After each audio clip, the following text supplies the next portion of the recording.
Hi, Ron Pop.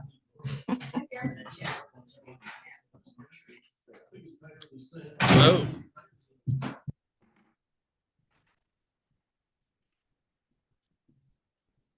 Can you hear us, Ron? Yes, can you hear me? Yep. You're nice and clear this morning.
Friends of mine in Tampa want to know if there's any property in Michigan for sale.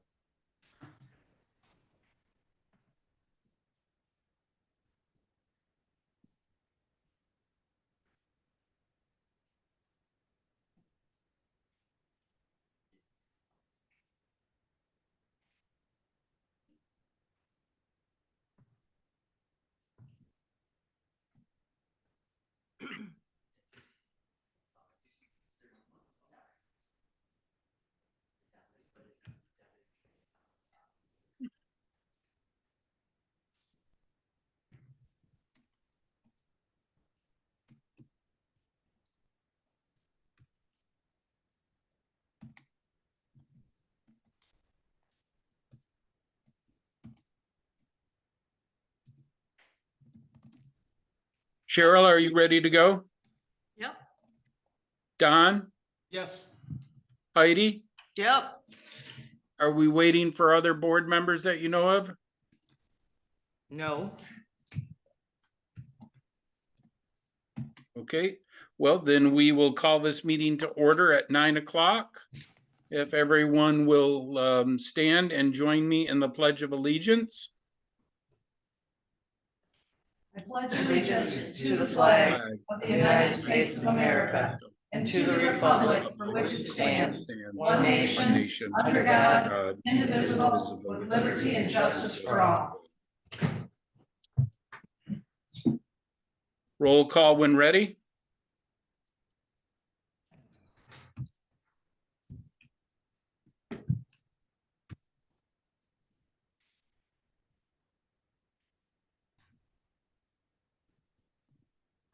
Goss, here. Glenn, Here. Vamu, Here. Pop, Here.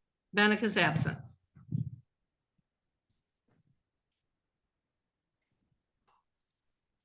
Changes or additions or deletions to the agenda.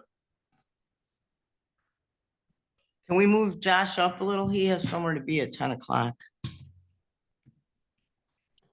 Josh did request to be moved ahead of public comment to accommodate his schedule. I don't have any problem with it. Anyone else? I'm fine with that. Cheryl? Fine. All right. So we will move. I assume, Heidi, that you're looking to move his report as well as his two business items. Correct. Is that correct? Correct. So there's 3 items in total. His report plus, what is it? New business number 10 and 10 and 11. 11. Yeah. 10 and 11 would be moved to before public comment.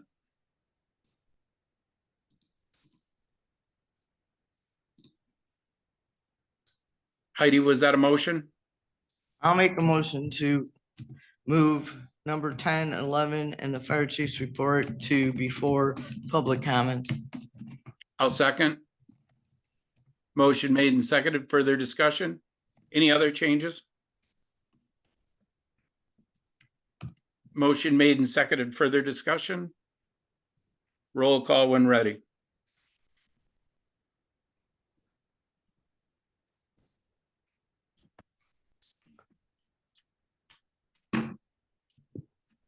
Ramian, Yes. Bennett is absent. Pop, Yes. Glenn, Yes. Goss, yes.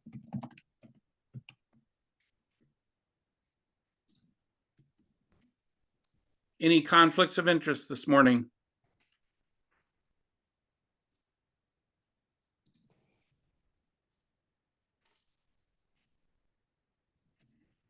Okay, hearing none. Josh, it looks like we're up to you. Thank you for that, everybody. I am doing public, doing a fire prevention program at Mill Creek. I'm going to be there from 9:30, 10 o'clock until 2 o'clock this afternoon. So doing the whole school. So as you can see in the report, we're still up for the year, 19% out with calls. So we're still trending upward. I think we've hit the number as of this morning with our call this morning, the same amount of calls we ran in 2023 total. So just more calls for service because I feel like we're getting busier. Moving ahead into the future, the chassis apparently arrived on Friday. So they were supposed to call me Friday. They did not. I left a message yesterday.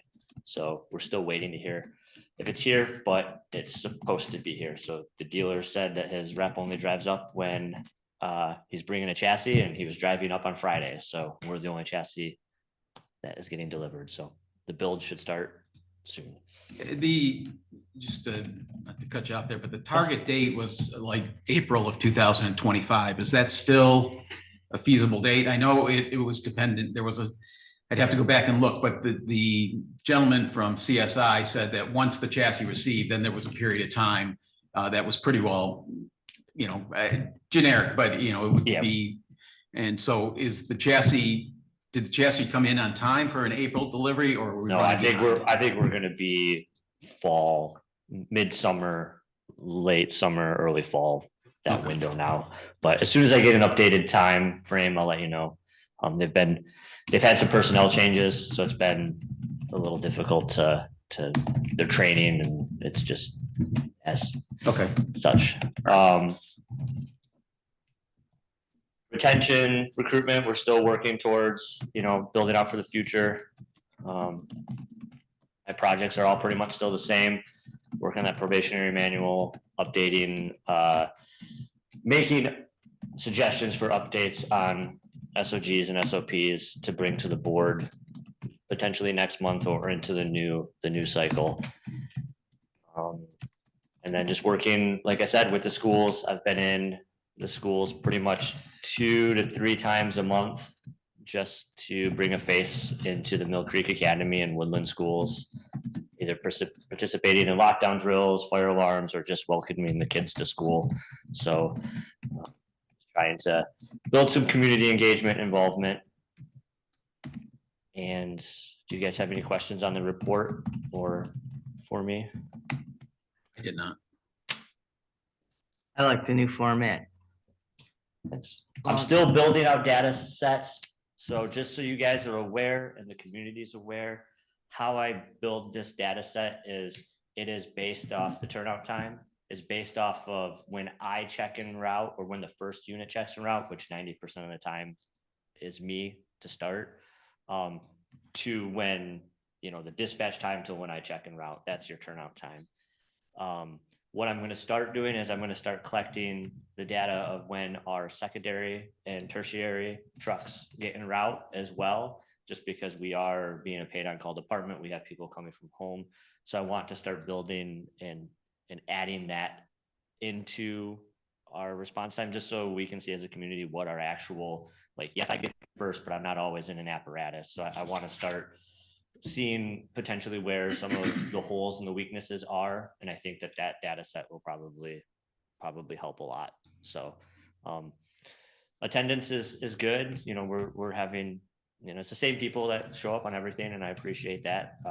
And you know, we have some people that are just in different spots of their life right now. So I'm not, you know, they're newly married, newly starting jobs. So I'm not holding them over the fire, because I understand when you're young, you sometimes have a different spot in life, and they'll come back around and help. So when needed. But other than that, that's all I have for my report. Everything is kind of. And you lost one. Yeah, and we'll talk about that in new business item number 2. Josh, I did have a question on your report regarding Iceman. Yes. You know, in the past, we've had quite a commitment with Iceman. And I wonder why we're using taxpayer funds to support a private race. We actually aren't using taxpayers funds. We are invoicing them. I sent an invoice, more of a proposal to them of, it wasn't an invoice, it was a proposal of what the cost would be, which I actually raised the prices of our personnel and apparatus on site based on former Chief Flynn's model. I actually increased the prices to not necessarily make money, but just to break even, to cover the cost of having 3 people plus myself and our ATV there for the call. They have not gotten back to me on that. And I have spoken with Chief Posey at Metro that if they don't pay the bill, then we're just going to respond if needed from home based on how it would be if somebody was injured on the trail anyways. Right. I don't want to dedicate resources if we're not.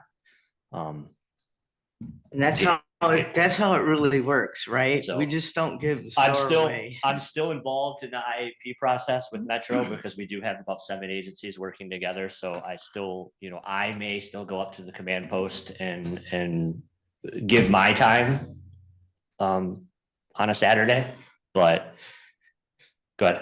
Yeah, there's been no problem getting payment for the Iceman. They've been billed every year since the Whitewater Township Fire Department has done it.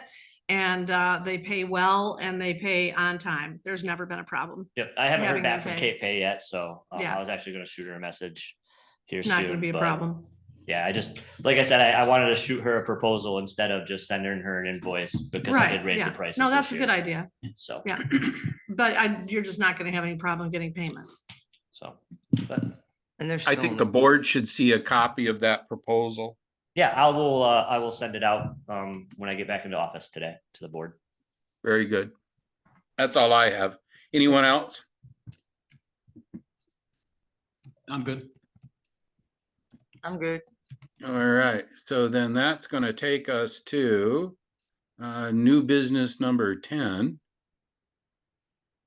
For those of you following along on the electronic packet, that's page 106.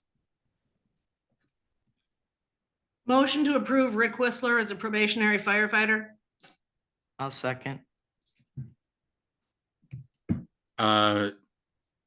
Motion made and seconded. Further discussion. Yep, I see Rick's first name there. Okay, any other questions? Let's see. Reemployment requirements, that includes the physicals come back as well. So Yeah, he'll just assume that, right? Okay. Any other questions or comments? Do you have any comments about Mr. Whistler? Mr. Whistler has been a dedicated member of Elk Rapids Fire Department. He is a new firefighter with them. It's what he's doing in his post-retirement, but he's been to almost all of their trainings. Anytime that we've ran a mutual call with Elk Rapids or done joint training with them. He's been there. He lives on the north side of our township and the south side of Elk Rapids Township. And with him being retired from Dow Chemical, he is the exact type of person that I'm looking for my mid-afternoon response, because he's going to be able to assist because he's retired. He doesn't have other commitments. So he's not working for Elk, right? He's not doing it too for here. He's just working for us. he's working for Okay. Elk Rapids and us as a paid on call firefighter for both. So Okay, so he's dual. He's very much like Zach Strine in that Okay. manner, that he works for both fire departments. Correct. okay. Yep.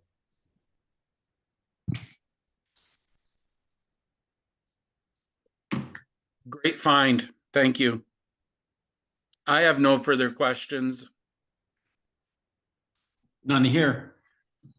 I just Roll think- call when ready. I just Goss, think- yes. Bellmuth, yes.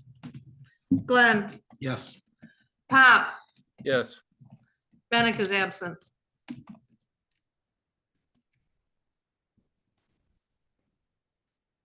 take it he has his HAS training too because of Dow, right? Excellent.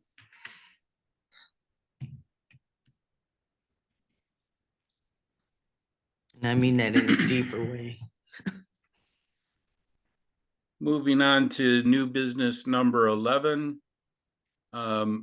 Motion to accept Sam Rajkowski's resignation from Whitewater Township Fire Department. I'll second. Motion made and seconded. Further discussion? I would like to actually take this moment, if I could, to just publicly thank, even though he's not here and he's not going to see this or hear this, thank Sam Rajkowski for his time for Whitewater Township Fire Department.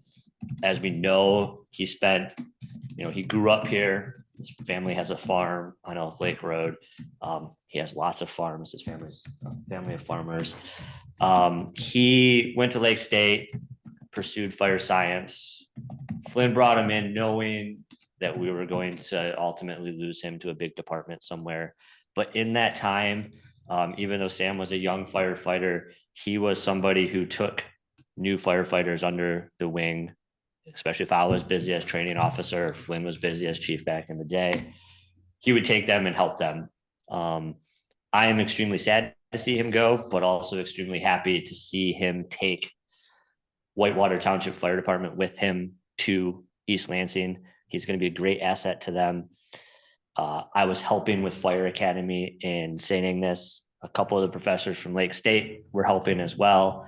They saw my Whitewater Township hat and they said, "Oh, you work with Rajkowski?" And I was like, "Yeah." They're like, "He's one of our favorite firefighters in our academy."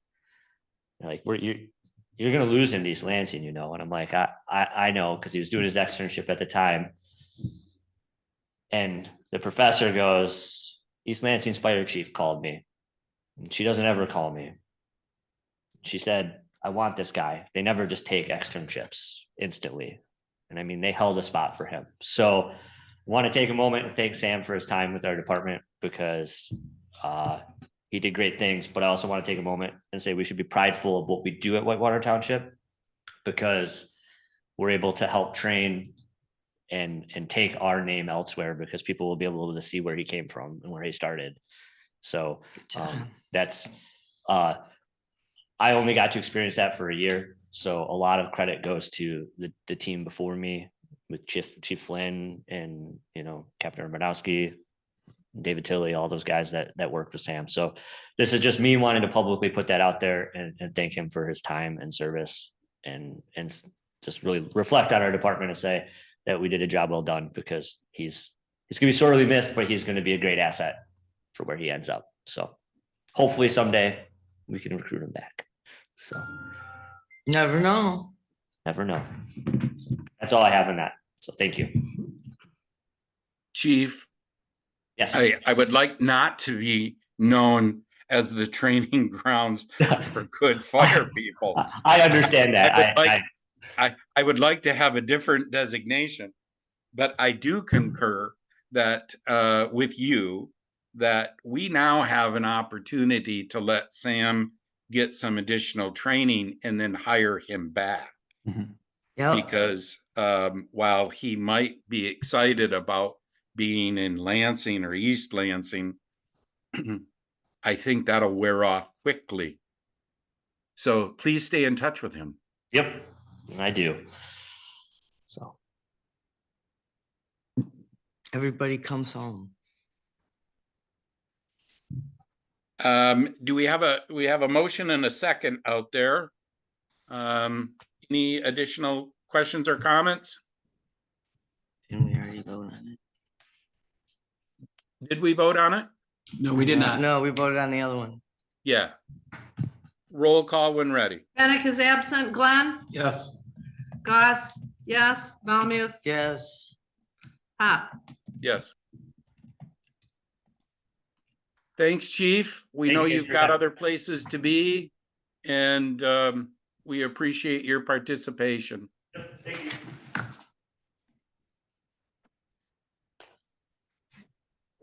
So I'd like to resume then the normal meeting, which would be back at public comment. So is there anyone in the hall wishing to have public comment?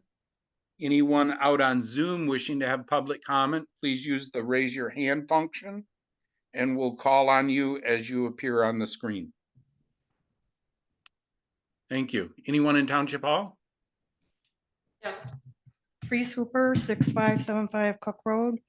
It came to my attention after the last board meeting that Heidi Valmuth said that she trained me on how to do minutes for a meeting, which is totally false.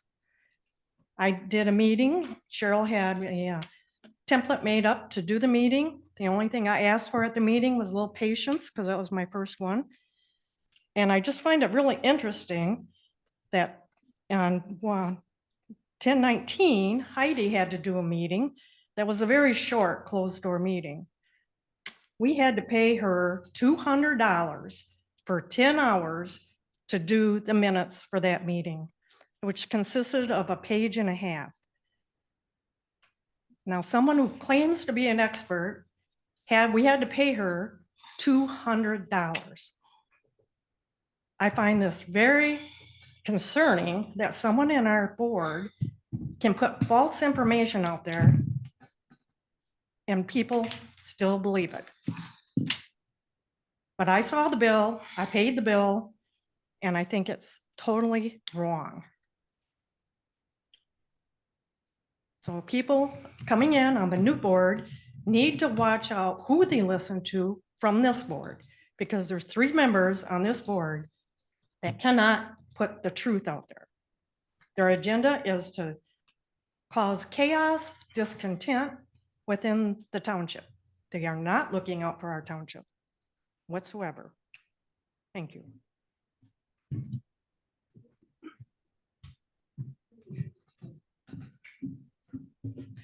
Cheryl Goss, Whitewater Township Clerk. I'm going to follow up those comments with a couple other facts. It was January 31st of 2023 that I was out of town and asked Therese to attend a meeting that was going to happen that day, a board meeting. And there was even a closed session as well. And she did that, and she did a fine job with it. And then 9 months later, over 9 months later, in October of 23, I was absent for some reason, and Heidi had to do the minutes, was instructed by the board that she would be doing the minutes for that meeting. And the board later on, 3 members of the board, Pop, Glenn, and Valmuth, voted to pay her $200 to do the minutes of that meeting. So for Heidi to say at the last meeting that she trained Therese on doing minutes 9 months earlier is a complete fabrication. Heidi was on the phone, as reported by the treasurer's office, which is right next door to the supervisor's office. Heidi was on the phone all day with Ron Pop, trying to figure out how to use a computer so she could do these minutes. From October, I believe it was 19th. Those minutes are still on the township website as draft minutes. Part of doing the minutes is posting the draft minutes, and then after they're approved, posting the approved minutes. And those are still to this day on the website as draft minutes. And she got paid an outrageous amount of money, $200, voted on by her buddies on the board and herself, to get paid for what she claimed was 10 hours spent producing a page and a half. Ridiculous. Just wanted the facts to be out there. Okay, now I have to go get the facts.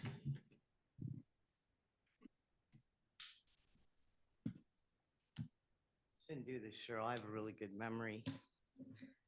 No, you don't. 83. You've demonstrated that already. Oh, stop. Cheryl, you can't talk to me right now. Show some respect. First of all, I took 3 sets of minutes. It's 1 set of minutes, but you have to do it 3 times. Therefore, you have to listen. Okay, so giving misinformation is a good thing. Awesome. So I'm not gonna go into the Therese thing because I don't really care. We helped her take the minutes. Because I think if we went back and listened to what was said, which we can't reveal because it was secret session, so that's not gonna work. So I have no comments on that. I did tell her she did a really good job and that we would aid and assist her. However, I was not on the phone all day with Ron Pop. The problem was I was having computer issues, Cheryl. I'm glad you think that's funny too, because I've sat and done Zoom for nothing.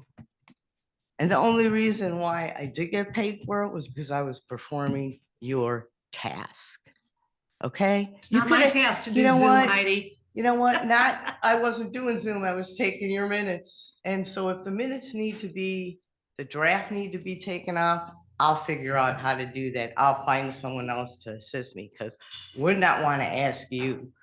But Please Cheryl, do it within the next 43 Cheryl, you days can't because talk that's to when me. your term is you up. cannot talk to me. I'm glad you think this is funny. This is the kind of respect the people get. Well, people, look at what you're gonna get. Hope the new board's watching this. This isn't old and it's not new. And she's gonna go back to her old ways. Watch.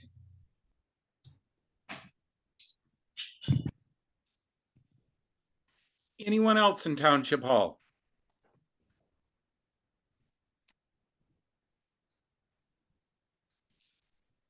Good morning, Melissa Melton, 5044 Vinton Road.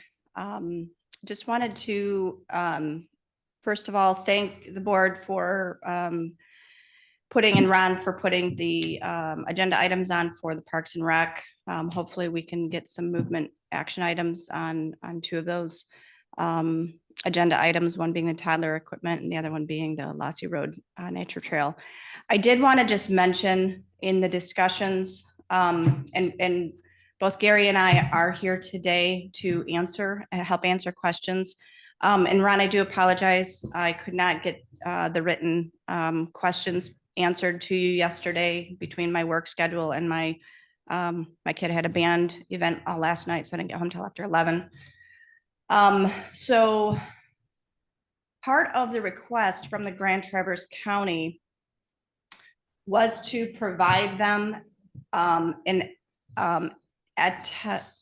Is this the business item or is this your public comment? This is my public comment. Okay. And the reason I'm doing it as a public comment is I just want to make sure that we're thinking of this as we get into the business item. Part of the request from the Grand Traverse County was to have the board attest, have can't say it, a statement attesting to the factuality of, the project. And I did provide, just for assistance, the factual dates of what had transpired for the Lassie Road Nature Trail. But I do feel that it's on the board's, I kind of thought, Ron or someone would put forth an actual draft of that statement so that the board could approve it. So if that could be discussed as either a motion to have that created or a special meeting to have that addressed and done before October 30th, which is when the Grand Traverse County requested it. I did not make any motions in my information. It was more of, I thought it would be of value to the board to know what those facts were. So I just wanted to make that clarification that I do feel that there's still an actionable item by the board, whether it's a motion today or whether it's in the future as a special meeting or whatever. I just wanted to put that out there to make sure that was being attended to. So that's all I had.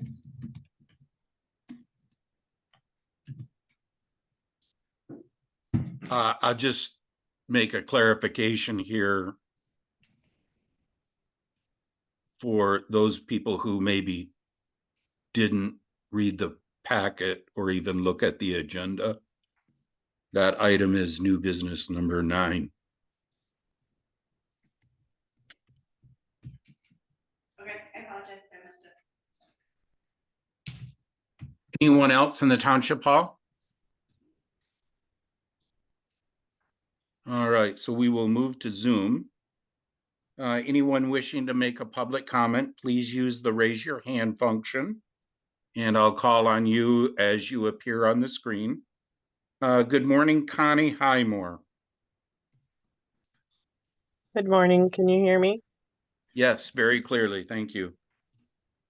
So I just want to address from the clerk's office statements or public comment, how disrespectful that is. This is a person, you attack a person who stepped up to help out the township in a job that is not normally theirs. But you, in the clerk's office, can't seem to get your action items finished that the township board has been asking for and begging for months. So my suggestion to you is to get yourself in order and get those things done. How ridiculous and disrespectful to laugh at people. That just proves that your seat should be vacated by you. We're so glad that you are almost finished with this township. Your voice won't need to be heard from that office anymore. Thank God. Have a good meeting. I see no other hands up at this time, so we will move into our normal agenda.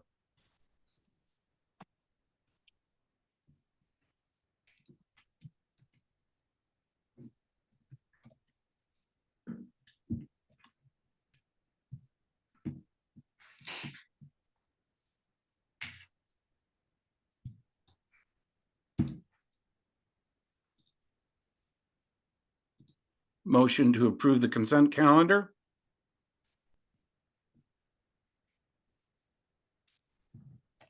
I'll second.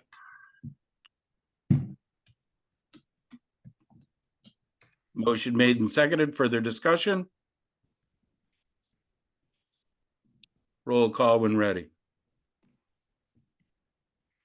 Pop, No. Goss, no. Falmouth, Yes. Bennett is absent. Glenn, No.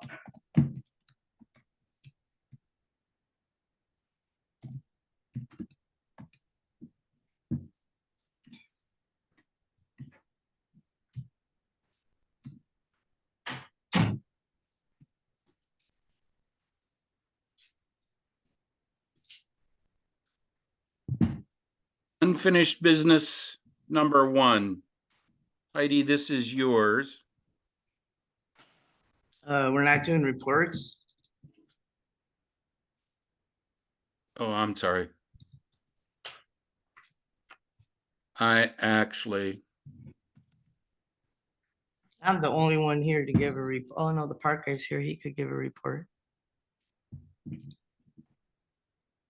So we should have done parks before consent calendar, my mistake, but I don't see anybody there from the county. Fire department report we already had.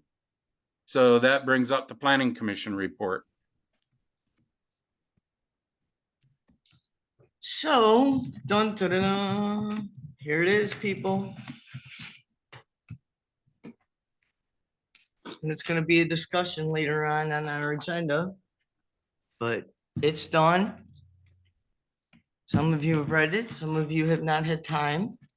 What are you talking about, Heidi? The master plan. So the master plan is now coming to us to send it out to the public for review. Remember that you also, with the public, have all the time in the world to review this. And we'll discuss it later on the agenda item. We also worked on defining definitions for the zoning project. And we basically are hoping that you will send this out for the public to view and also yourself to view some more. And that is all I have. So we're going to discuss it under the agenda item. Thank you.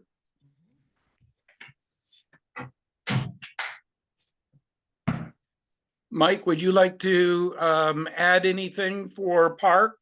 Yeah, yes, sir. I'd like to maybe give the board a quick synopsis of how the summer went at the park. I've been absent here at the board meetings, and I apologize to everybody for that.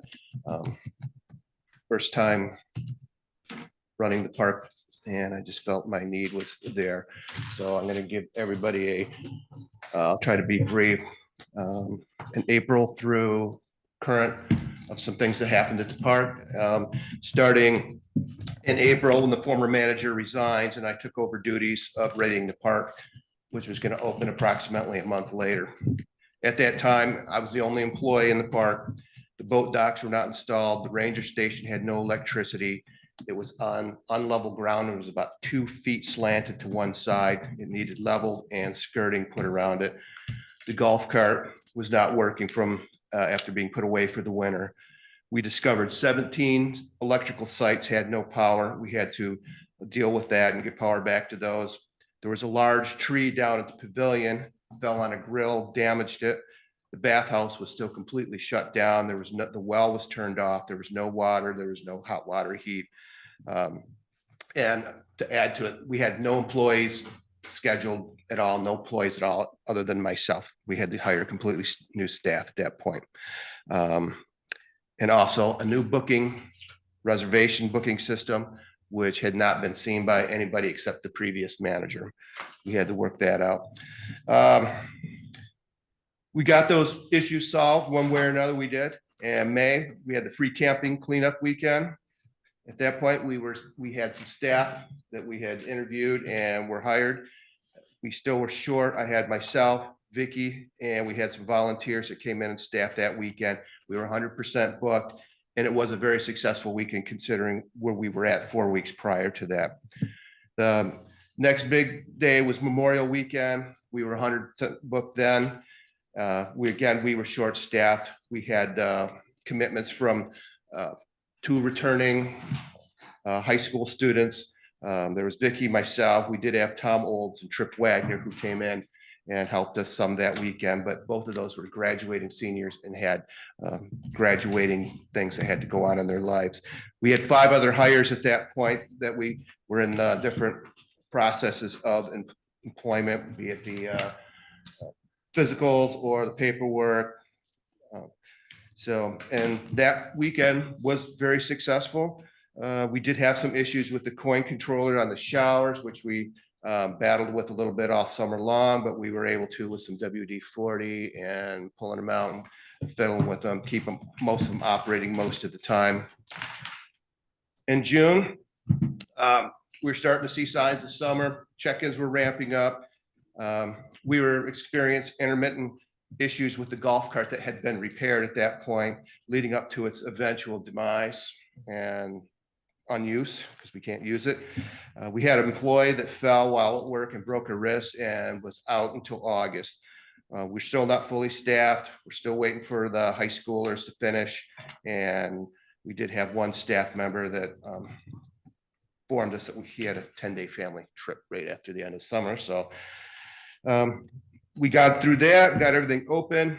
In July, we were up and running. It was smooth sailing. We're fully staffed minus Vicky. Everybody was trained. We were booked 80 to 100% a lot or most of the time. And my staff was absolutely terrific. Hats off to my second and third year returning people, Trip Wagner and Tommy Olds, who took on leadership positions and helped train the new staff.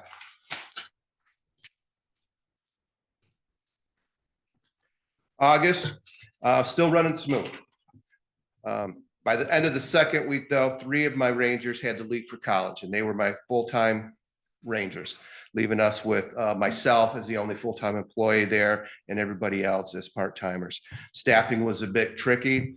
2 of the remaining staff were under 18 years old and needed an adult over 18 to be with them at all times in the park, and they were unable to close past certain times. So it tied up everybody there that was over 18. In September, 2 high schoolers went back to school, and they were only available on Saturdays and Sundays. And some of those Saturdays and Sundays, they were still not available because of school activities. And they still required an adult over 18 to be with them. At the early September, about the second week, one of them turned 18 and was able to finally, we could leave the park with that person if we needed to. Last week, or the last week of September, we had the well testing. The test came back inconclusive with 1 of 3 samples taken that had failed to pass. A second test was required, and at that point, 3 of 3 samples failed testing. We had to shut down the entire bathhouse, the water to the whole park, the wells, etc. We had porta-johns brought in for the weekend. Sweetwater Well and Service came in and shocked the well. And at this point, I am still waiting for samples to come back. And bathhouse and water is still closed. Leaving here today, I'm going to deal with that some more.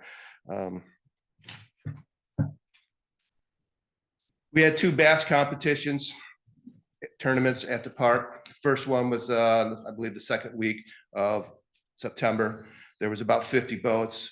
The first one, the second one, which just happened last weekend or the weekend prior, had over 100 boats.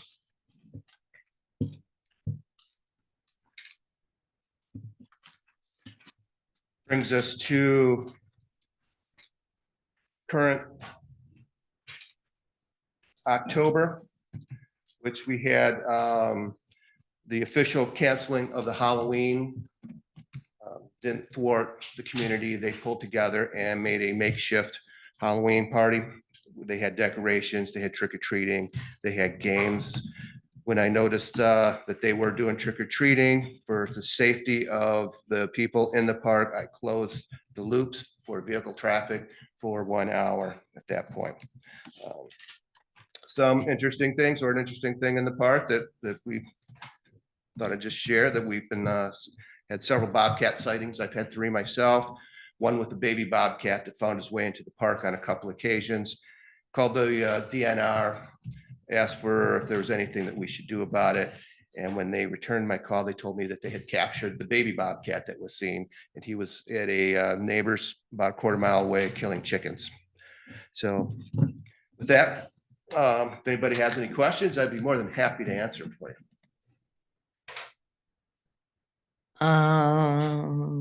The golf cart and the old docks still need to be, Yes, they are still Disposed considered of, park correct? assets, and so we can't get rid of them. We do have someone that will take them. They don't want to buy them, but if we can declare them not assets, there's someone that will come and get those right now.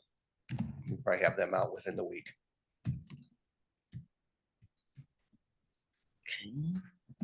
Any other questions for Mike? Mike, I want to thank you for this description of a sprint race that turned into a marathon, quite frankly. Thank you for operating in emergency mode in the beginning of the year, transitioning into just surviving this camping year in a positive manner that we have. So thank you very much, and to your team as well. Yeah. they were amazing, and I did have a lot of support from the board in the early days and throughout when I had questions, so. Any feel for the returning staff next year? Yes, actually, it looks really positive. I have the 3 college students who are full-timers. All 3 of them have, at this point, committed to coming back. And the 2 high school students have committed to coming back.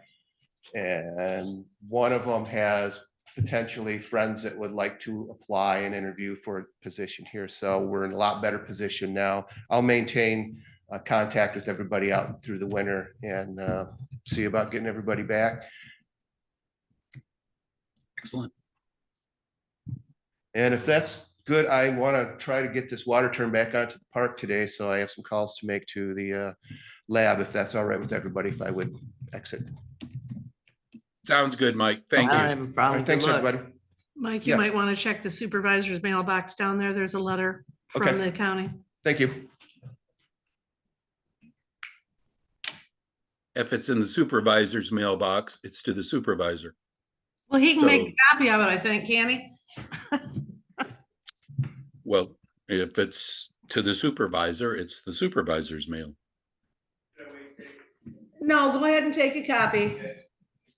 No, it's the supervisor's mail. It's about what you have to do to get the, how many samples you have to take to get this issue resolved up there. So it's very germane to what Mike is attempting to do. And we've already covered that. Did you find it, Mike? You know what? Don't worry about it. I'll send you a copy later. Yep. Yep. All right, thanks, everybody. See you, Mike. Good luck. You betcha. Thank you.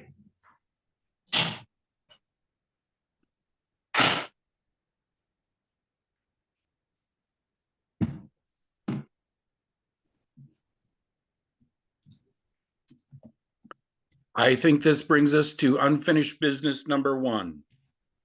Heidi? Mm, mm, mm.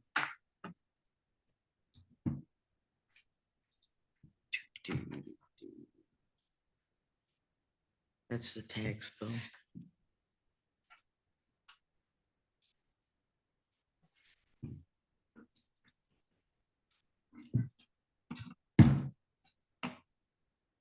You're talking about the tax bill?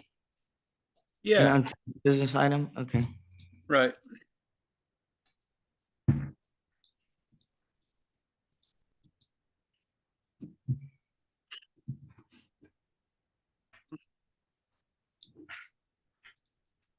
I see that on electronic packet page 53, Heidi. I gotta get there, hang on, Yep, no problem.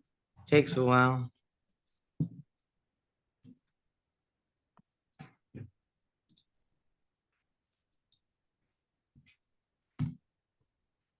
Let me know when you're there. I am, maybe at this point, we should just pull this, because the person that needs to have the discussion is not here again. I'll make a motion to discuss where the added expenses and costs, or did we just make a mistake, are. And that's your motion on packet page 53. Correct, I'll second that for discussion purposes, however you want to do this, but All right, motion made and seconded. Further discussion. Heidi, what do you have? well, we have a lot of paper and ink wasted, changes made, and we really don't have any answers to what really happened. So all this can be rearranged in people's budgets where it would make it almost impossible to figure it out. Because you'd have to go back and look at timesheets, and that's if people did that correctly. So the person that we need to discuss this with is MIA. So what's your thoughts on this? Because I tried to pull and look some things up, and these are all office supplies. So you can hide them anywhere. So I really don't have any more thoughts on this unless the person's in the room that, somebody gave a directive to do this. Well, I don't think Ron Pop should have any objection to the fact that the pictures of the treasurer and deputy treasurer were going to go in the newsletter or on the tax bill, but didn't wind up on there because and that really can't be labeled campaigning, because in the July 2020 newsletter, when Not Ron the Pop was issue. running for office, the last time his picture was in the newsletter. So was that campaigning? Okay, the issue here is that there wasn't supposed to be a newsletter, according to the There policy. wasn't a newsletter. Oh, stop. Okay, forget it. And this is gonna be It was almost information on the back of impossible. the tax bill, Heidi. It wasn't But a that's not newsletter. how it started. So two different things were developed, Cheryl. That's the point. But Well, where's your calculation of costs? What are the costs? Where's your calculation of exact, the costs? person that would have to give that to me is not here. You can't figure out how much paper costs? Can't figure that out? No, because I don't know how much paper you guys destroyed and used. So no. So Cheryl, So what you are you can make gonna a do? mockery out of What- it. So Whatever. let's say you have a calculation, let's say it's $30. Let's just hypothetically say it was $30 worth of paper and ink. What's your motion? What's your motion after that? What do you Right. want to happen? What is your action item, Heidi? There can't be an action item because the person to explain it to me is not here. Well, no, you need to have an action item before they would comment on your motion. What's your action item? What should have to happen? Cheryl, you if, can't if answer my you questions. You say Okay. you don't have the How much, costs. okay, Excuse me, how I much was paper? talking and you're interrupting me. You say you don't have costs. I gave you a hypothetical cost. So I'm asking, if you knew the cost, what would your action item be? Okay, Cheryl, there's more than paper. There's personnel time, there's Assuming you wasted have all time. the costs, what would your action item be? Well, What first are of you all, I'd going have to ask verify to my have costs. done? Cheryl, first of all, I have to okay, we're laughing again. This is the I'd have to third verify my month this has costs. been on the agenda. And you know what? This is apparently why don't- your projects don't have fail, a clue Cheryl, how because to you don't handle start it. at the beginning of anything. So This you know is what? the third month this has been on the agenda, Heidi, and you still don't have an action item. Because the person that can give me my information of exactly what she was presenting to do is not here. And you can get that outside of the meeting. Okay. Cheryl, I'm gonna look at this as person isn't here to discuss it or give the facts. You can't give me the facts. Don't say you can, because you can't. Oh, please. Don't say, oh, please, you can't. Because in other words, Cheryl, to figure out costs and how much was wasted. Why don't you call You'd her have to office? start at the beginning. Try calling her office, Well, sending you her know an what? email, ask her what the costs are. Here's the idea. doesn't have to I'm gonna answer here in the remove meeting. it. I'm gonna remove it because the policy discussion that is supposed to be the brunt of this is way lost. So you have a policy that says you're not supposed to do a newsletter, so then you changed it, so there were costs and waste. There wasn't a newsletter. No document went out with the title newsletter on it. Cheryl, you printed 2 documents. There's always, the tax bills are always two-sided. They always have the tax bill on one side and You they are threw a completely bunch full away. with There's information on lost the back costs. side. They've always been two-sided. I got every tax bill I've ever gotten from this township. They're always two-sided. The treasurer's office always uses the backside to pass along information. You want to claim that that was inappropriate. You just, It was against policy. you, Whatever. Sure, I'm not gonna argue this anymore because Well- the person that can give me all my information. and you can is not contact at that the tip. person I don't need to outside contact the of person. The board person time. should be here at the meeting. Well, she's not Not here a no for call, some no reason. show. So why don't you contact her outside of the meeting? Point of order on this particular topic. Waste of time, complete waste of time sitting here discussing this. Heidi doesn't even have a motion for what she thinks should happen if she Okay. had all the information. Hey, point of order, Cheryl. You have to let him talk. It's ridiculous. It's ridiculous that you don't let people talk I let you talk.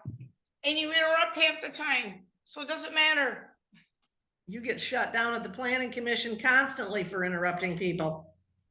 Oh, you ought to come there, Cheryl. That's another good thing. Why don't you try reading this? Because you haven't read this. Do something. How do you know I haven't read Could it? we 'Cause you please- admitted could we it to please get back somebody. on Point, could we please get back on? point Oh. for this item? Yeah, point of order here. Go. Yeah, I'm gonna honestly. read, I'm about ready to Motion remove to- it. To permanently dispose of this agenda item by not having it on another agenda. As you well know, Cheryl, there's already a motion and a second on the floor.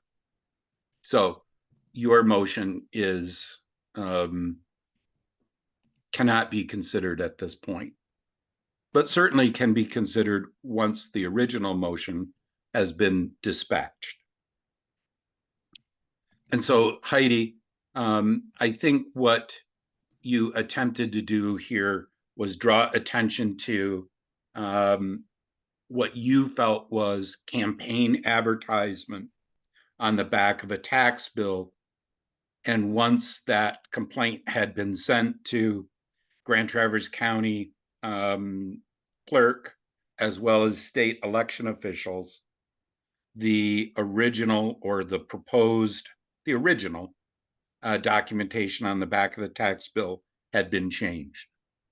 And so with, 2,000, arguably 2,000 pieces of mail being printed, folded, sometimes even stuffed in an envelope, maybe. That's what you were trying to bring attention to the public. Is that correct? And the policy that we really don't do a newsletter. At Well, that, I'm not sure what policy that is. well, So we only if you could do, help me hang on. If you could help me understand that last statement, because the policy does indicate that the supervisor's office does put out a newsletter. correct. And so it also, 2 a year, I'm sorry, 2 a year. 2 a year. Yep. And so We do more. we do more. And I don't know how that policy, quite frankly, got started. Because by our own actions, we're not authorized to do more than 2. There you go. But at any rate, It's in last month's packet. I think it's policy 6. It It was might be. happening long before anybody on this board got here. so Point was, Um, we follow policy when we feel like it. That was my point. sure. And so I think that because we're in the last 60 days of this particular administration, likely no policy is going to get followed No, by no. by all staff. Some may not. It is a fact of life. And so I think we're probably done with this particular item. We I done with don't, it, but at least we brought it to the attention. well, I think that really accomplishes your goal ultimately, does it not? Yep. Okay. So can we, in your opinion, Heidi, can we consider this business or this motion and second closed? We don't have a choice. We gotta close it. Okay. Because we've tried 3 times. I'm gonna go with the strike 3, we're out. But the person Sure. that generated it has to be at the table, and she generated the issue, so only she knows what she did. Sure. Okay, so I'm done with the discussion. Any other board member? And I don't see a reason to bring this back next month. Do you, Heidi? Nope. All right. There'll be So, no vote on the motion then? Goss, if you'll quit interrupting, I'll conduct the meeting. Are we clear? I'll speak anytime I need to, thanks. Quit wasting our oxygen. You've wasted so much time on this I'm gonna board, find it's the gavel ridiculous. again. I'm gonna find the gavel again. Continue, Oh, please. good for you, Heidi. So Heidi, we're at the point where we can decide to remove this item in the next motion. Do you want to try and make a motion that would do that? I'll make a Or- motion. I'll make a motion to remove it. Well, we need to, we're still in discussion. Mhm. So if that discussion is closed, then we will move on. Well, if you, Are we closed? I think we make a motion. We have a new motion. You said the other one, I couldn't make a new motion because the other one hadn't been voted on yet. So why does Heidi get to make a new motion? Because we have to vote on She this one, doesn't, Cheryl. Goss. And again, if you will curtail your mouth, I will run the meeting. So Heidi does not get to make a secondary motion. Good. Take that right out of the minutes. Wow, she's You're an taking idiot. detailed minutes. Too bad she doesn't think we should. Well, you were starting to make a motion, so I started typing.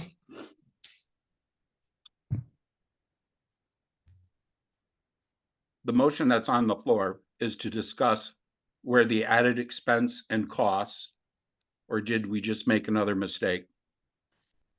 So Right. I believe this discussion is over. Do you concur, Heidi? Absolutely. Roll call when ready.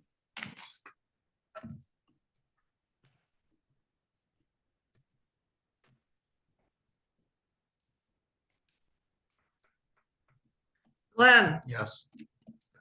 Pop, Yes. Bennett is absent.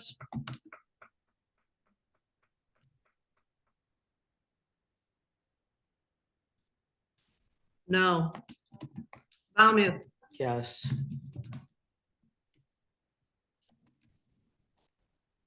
Heidi, do you wish to make another motion?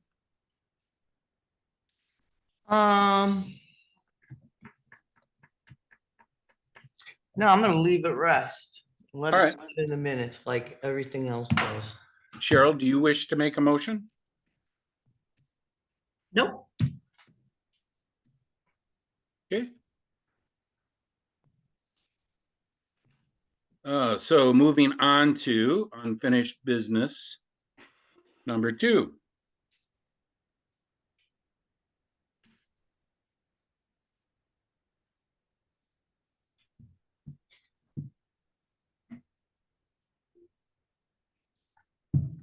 Motion authorizing payment of pay application number 4 dated 9/30/2024 in the amount of $9,473.11 for contract 842850. I'll second. Motion made and seconded. Further discussion? Roll call when ready.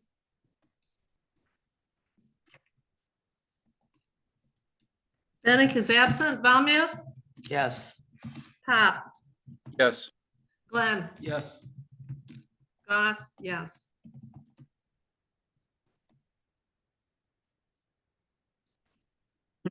Motion number 2, motion authorizing payment of pay application number 5 dated 9/30/2024 in the amount of $58,159.58. I'll second. Motion made and seconded. Further discussion? The only thing I have to say is that somehow F&V was paid last month without their invoice ever coming before the project manager. That payment to F&V was against township policy and should be clawed back, quite frankly, until it goes through this process, which is clearly called out in our township administrative policy and procedure manual.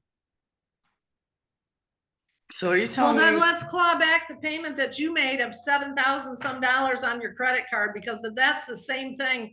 That is you putting that amount on your township credit card and allowing the vendor to charge a 3% credit card fee is the same thing as sending a check without board approval.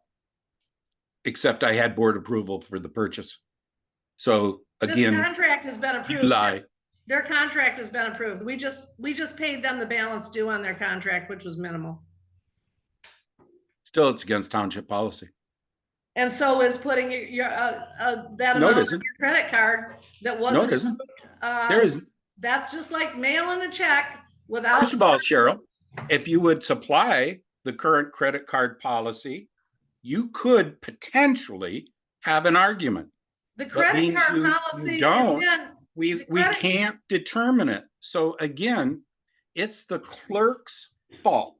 The credit card. If no, you it's don't not the make clerk's payments fault. in accordance to an agreement, we as a board can't be held responsible for that, Cheryl. The credit card. As much as you would policy like us is to be. in Financial. Again, quit administration wasting our policy. board time with your childish statements. The credit No card. way policy- can the clerk convince rational people that making a payment in accordance with an agreement is illegal. I'm sorry. The credit Roll card call when ready. policy is embodied in Financial Administration Policy 4.0. And you all were sent that, the most up-to-date version of that last year sometime. I've got it documented right in one of my clerk's reports. You have the credit card policy as it exists. You already have it, and that's why I have ignored your requests for it, because you already have it and you just are too lazy to look for it.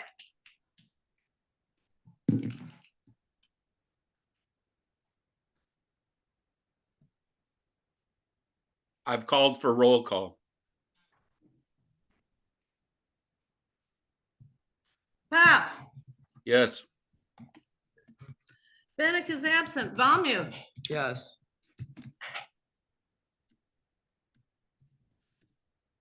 Voss, yes. Glenn, Yes.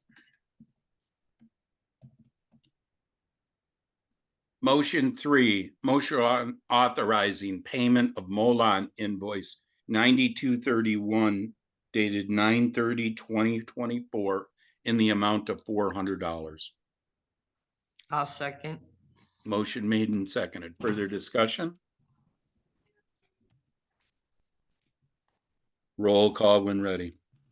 Valmute, Yes, Goss, yes. Glenn, Yes. Bennett is absent. Pop, Yes.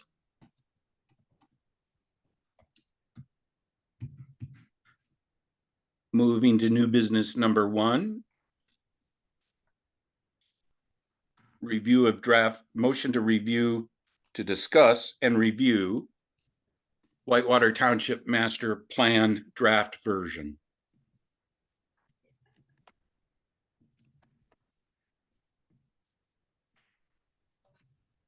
I'll second. Motion made and seconded. Further discussion? I have completed my review and sent electronically each board member a copy of that review. One member has requested it in print version. So by the time my comments got done, the document expanded to 180 pages. So there's obviously a lot of comments with respect to the master plan. Anyone why else? did you send that? I don't believe I have it. I didn't send it to the board members. I sent it to the planning commission members. You Please said you listen. sent it to a board member. I'm sorry, planning commission members.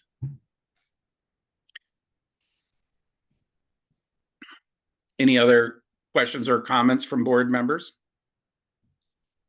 I guess I may have misunderstood. Were we supposed to respond back to comments to the planning commission directly?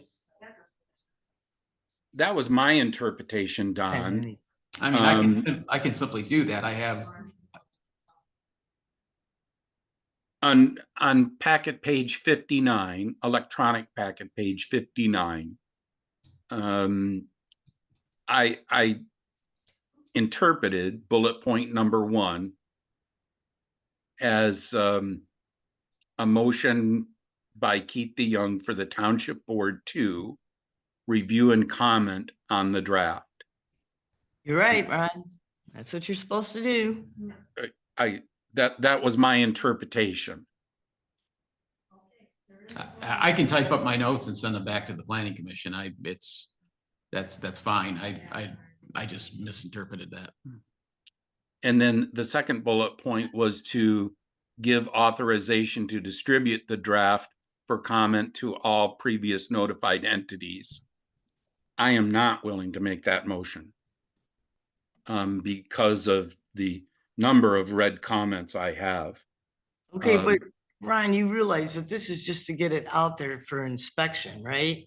So that people can I make do. comments. Okay. I do realize, and I also realize the propensity of once a draft is approved for distribution, then it's very easy to approve that draft as a final document.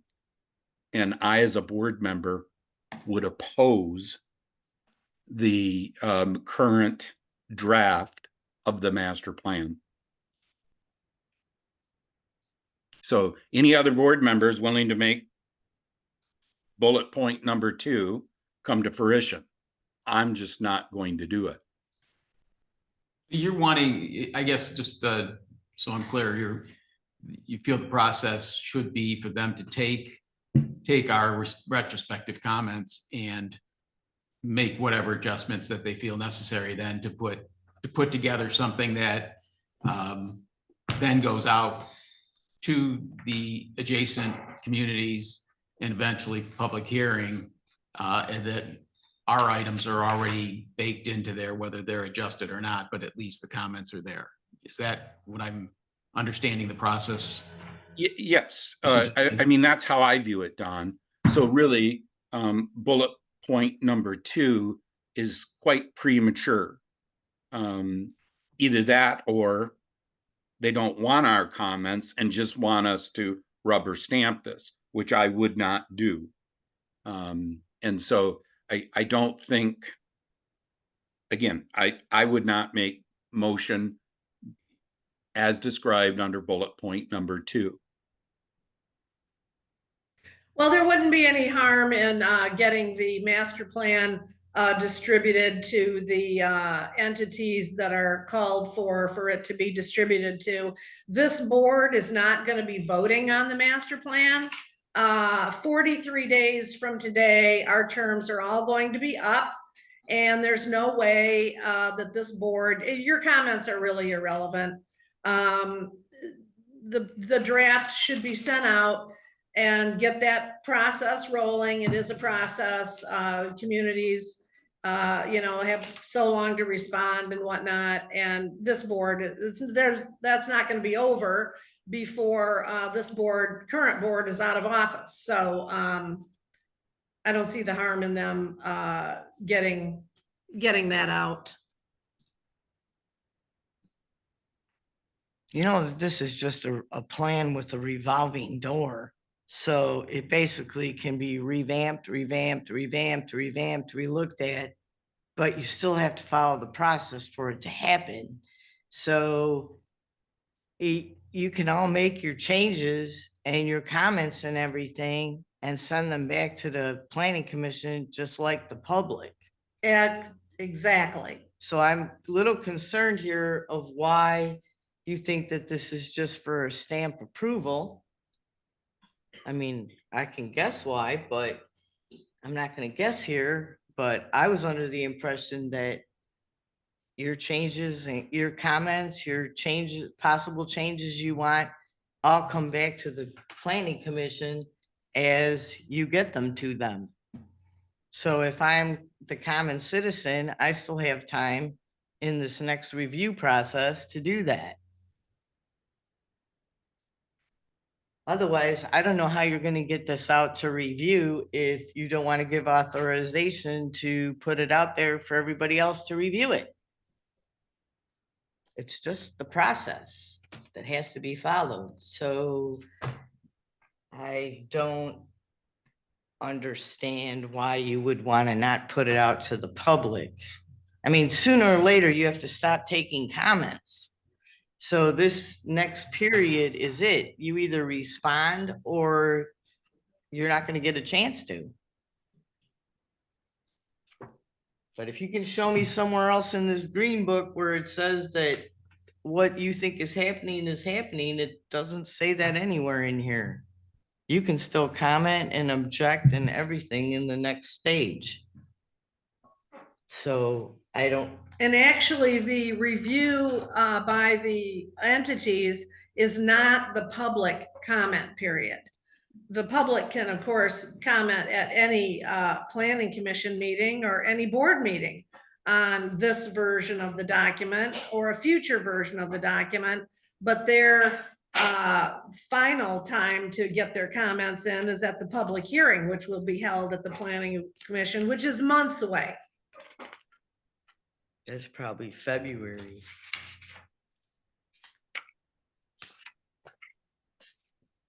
But I don't understand why you would stop the process when you just turned your comments in. I mean, everybody's still turning comments in, and I'm starting to wonder when they stop, but apparently they never do.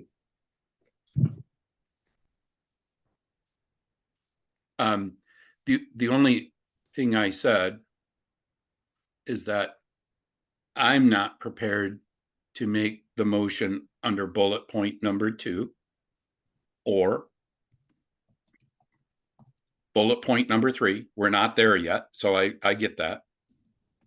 But I've not, each board member can make their own motion on bullet point number 2. Now, I've merely said that I've completed bullet point number 1. So if somebody feels like this should be distributed to all entities, that would include the public, then please make that motion. Well, I'll make that motion. I'll make a motion to give the planning commission authorization to distribute the draft master plan for comment to all entities previously notified of the intent to adopt and amend the master plan in accordance with the Michigan Planning Enabling Act. Cheryl, don't we have a motion out there though? Well, Pop said he's done with it and it was a motion to discuss and it's been discussed. Yeah, I agree. I mean, we could call for roll call, Don, if you would like to do that. No, I'm fine. I just want to make sure we extinguish that previous motion properly. That's all. Well, roll call when ready. Voted on. To discuss. You're one to discuss, correct? Yep.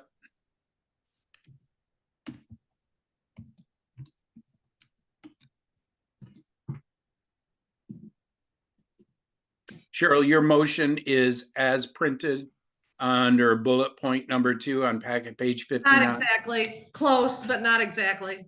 Okay, Goss, motion to discuss, well, it's already been discussed, it's kind of doesn't matter, but Glenn, what's your answer? Yes. Bennett is absent.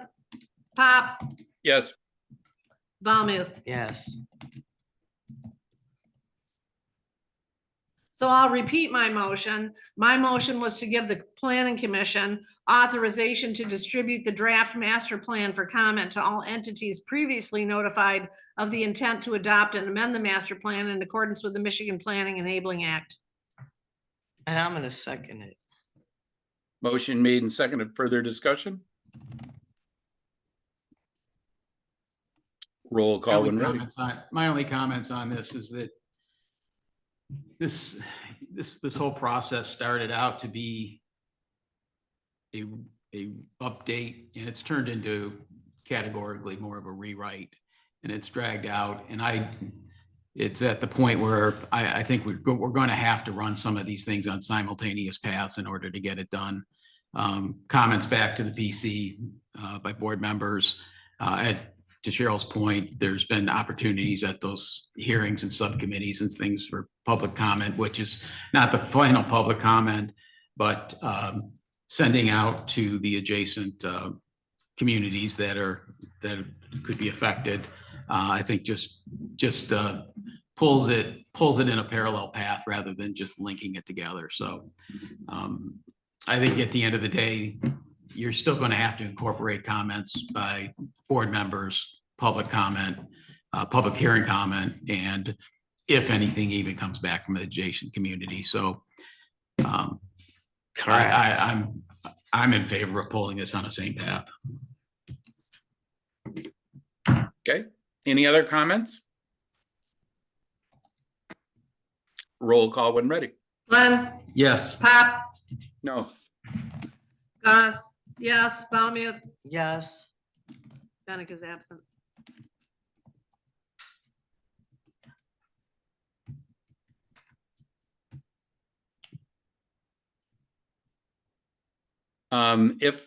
If I read this business item correctly, there's one last bullet point we need to address.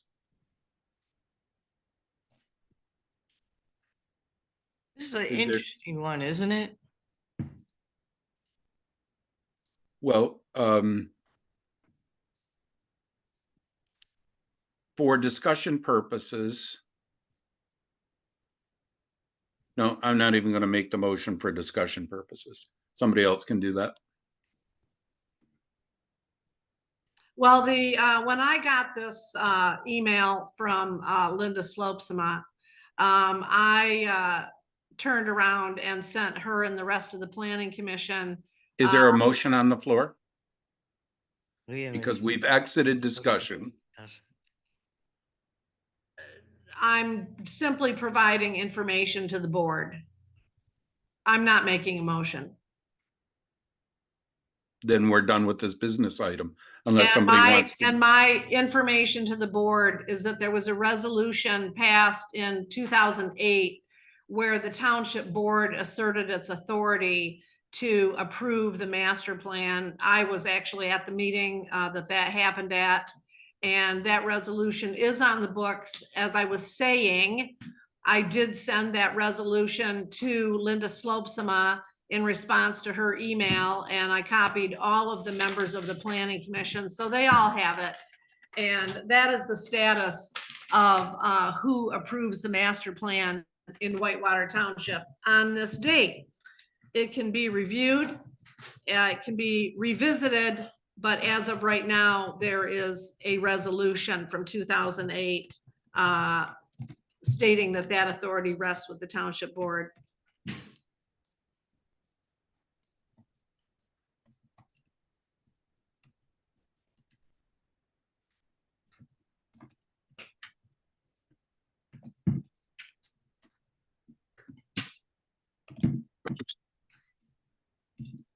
And this is why it would be good to have a lawyer at the table at the PC, because they all think it's opposite. Again, is there anyone willing to make a motion for bullet point number 3? No, not me.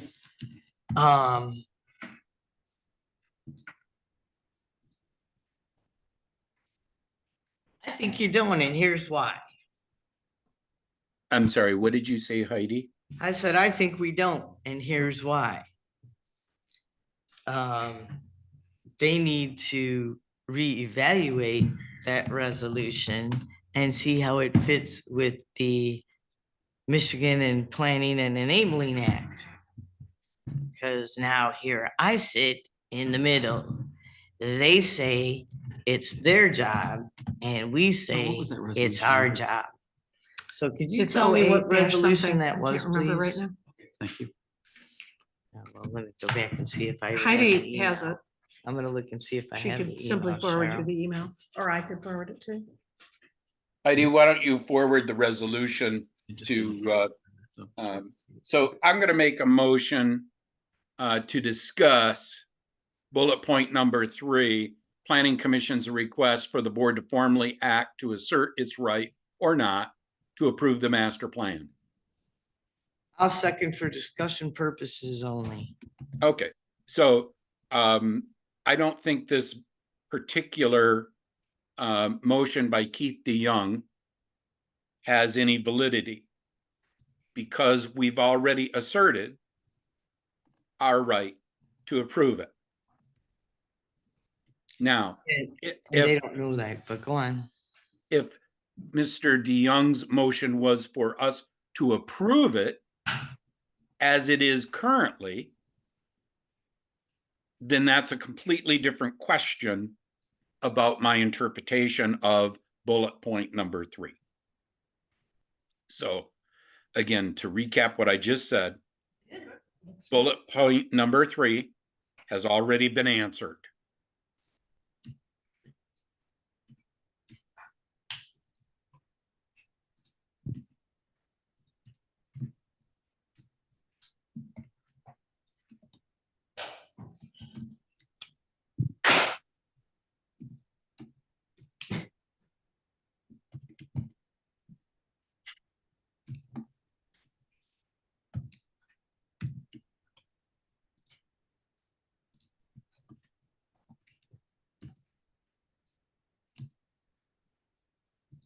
It's resolution number 808-02.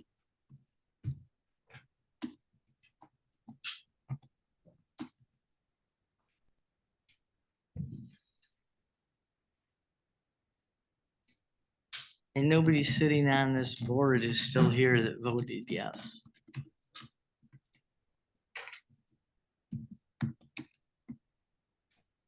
Will you forward that email to the board members? Doing it right now. Okay.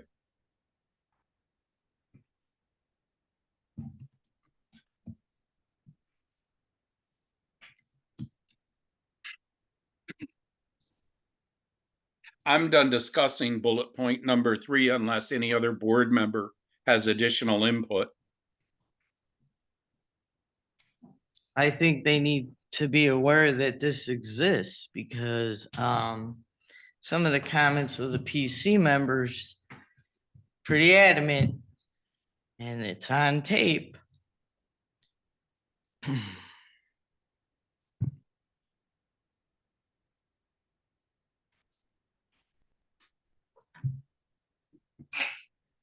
So I don't think we can vote on this issue. I think they need to go back and look at the resolution. Which I'll make. According to sure gets Goss's on. comments, resolution, whatever the number is, says that the board has final approval. Yes, And that's so- what it says. Again, I don't think there's anything to discuss on bullet point number 3 because it's already been asserted the board is going to be responsible for final approval. And I said that I would put this on the PC's agenda next month so they can see it and be aware of it. Because I don't think they're aware of it. Okay, Well, they all got the email, so they're aware of it. Okay, now they gotta It read. was sent to all planning commission members. Mm-hmm.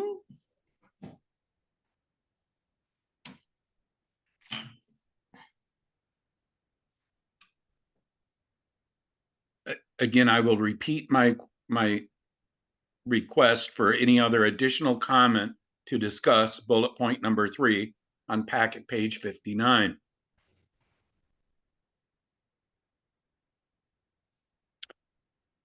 Then I'm going to consider the discussion closed. Roll call when ready.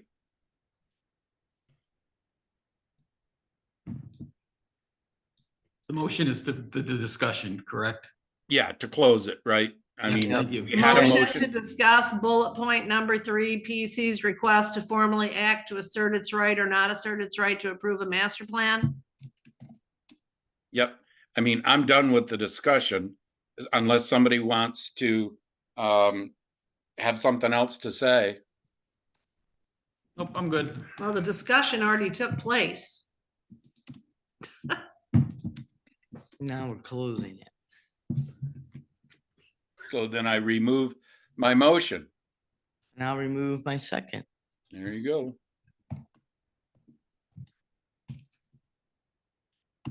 New business number 2. Okay. Motion to authorize the supervisor to purchase a locally sourced Connex box, relocation of the unit, site preparation to place the unit. Site preparation to place the unit if necessary, painting of the unit, and the purchase of shelving units at a cost not to exceed $10,300. I'll second.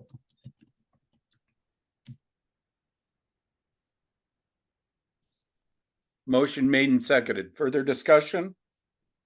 I have some questions for Don. Sure. Which departments have you been speaking to about storage space issues? I started with conversations with the fire department. I was down there and they were talking about, Josh was walking me through, and some immediate need for stuff that they don't use on a regular basis, but they need to hold on to, and how we might be able to, how that might be solved. There has been past, I didn't have any conversation past, but I've heard things in here that there's boxes and some other stuff that needs to be retained. And the thought was, based on that those past conversations, that a secured area in that box could be put together to supply and put in like some box shelving, like record box shelving, if those were appropriate items to put in there. I don't know that there's anything necessarily at this point in time from the parks side of it, but there may be some room as well if there are any items that the storage at High Prairie Park is pretty tight. So if there does develop a future need, we would have some room to expand into that. So it was just an opportunity that presented itself that may solve one or multiple problems. I view it as a cost-effective way to, rather than trying to add on to a building or design and put something together. So I brought forth the motion. Okay, and what site or sites are under consideration as possible locations? Well, that has to be determined. When I was talking with Chief Morgan, he suggested that back in the back ball field at High Prairie Park, there's room back there along the fence line where that unit could be placed and then muraled. He's doing some current work with Mill Creek Art Department to do some fire department related murals in the building. He felt he could do some sports or park related murals with the Mill Creek artists to paint that box.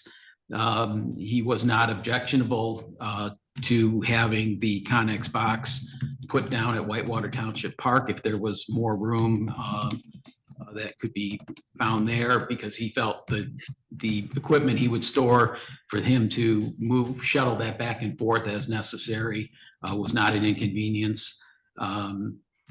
The only consideration was, and there's certainly hasn't been any conversation, is if there are any boxes or documents here in Township Hall that could safely be stored, would the location near High Prairie Park be a better situation than the Township Park? But again, it's a question of how frequently are any that I accessed, and maybe that's not an appropriate place, but the fire department has definitely got need and would ultimately use the lion's share of it, at least to start with.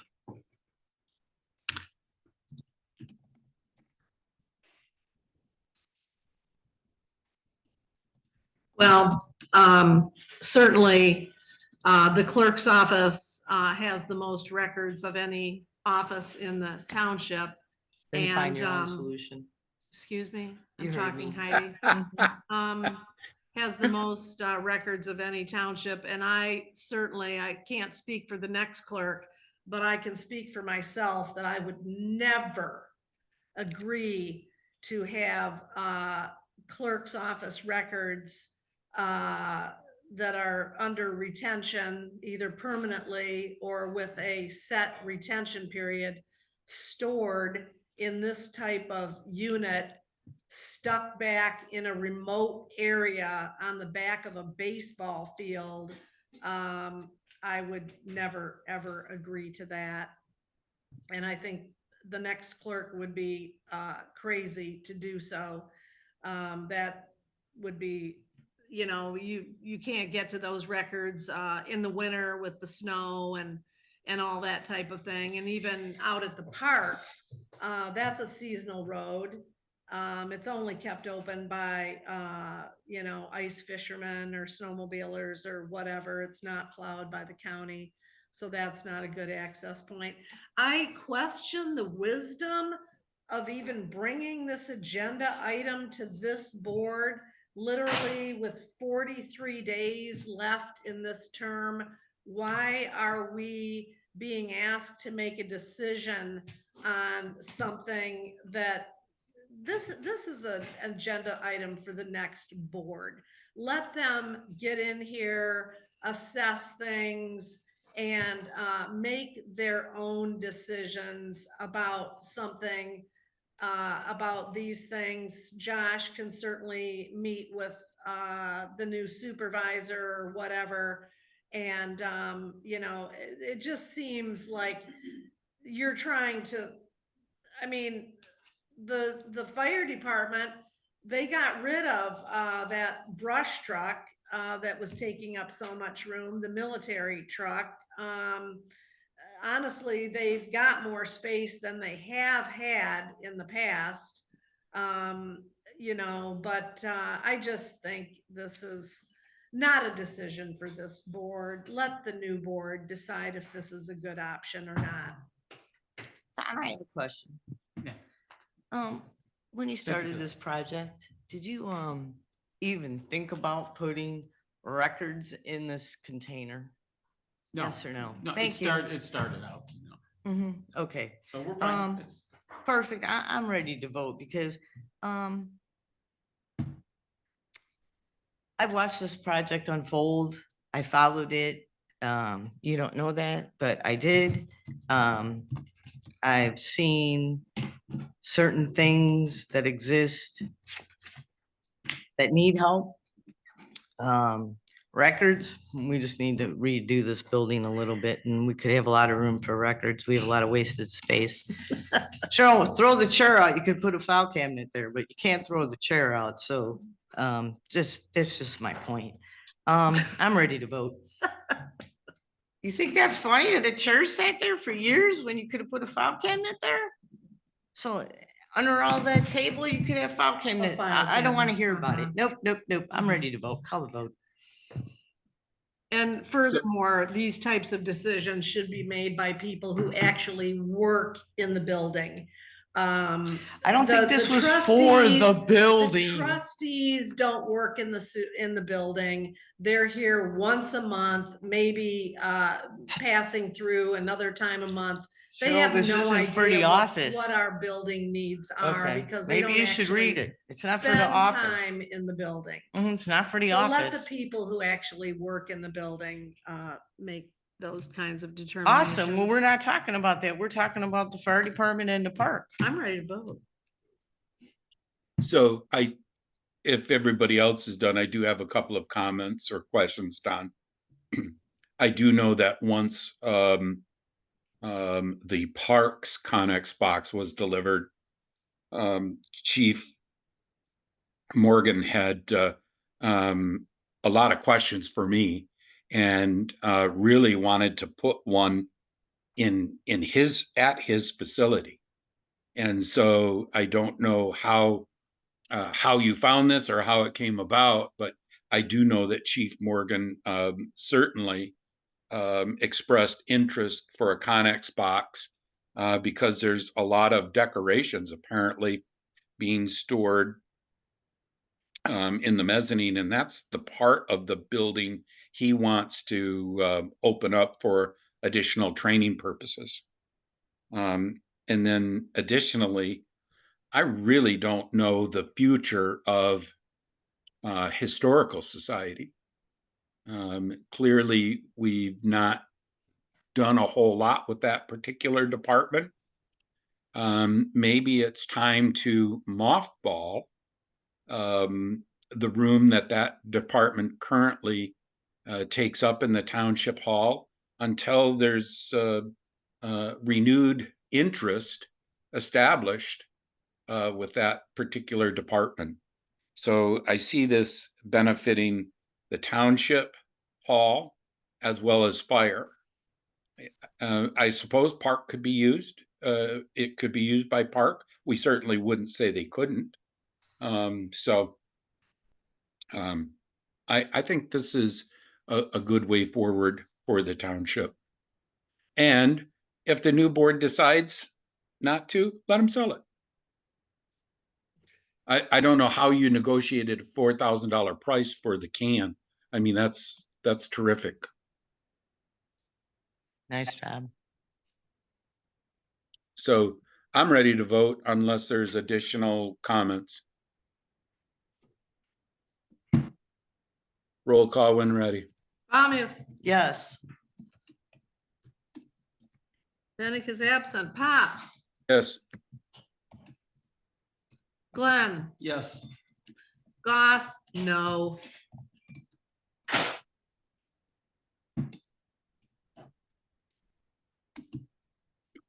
These things were soundproof. We could move the clerk's office there. And you wouldn't even want to put historical records in such a building either. I mean, this stuff's got to be in climate controlled. You were talking about a freezing cold container and blazing hot in the summer, sitting out in the sun. Those temperature changes are very destructive of documents. Didn't we already vote on this issue? Very destructive. What a waste of money. Only in your eyes, the fire and the park people are gonna love it. The park's got one they're not barely even using. Okay. They already got their box. I believe that brings us to new business number 3. Motion to remove the May 9th, 2023 temporary suspension of healthcare provision in the Whitewater Township Personnel Policy Manual and to make Fire Chief Josh Morgan and Park Manager Michael Dwyer eligible for all township-sponsored full-time employee benefits upon completion of their 90-day probationary period. A second. Motion made and seconded. Further discussion? Well, first of all, the motion that you referred to back in May of 2023, motion to suspend. I don't know what suspend means. No changes were made to that policy as a result of that motion. Furthermore, the clerk by appointment very early in my tenure with the township was appointed as the pension administrator and the VOIA administrator, I believe. Possibly the VOIA was just considered part of the pension. Anyways, I've been handling those duties for the township for the last 12 years. And the pension policy says that this healthcare provision doesn't mean anything because we don't have healthcare. First of all, we've never had healthcare in my 12 years here. No one has been paid that I remember a stipend for healthcare costs. So that's a non-issue. And as far as their other full-time benefits, the pension plan says that all elected officials and employees working more than 35 hours a week are eligible for the pension plan. Mike Dwyer and Josh Morgan have already completed their 90 days at their current jobs. They've already been given the enrollment documents for both of those plans. And Josh Morgan has returned those documents for the John Hancock plan, and those have been forwarded to the representatives at the agency that handles our John Hancock pension plan. So these things are things that get handled by the clerk, and their enrollment records are kept on file here. And if someone withdraws and moves their money elsewhere after they leave, that withdrawal paperwork is on file here. And so those things have already been handled, and they became eligible for those. Josh on September 11th, and Mike Dwyer before that. Now, Mike Dwyer has not returned his paperwork yet. I don't know why, maybe he's busy. But I am already tracking Josh's contributions, the contributions amounts that will be made on behalf of Josh Morgan. So the suspension really having to do with healthcare is a non-issue. We don't have healthcare.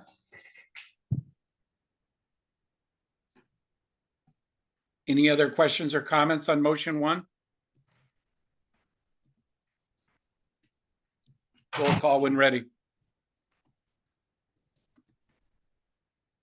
Can I ask you a question, Ron? I'm sorry. Sure. I was just Yeah, no reading the problem. rest of this.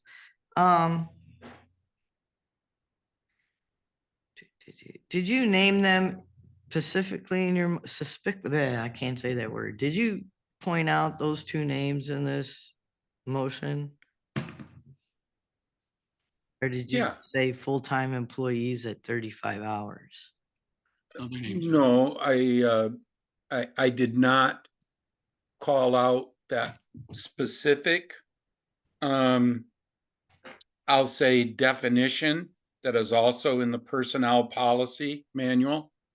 As Well, I'm my- just wondering if you left it generic, then you The wouldn't have to motion was redo made this. as written in the Okay, packet. whatever. And we're currently in discussion of that motion, Cheryl. So again, stop with your interruptions. Sure, I just answered your question. That was all. I doubt that. I just was wondering if you left it generic, if this would cover, if you put names in there, you're gonna have to come back each time, every time you get a full-time employee. So that's an interesting point of view, Heidi. What makes you think that? Because really, the personnel policy should operate without board intervention unless a specific covenant needs to be somehow modified. And so I see your question. And so really what you're saying is we could delete The names and put in The- full-time the- employees. Sure. And I don't have a problem with that. So essentially, are you looking at packet page 63, Heidi? Yep, All right, so temporary suspension of healthcare provision in the Whitewater Township Policy and Procedure Manual. And is that where you say the period belongs? mhm. Or are you indicating that all full-time Well, Cheryl, employees? instead of laughing about it, this is the time to fix the crap. But She hasn't been able to fix anything in her tenure, so. no, but Doritos. Please, my comment to Caused most of the Don was that problems. you said the Whitewater Township Administrative Policy and Procedure Manual, and in your motion, you call out the Whitewater Township Personnel Policy Manual. So not even talking about the same manual. Well, if I made that mistake, I do apologize. I mean, clearly, we are talking about the Personnel Policy Manual. So if I did make that mistake, I apologize. The number of manuals, policy manuals and provisions I've reviewed in the last 3 months has been significant. So I get Heidi, that. are you indicating that the motion should stop at the word manual? Or are you indicating that we should continue the word we should continue the motion after the word manual to include all full-time township employees are eligible for township-sponsored benefits? Well, it says to avoid any wage hours involving flawed township documents. I don't understand why you would put names in here, but Oh, okay. All right. So that helps me clarify. And so specifically, unlike the clerk, the board opined on May 9th of 2023 to suspend the healthcare provision. And so we weren't offering healthcare. And the clerk To offer. the clerk did send out the manual to Fire Chief Morgan that said we do offer. And so I don't really want to go down that rabbit hole of another township document that there's multiple versions out there. And I believe that by calling out the 2 employees who this affects, we can clear up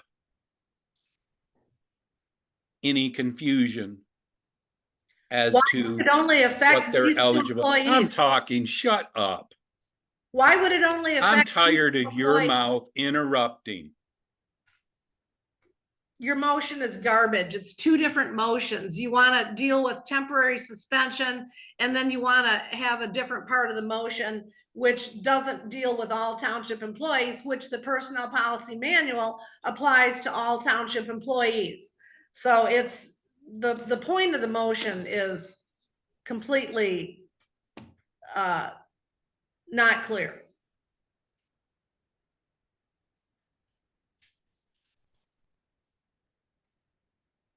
Heidi, did anything that I say or explained help clarify things? Or would you still prefer? well.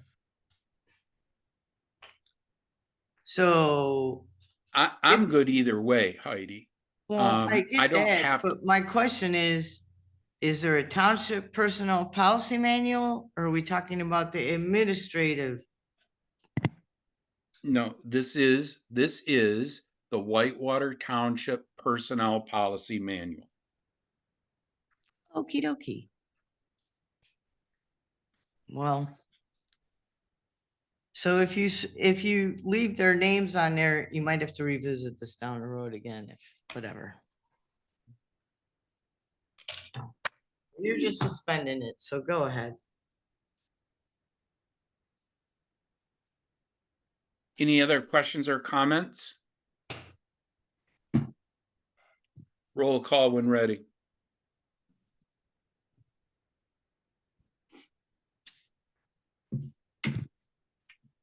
There is one other comment. I honestly do not understand what you're trying to accomplish with this motion. And so I'm not gonna vote on it because I'm just letting you know, I'm not gonna vote on it because the goal is unclear. But anyways, okay. Goss, I'm gonna make no vote. You have to You? vote, Cheryl. I'm You have voting to this vote. just because you voted Glenn? no. Yes. Pop, Yes, Bennett is absent. Are you a no vote or an abstain? I'm She can't a, abstain. She I'm has to know. abstaining. No, she can't. She gotta vote yes or no. I mean, when I said no vote means I'm not voting on it, That's what I'm asking. not a no. Thank you for clarifying that.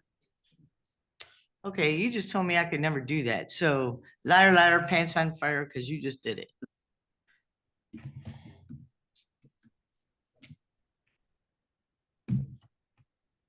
Heidi, I didn't hear your vote. I'm sorry. Were you called? Yes, I voted yes, because Cheryl voted no. Okay, Now she's abstaining. So she told me I couldn't do that long ago, so I'm calling her a liar. Your so pants be I'm on sorry. fire. Cheryl, can you repeat who voted yes and who voted no? Valmuth, Glenn, and Pop voted yes. So the motion passes.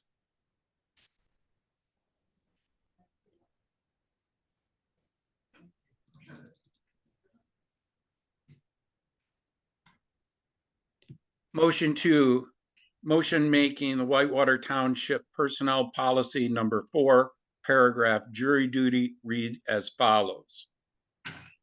If any full-time employee is ordered and reports for jury duty, that employee will be paid by the township at their regular pay rate for each day of jury duty that the employee would have been scheduled to work. The employee shall give prior written notice to the township supervisor and present proper evidence as to the jury duty performed. I'll second that. Motion made and seconded. Further discussion? Roll call when ready. You know, I. Discussion period's over.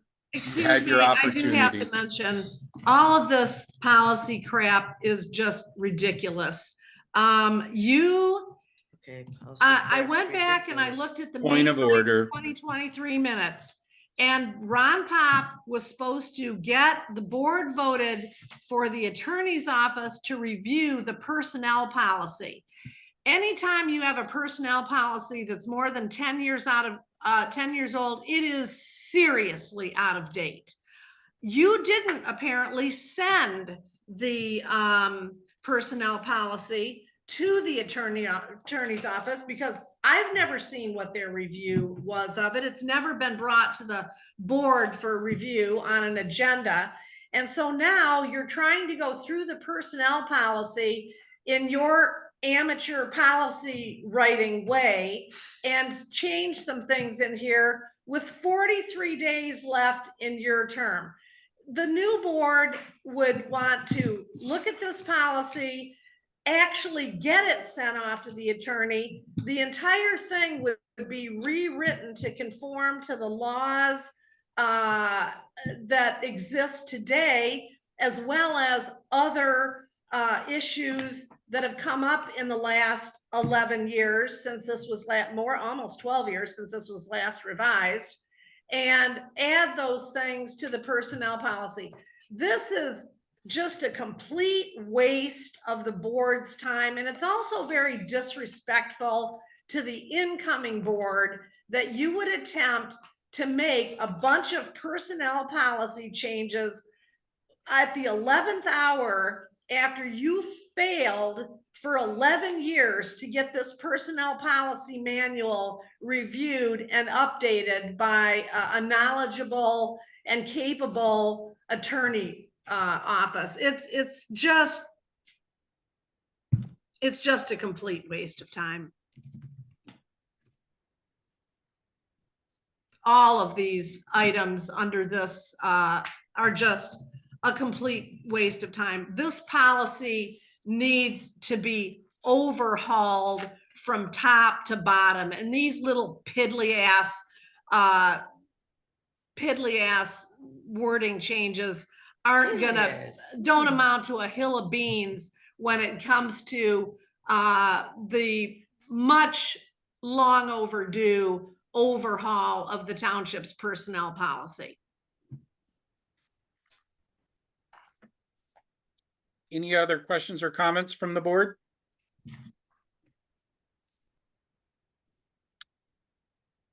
Roll call has been made. A call for roll call has been made. So we're just waiting on you, Cheryl.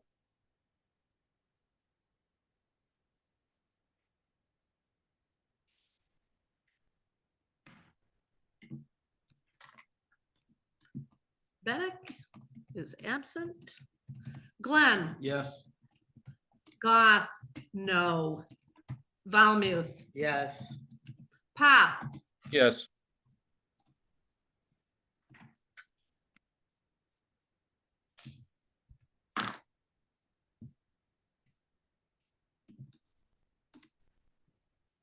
Motion 3 is on electronic packet page 65.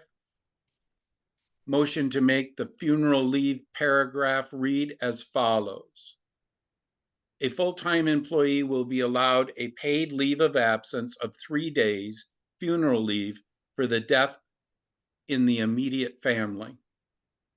Immediate family is defined as employee's current spouse or any of the following relatives of the employee or their current spouse: son, daughter, grandchild, parent, grandparent, son, daughter-in-law, brother, sister, or a member of the employee's immediate household. Funeral leave will not be deducted from any other leave time. Additional leave may be granted without pay or charged to sick leave with written notice to the township supervisor. Time off for funeral leave will not be counted as hours worked for the purpose of overtime.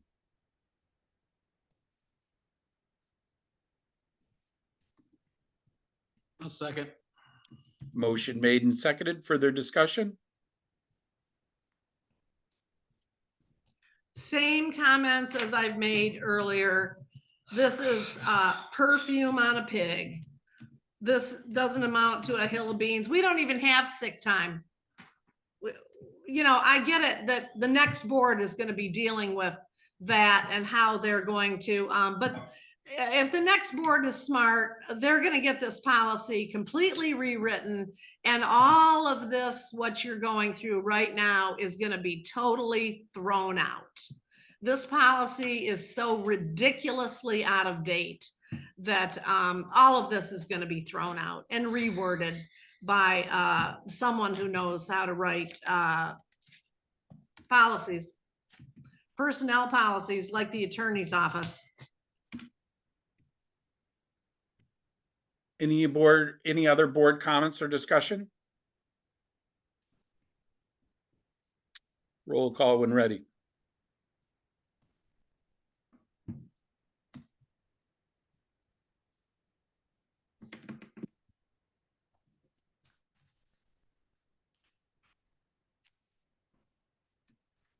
Pop, Yes. Goss, no. Valmuth, Yes. Bennett is absent. Glenn, Yes.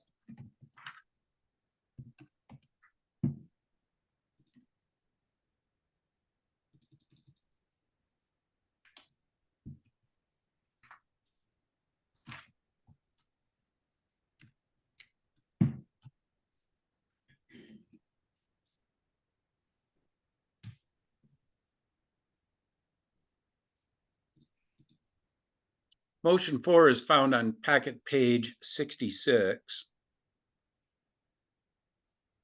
And for, I guess, the sake of time, I'm going to make a motion. Make the health insurance paragraph read as presented.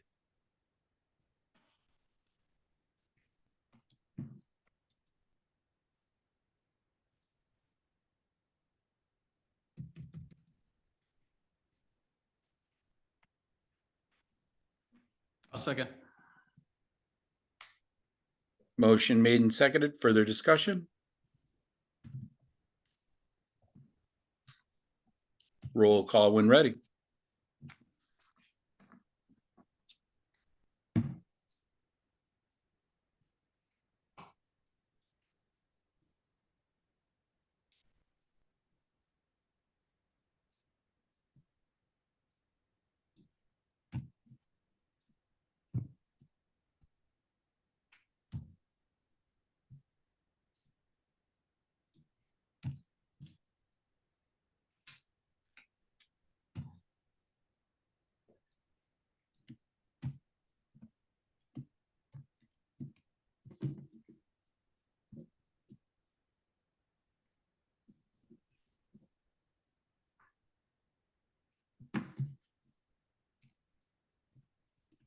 Glenn, Yes.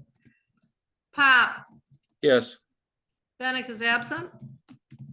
Goss, no. Valmute, Yes.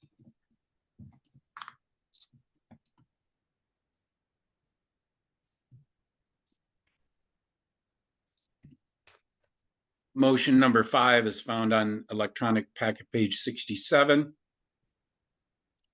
Motion adopting the proposed Whitewater Township Healthcare Coverage Waiver Declaration Form as proposed, and add it to the Whitewater Township Personnel Policy Manual Table of Contents under the attachment section.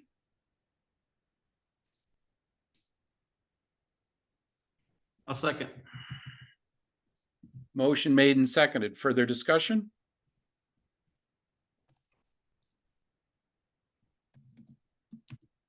Roll call when ready.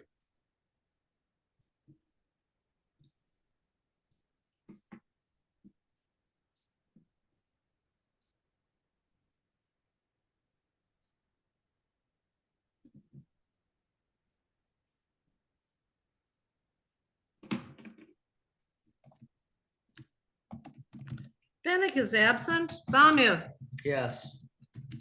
Pop, Yes. Glenn, Yes. Goss, no.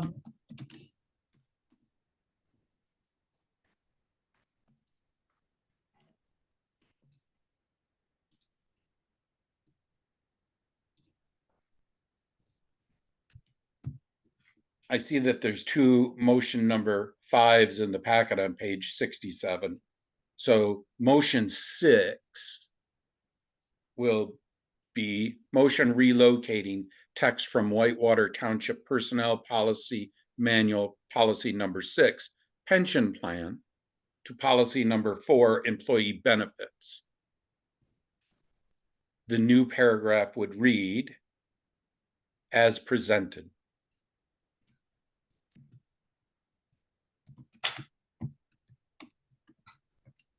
I'll second. Motion made and seconded. Further discussion?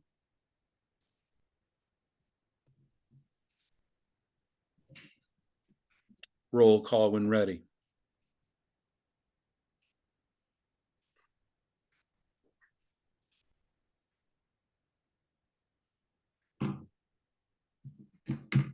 Pop, Yes. Bennett is absent. Valmute, Yes. Goss, no. Glenn, Yes.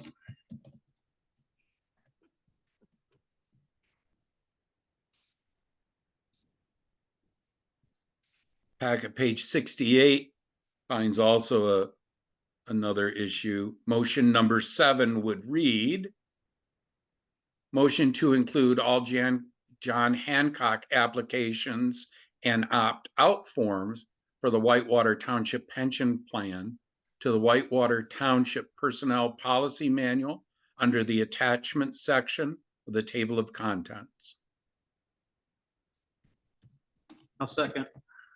Motion made and seconded. Further discussion?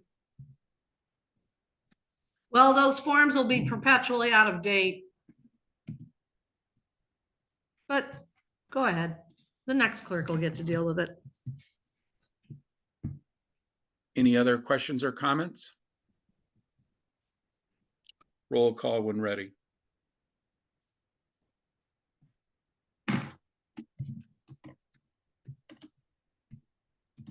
Valmute, Yes. Goss, no. Glenn, Yes. Bennett is absent. Pop, Yes.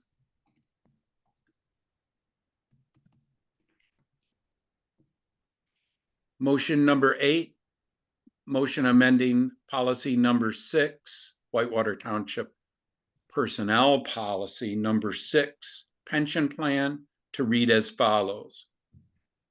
Pension plan relocated to policy number 4, October 8th, 2024 in its entirety. Policy number 6 title remains in the manual for future use. I'll second. Motion made and seconded. Further discussion?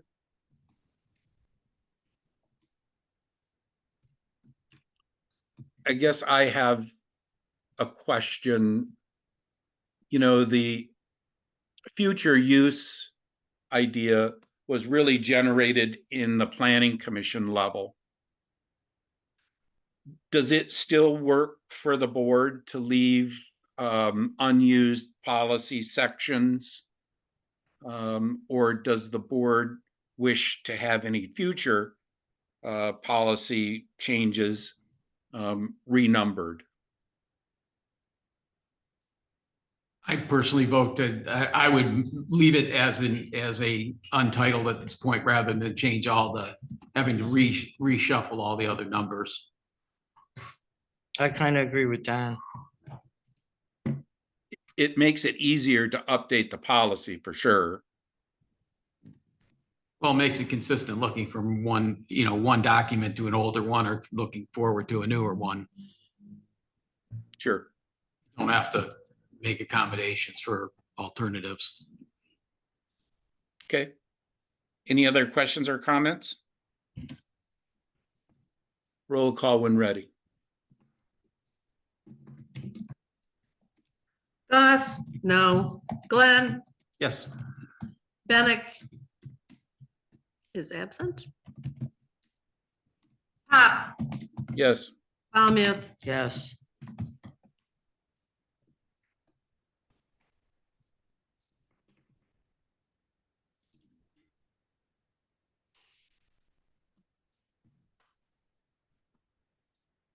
New business number 4 begins on electronic packet page 69.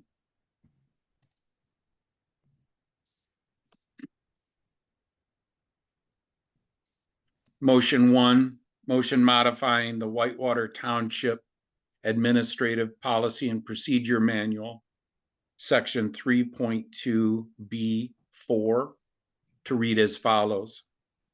Keep a record of paid holidays, vacation time, sick days, jury duty pay, funeral leave, health insurance, and pension plan participation forms for employees pursuant to the Township Personnel Policy Manual.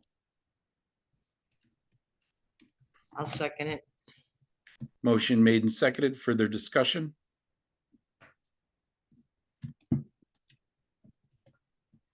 Roll call when ready.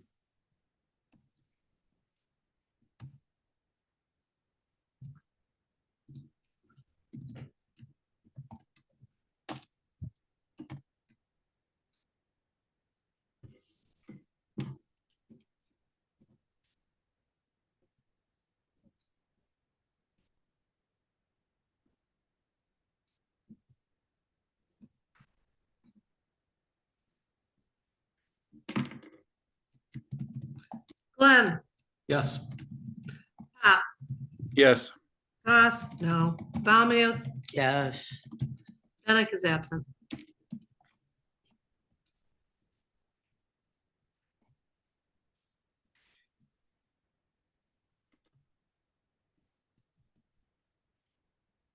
Motion 2, motion modifying Whitewater Township Administrative Policy and Procedure Manual, section 3.3A 15, to read as follows.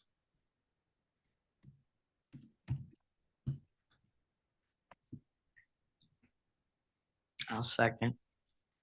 Unless you're Yeah, not I'm done. sorry. My computer just went funky. So I'm trying to get back to where I was. I haven't finished my motion yet, Heidi. You have it. Continue. Okay. Yeah, so the motion reads as follows: a complete executed copy of the Whitewater Township Personnel Policy in each employee, a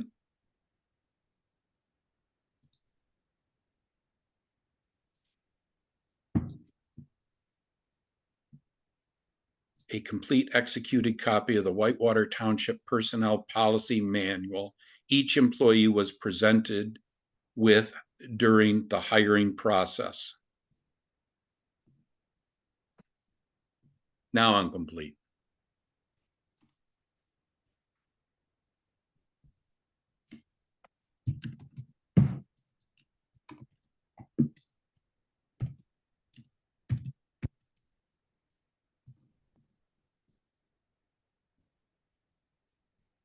I'll second.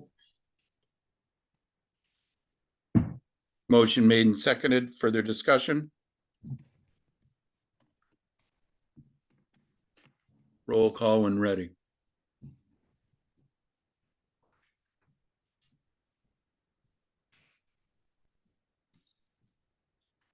Somebody put in the minutes that the clerk got up and left, like she puts when we get up and leave.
I believe I've called for roll call whenever we're ready to do that. I thought you called for discussion. Last I heard, you called for I discussion. did do that. So roll call when ready. Valmuth, Yes. Bennett is absent. Pop, Yes. Glenn, Yes. Goss, no.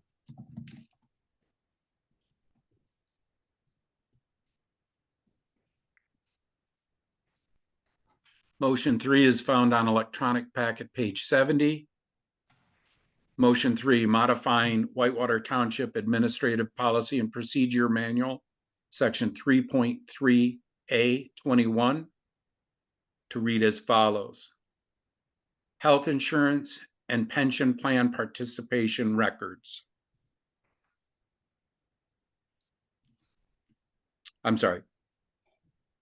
Keep a record of paid holidays, vacation time, sick days, jury duty pay, funeral leave, health insurance, and pension plan participation forms for employees pursuant to the Whitewater Township Personnel Policy Manual.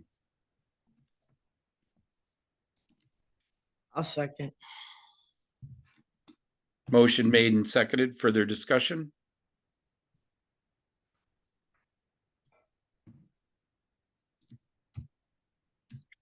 Roll call when ready.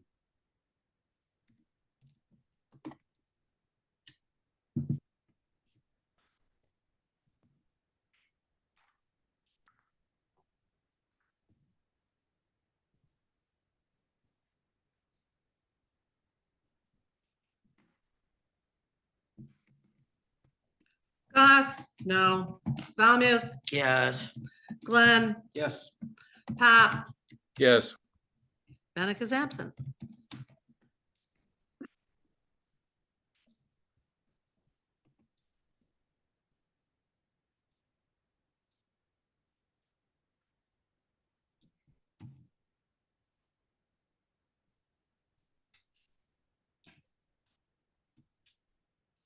New business number 5.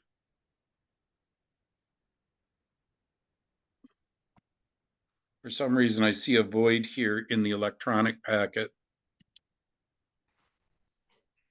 I don't know why it didn't.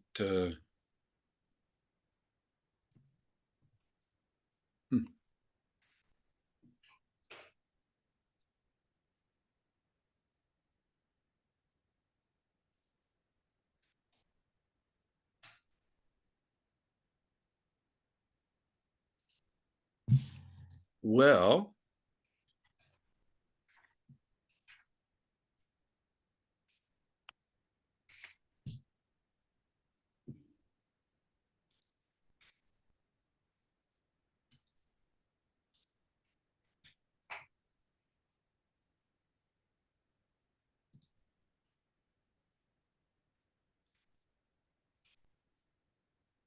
new business number 5 was intended to be something that Cheryl forwarded after I had generated the packet last month for tree work at Circle Hill.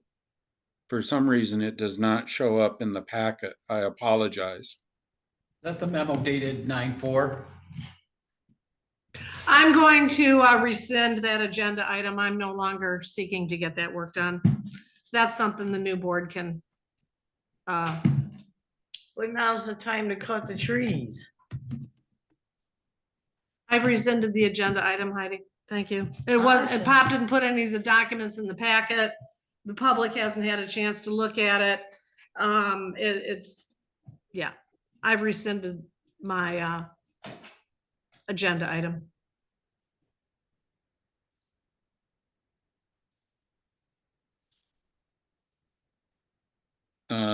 Don, what was the date of that document that you? I'm looking at one dated 9/4. To Whitewater Township Board from Cheryl Cost Clerk, 9/4/2024 tree work in Circle Hill Cemetery. And I think I pulled that into just into a file that for this meeting. When I noticed it wasn't in there, so. So the business item that should have appeared was generated by an email created on September 4th, 2024 at 12:37 p.m. by the clerk. Is that the one that you're referencing?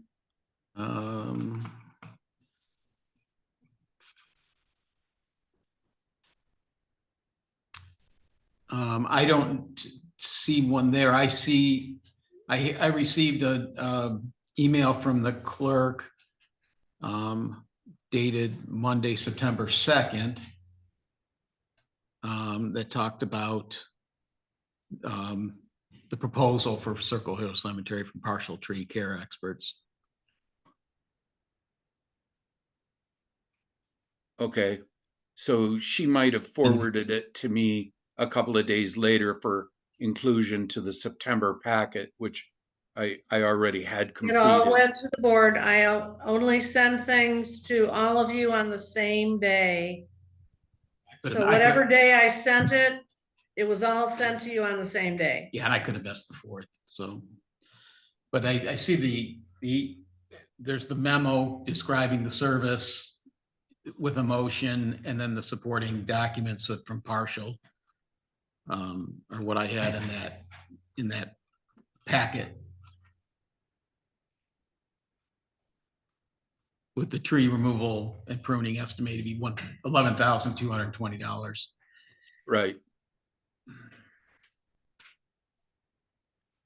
Are you sure you want to remove this from the business item, Cheryl? I mean, if this tree work needs to get done, obviously you indicated a portion of it was emergency work, which apparently has already been completed, correct?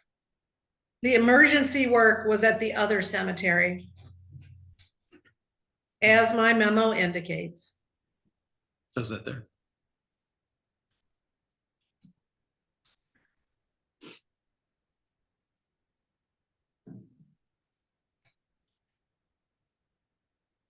So the Williamsburg Cemetery on Old M72, isn't that called Cedar Rapids? It's called Williamsburg Cedar Rapids Cemetery. Okay. So I just automatically assumed that according to this business item, the picture, I'm certain, is looking down at Circle Hill, is it not? The memo lays out very specifically that some emergency and a large leader came down at Williamsburg Cedar Rapids Cemetery, blocking access for burials and had to be removed on an emergent basis. That was accomplished. While I was dealing with Matt Harrow on getting that work done, I asked him, this is as the memo states, to give us a quote for doing the same thing in Circle Hill Cemetery that we did a couple years ago in Williamsburg Cedar Rapids Cemetery, and that was to have dead limbs and dead trees removed. That is what the quote is for. I believe that I attached pictures of the large leader that came down in, I don't have it in front of me because you didn't put it in the packet. Well, I meant to, I mean that. Because I don't even have it in front of me to look at anymore. So, and it wasn't in the last packet either. So if somebody else wants to adopt it as their agenda item, have a party with it. But I'm, with 43 days left in the term of this administration, here again, I feel like this should be on the agenda. Or the next board doesn't have to put this specific thing on the agenda. They can get their own estimate. They can call whoever they want. Maybe they want to call Brothers Tree Service. I don't know. There's a gazillion tree services out there. Maybe they want to call other tree services. I didn't get any more quotes, which the policy would seem to suggest that we should get 3 quotes. But I didn't because partial, we've been dealing with them and they've done a great job for us on all the inventorying of damage in Battle Creek. We've had a good relationship with them and they do an excellent job. But here again, if somebody else wants to adopt it as their agenda item, otherwise I say I'm ready to move on. Okay.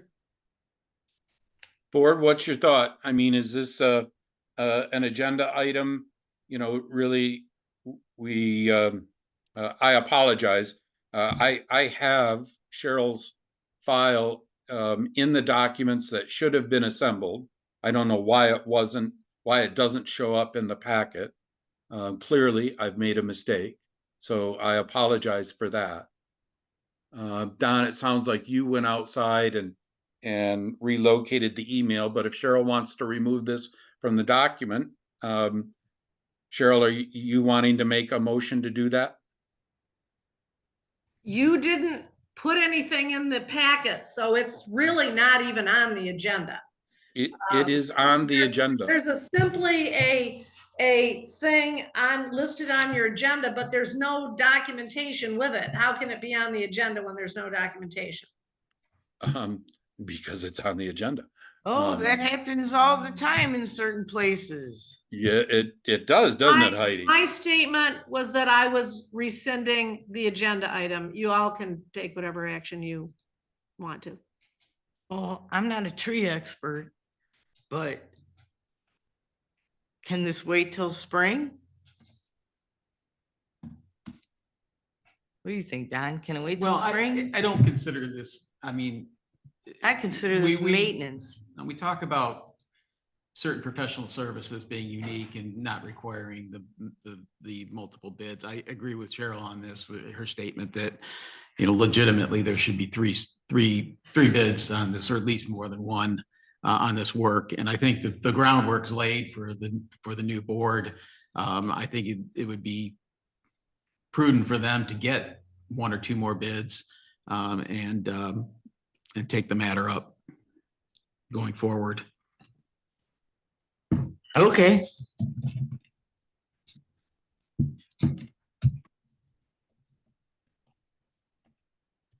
So then I'll make a motion to remove new business number 5, clerk's agenda item, tree work at Circle Hill Cemetery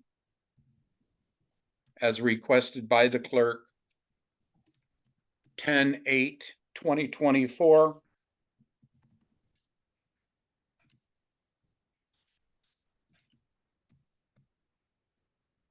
I'll second.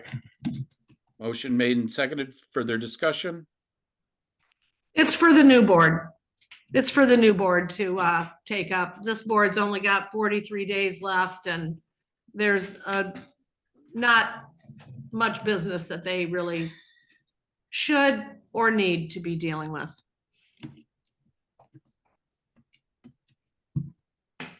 Okay, that was an interesting statement. Any other board comments or discussion? Roll call when ready. Sure, would you reread the motion, please? No, I won't. Awesome. Bennett is absent. Glenn, Yes. Goss, yes. Baummuth, I'm gonna go yes. Pop, No.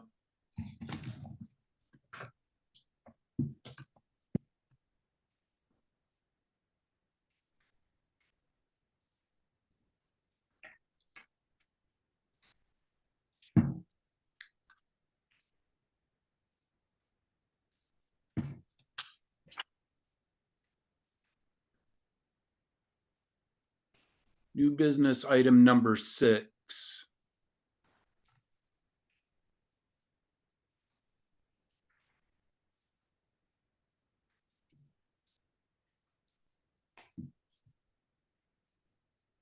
I'm going to make a motion to follow Whitewater Township Code Enforcement Policy and Procedure Manual dated January 2nd, 2012.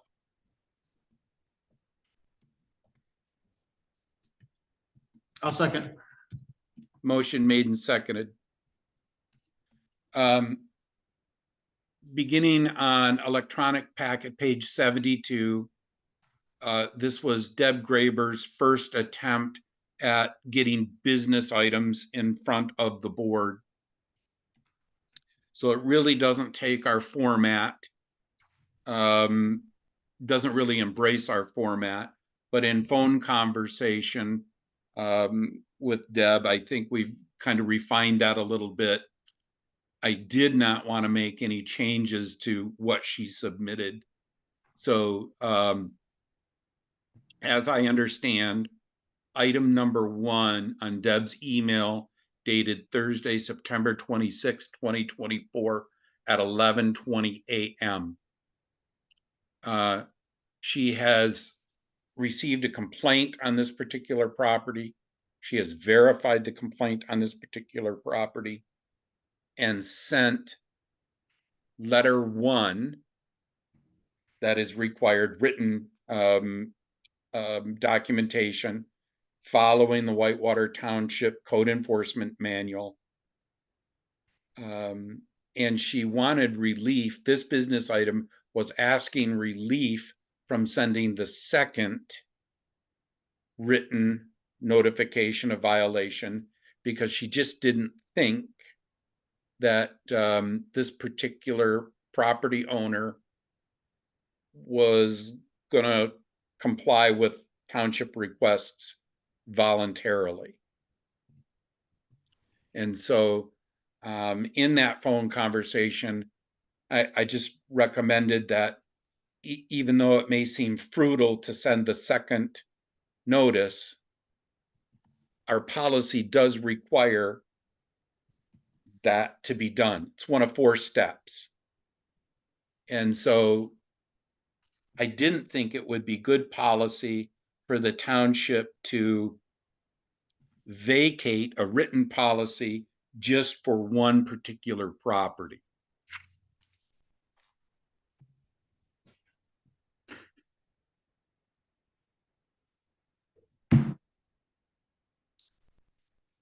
We're not in agreement on that. I mean, if it may seem fruitless to do it, but it is the steps. And if that's the steps, I think the second letter should be fired off, and then I think the matter comes, then I think then you just follow step 3 and 4. But I really think that in matters such as these, the steps are there for a reason, and they should be executed in order to put the township into best possible position going forward, that at least we followed our steps. Yeah, I concur. And I also made the offer to Deb that, you know, if she thinks those 4 steps need to be modified before we sent out our first letter or confirmed a violation at a certain property address, maybe we make those changes. But once the process is started, steps 1, 2, whatever, were completed, I think we should follow it through. Yep.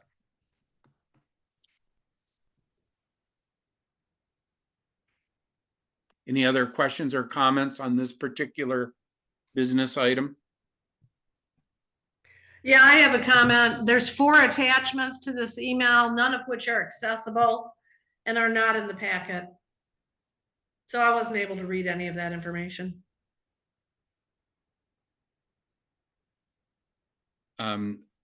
Again, I did not verify that the links and stuff worked. You know, it's just. They don't. Okay. I just tried using them also for the 3rd time, but I found my information. And I'm not referring to links. I'm referring to the PDF icons and the Word icon at the bottom of the email. None of those documents are accessible and were not replicated in the packet.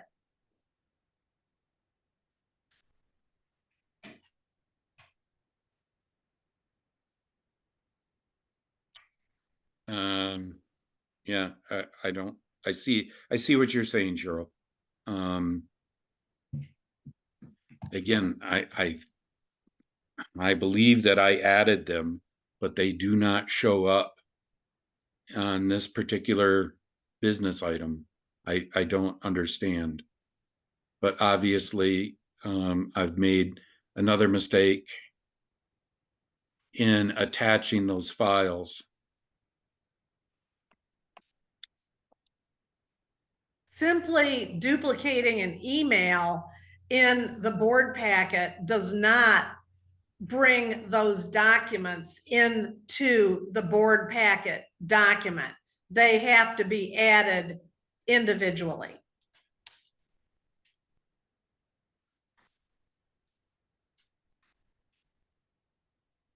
Yeah, so I don't believe, again, from phone conversation, I don't believe that the thrust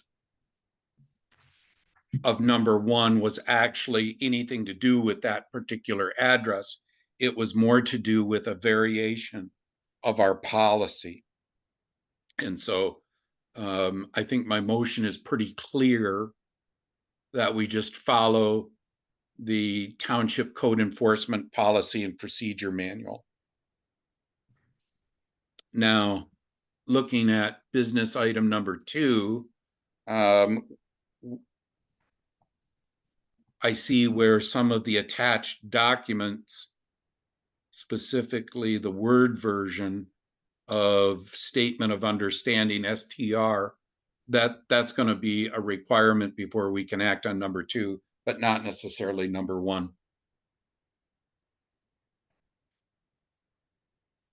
I'd agree with that. I would too. So, I'm sorry, Heidi, what were you going to say? I Let's apologize. fix it.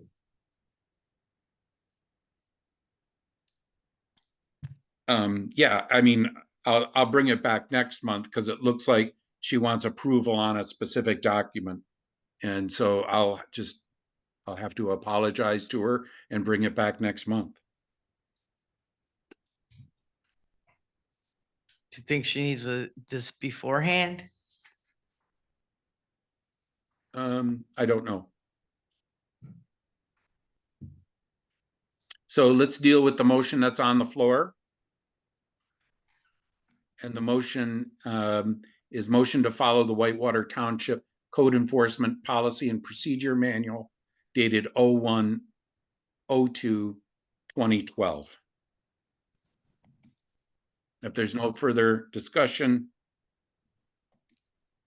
I'll request roll call vote. Pop, Yes. Gus, yes, Baumeth Yes. is absent. Glenn, Yes.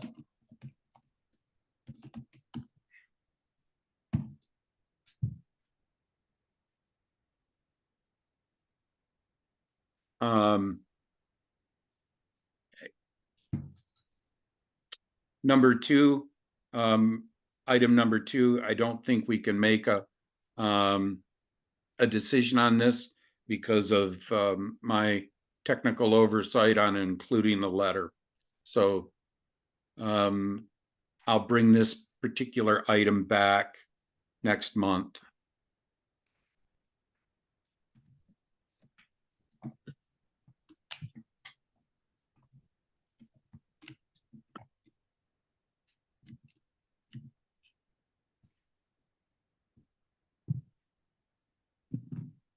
I'm just making some packet notes, sorry.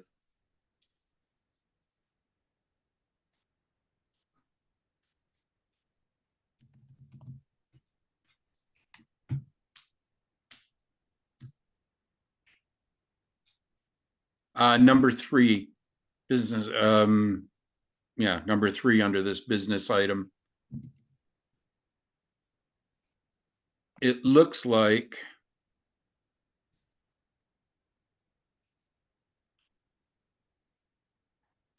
I'm going to make a motion approving a repair purchase order for Netlink Business Services for the zoning computer. That's my motion. Is it worth fixing? That's my motion. Okay, What? I'll second it. Okay. what computer does Deb Graber have? I thought you bought her a brand new one.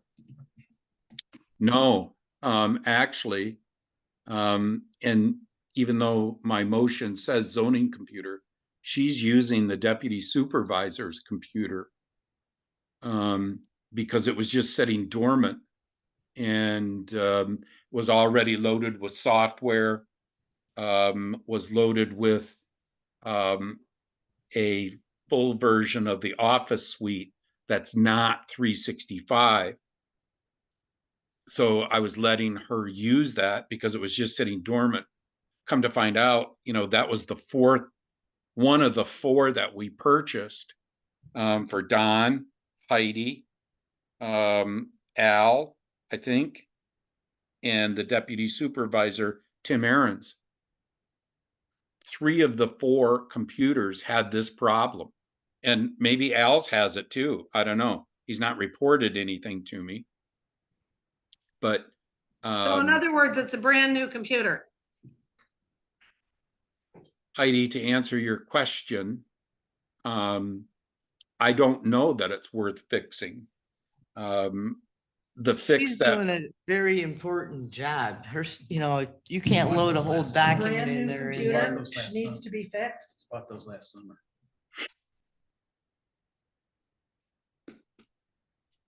So with Heidi's and with Don's, the issue showed up, and Don, I think you repaired yours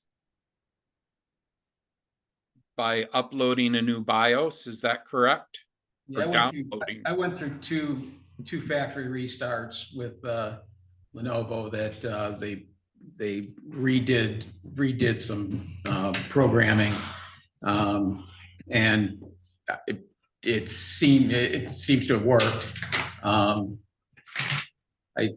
think when we reported that, we knew Tim Aarons was the same model, but wasn't being used. I don't know. Did you send yours back? Or did Mine had to go back and then the screen fell off and you don't want to know. So I'm just saying is. Well, how much was paid for this computer?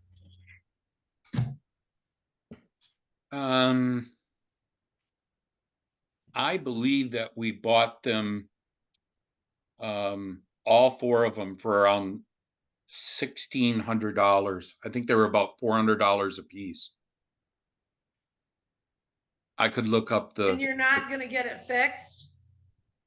You're making a statement, it's not worth getting it fixed? A Cheryl, what was my $400 motion? Equipment? What was my motion, Cheryl? Said that. I think Heidi No, said. I'm directing that that. to Heidi. Oh, I Oh. asked, is it worth fixing? Because of all the different issues that all these computers have had. Sounds like they're junk. It kind Shouldn't of, have been bought to begin with. Lenovo is not a good brand. maybe we should ask her what kind she wants. Since she's doing the tasks. Just a thought. Well, I think any computer can have BIOS problems. And Heidi's was fixed under warranty. Don's was fixed under warranty. But because Tim Aaron's only had this computer for a couple of days, maybe a couple of weeks, I do not recall him saying that there was a problem with the computer. Warranty is now out of date. I've got, I don't know, an 8 or 9-year-old Livono as a home computer.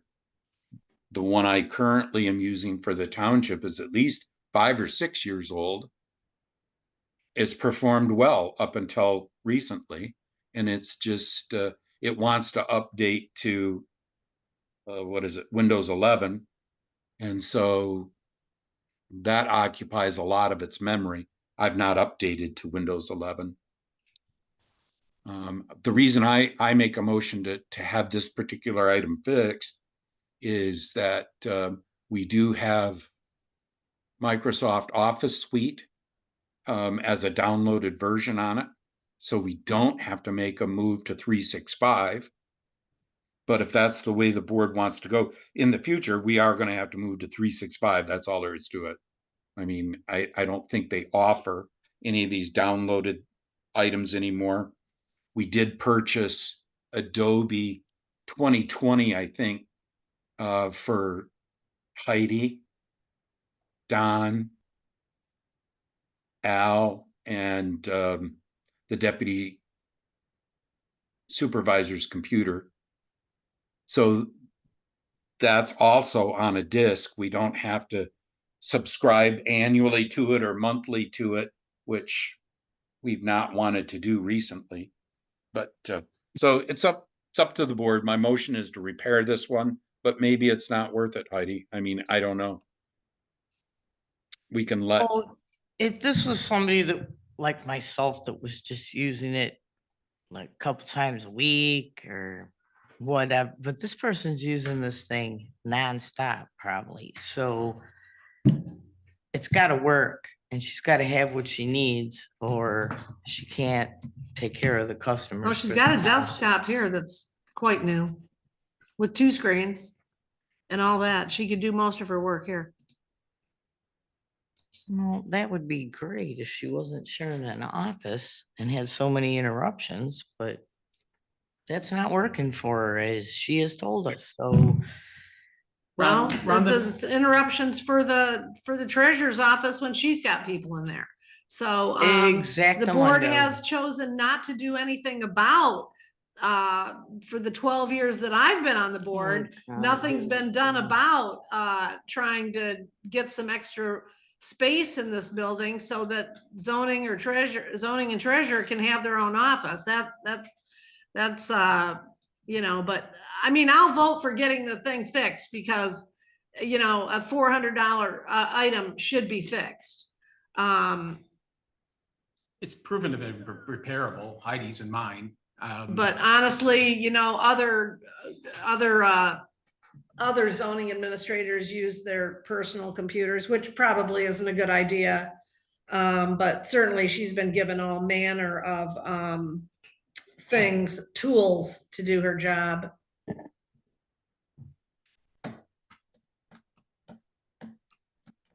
Well, it's important to note. Well, I'm good. I'm good. So my motion is to repair this particular item and to have Cheryl issue a purchase order for it, for the repair. I mean, I don't know how much it's going to be to repair. And Heidi, to your point, I think NetLink Business Services charges about $120 an hour. I know on your particular BIOS reset, I probably had 3 hours in it before tech services said it can't be repaired. It must be repaired in the factory, not on site. Don, you Exactly. didn't have that experience. I It think took several yours was, hours. I'm sorry. It took several hours because there was the initial and then there was a follow-up one about a month later. So I probably had, well, just ballpark. I had more than 3, but less than 5 Hours. Yeah, because it took a long time. It wasn't so much that the repair took a lot, but you had to reload all the other programs on there, and that was really time consuming. So I guess maybe the idea should be put a cap on the repair amount, and if the repair amount is excessive, don't authorize it and bring it back to the board and say, look, at the repair estimate came back as at this, and it's just it doesn't make any sense to spend that kind of money on this. So my comment to that, Don, is that, and this pertains to even if we repair the thing or buy a new one. If I recall correctly, Deb does not have Adobe on her personal computer. So working with PDFs and things like that is difficult. I'll validate that. Yeah. So I don't know if she's using, I'm sorry, Heidi. I don't know if she's using a knockoff version on her personal computer or what, because clearly she is generating PDFs. She might even be doing that in the office. I don't know. But thinking that $120 an hour, and I do believe that is the going rate for NetLink Business Services. If they had 3 hours in it, we've pretty much gotten 4 hours in it. We've gotten to the total cost of that computer. Should we more make like it? 360. Yeah, and we've already been told by NetLink Business Services that, many of our platforms are quite outdated. Should we take this opportunity to leave the old and just embrace the new, meaning Windows 11 and annual subscriptions to softwares like Adobe and Microsoft Office, which would be 365. I'm sorry, did you say you couldn't hear me, Heidi? No, I could hear you, but I could hear Cheryl too. So whatever.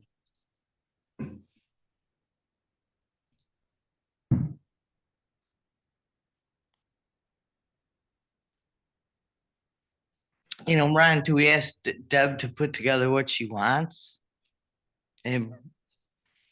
Or do we vote not to exceed over X amount? So it's been my interpretation, my limited experience with NetLink Business Services, that they would either come or we would drop off the device to them. They're probably not going to know what's wrong with it in under 2 or 3 hours. Deb indicates that this thing shuts off every 30 minutes, 4 times in a 30-minute period. So apparently it's pretty active in what it doesn't like. And I suppose that if there was an error screen, much like was sent on yours, Heidi. Don, when you were looking at yours, did you get an error screen that told you, hey, this error fault? Yeah, the first or second time I did, and then I kept my cell phone handy. And so when the error code popped up, I just scanned the QR code, and that's what the Health Service Center was able to determine that was specific to the problem that was having. Okay. All right. And Heidi, to answer your question, and this might be a new board thing, quite frankly, I think we ought to determine what each township computer should have as a minimum, and then we just buy the same platform. So the same platform would be the same make of computer, the same software loaded on the computer. That way everybody starts with the basic needs or tools to do their job.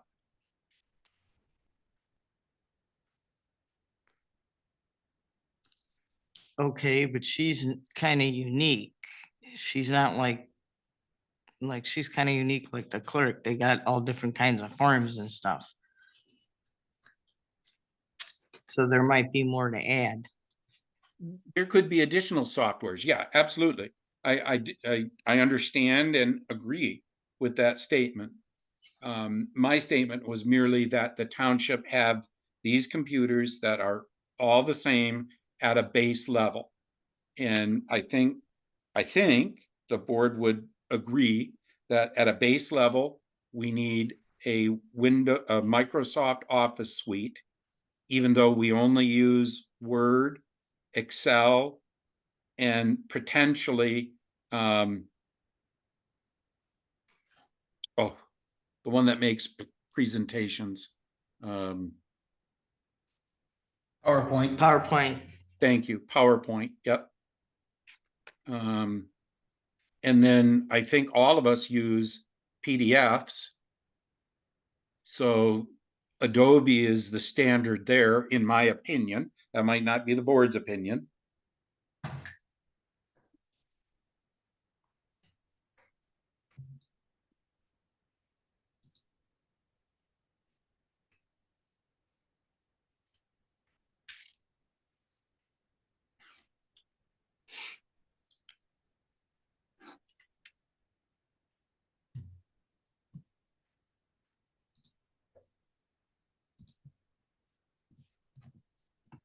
So the motion that's on the table is to repair this computer.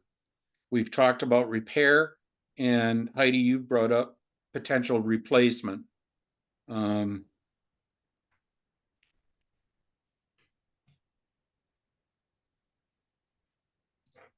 We've also talked about trying to limit what the repair bill might be. Does anybody have a number in mind? $300? Want them to spend 2 hours on it? They can fix it in 2 hours, fix it. If not, then we get a new computer. Or do we just want to just let them fix it and be done, no matter what the price is? I'm not sure I'm comfortable with just a blank. I don't know that 2 hours is enough. You know, I would tend to lean towards $400 and evaluate it from there. If they came back and said, well, we could end up fixing it for another $80, then I think that just becomes a different decision. But I think capping, evaluating, and if the repair can be completed for less than $400, then if not, what would be the alternative number, and then a decision would be made. Okay. Or replace, and then we can get a quote on what it'd be to replace. Right. That seems reasonable. Cheryl, what's your thought? Whatever you want, Heidi, what's your thought? promotion. You probably don't want my thought because I lost my mind with this thing. So because I couldn't even figure out that it was broken. So I'm not going there. Yeah, I understand. I mean, So- then the face fell off too. So I had more issues than just, Right.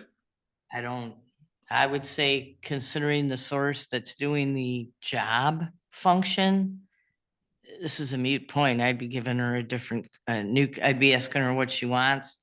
Let us know what you want. And if you want to fix this thing and possibly give it to somebody else, I have no confidence in this brand, so her job is more important than $400. So Right. I'm willing to expand a little, but I don't think fixing it's the answer. Okay.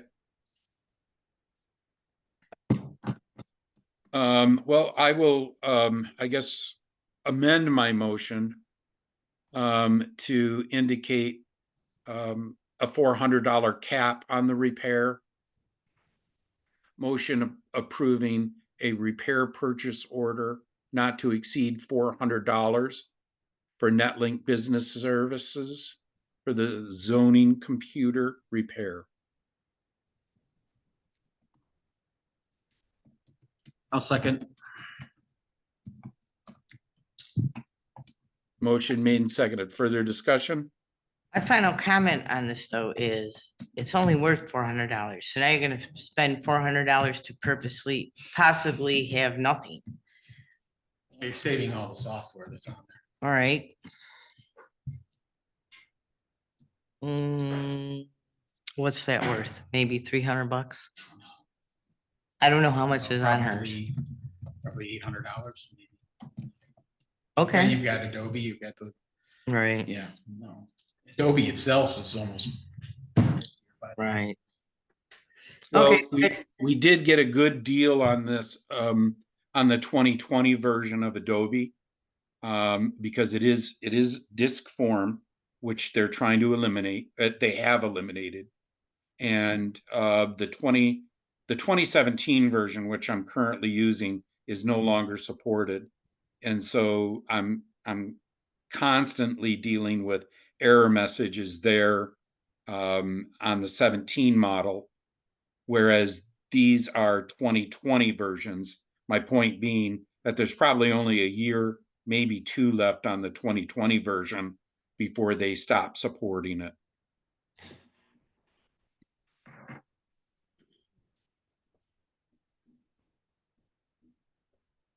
So there's a motion made and seconded. Further discussion? Roll call when ready. Glenn, Yes.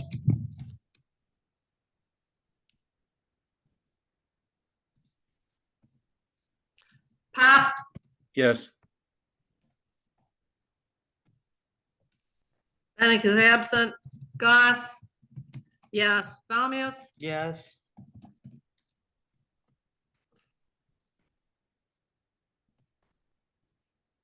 So we are at our 3-hour mark. We've still got a couple of business items left to go. They're quite lengthy. I do know we have folks in the township hall that are interested in the next two items. So I'm prepared to just take a small bathroom break and say we move on to the next few business items and clean this up. But I'm also cognizant of that the board may have other wishes. I'd like to just take a quick break and finish this up. So would I. And 15-minute break or 10-minute break? I'm good with 10. Good with I 10. am. Cheryl? aye. Apparently that means yes. Motion to begin a 10-minute break at 12:01. I'll second. Motion made and seconded. Further discussion? Roll call when ready. Just take it. Cheryl's taking my picture again. Awesome. Let me take hers. Hang on. Hi. We did call for a roll call vote in your absence, Cheryl. Motion by Pop to take a 10-minute break. Yep, beginning at 12:02 now. Almost seconded.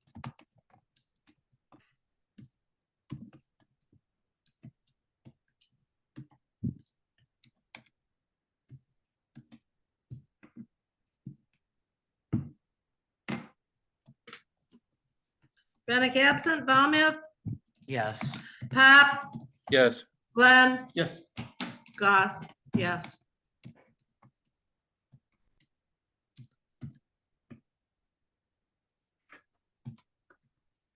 motion passes.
got about 2 hours. If that works.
According to my clock, it is 12:12.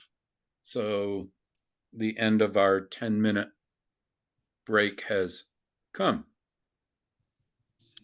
So that leads us to, I believe we finished up new business number 6. And that moves us to new business number 7, packet page 73. And this would be Whitewater Township Park toddler playground equipment recommendation. I'll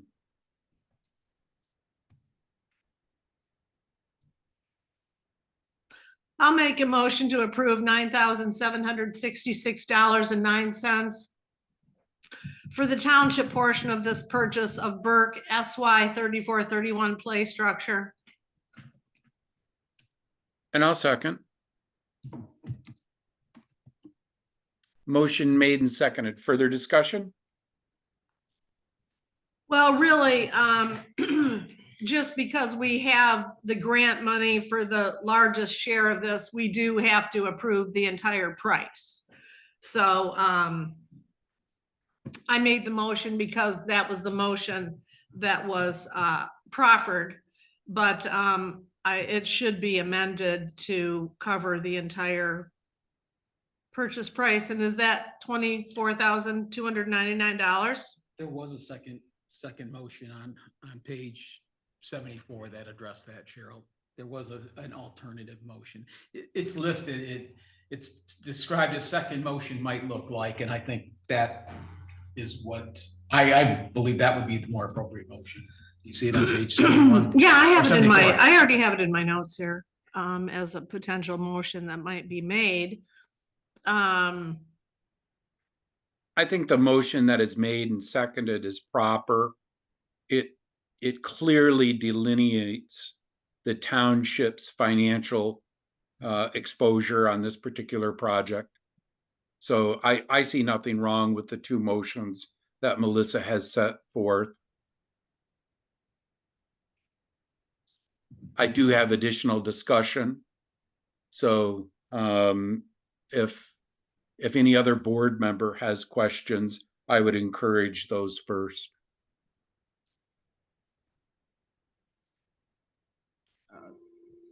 My question's on the installation.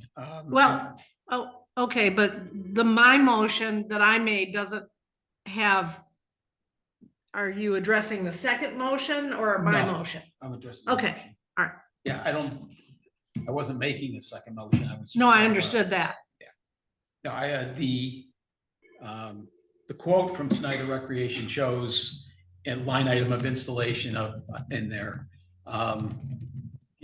What does that, it seems like a broad term. What does that mean? Or what is Snyder told you folks or communicated to you in terms of what they're doing for installation? And the reason because there can be a serious delineation here between what they're from out of state or out of town. They're going to show up, and what are they expecting to see in terms of the site prep and the installation? I mean, are they digging footers? Does the site have to be installation ready in this case, and they're basically just tooling it all together, putting the parts together, or are they coming in physically and flattening out any areas that need to get the unit level and sinking concrete footers or whatever the installation? Because I didn't see anything in there that talked about the installation setup of it. Yeah, the quote will include all items to bring that material that was going to be delivered by Burke to the site, to the contractor, all the footings, all the spoil dispersion on that site.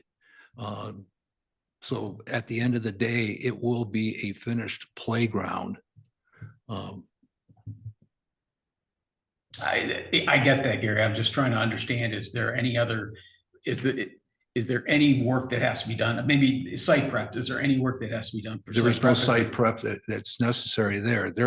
At this point, I will say they are not going to deal with the grass that has grown into those particular areas. Okay, in that new installation, if you were to go out to that site now, there is grass in that playground now. What they're going to do is install that playground according to the manufacturer's recommendation, the Consumer Product Safety and ASTM standards. As far as dealing with the surfacing out there, they're going to just drill those holes, and then that sand spoil will be spread around in that particular area. So they've seen the installation area. Has somebody visited here, or are they just looking at photos? They're looking at photos. It is, we have an engineering drawing that was prepared by Gosselin Kupacek. That area is relatively flat where this new piece of equipment is going to go. The actual grade differential is outside the fall zone area. So that the preparation, there are no trees and shrubs that need to be removed.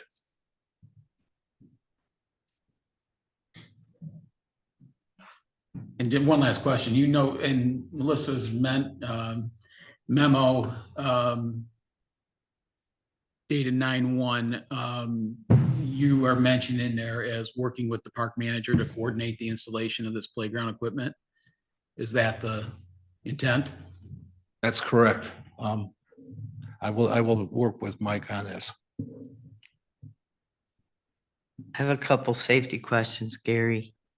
Did anybody, I sent Melissa an email about contacting the lady that did the safety for High Prairie Park.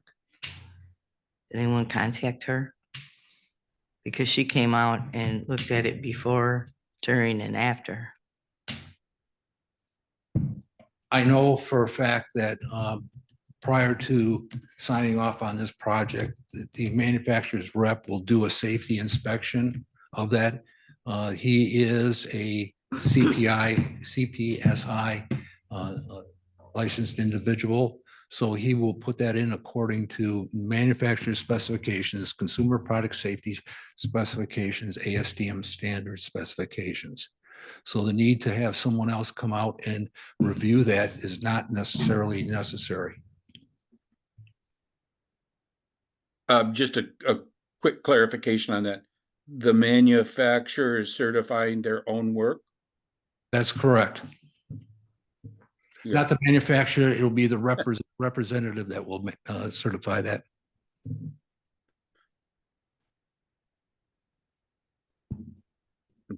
I like third party for sure. Is the installers work for the equipment manufacturer, or are they a third party? They're a third party to the manufacturer's rep. So this is not a manufacturer's installation.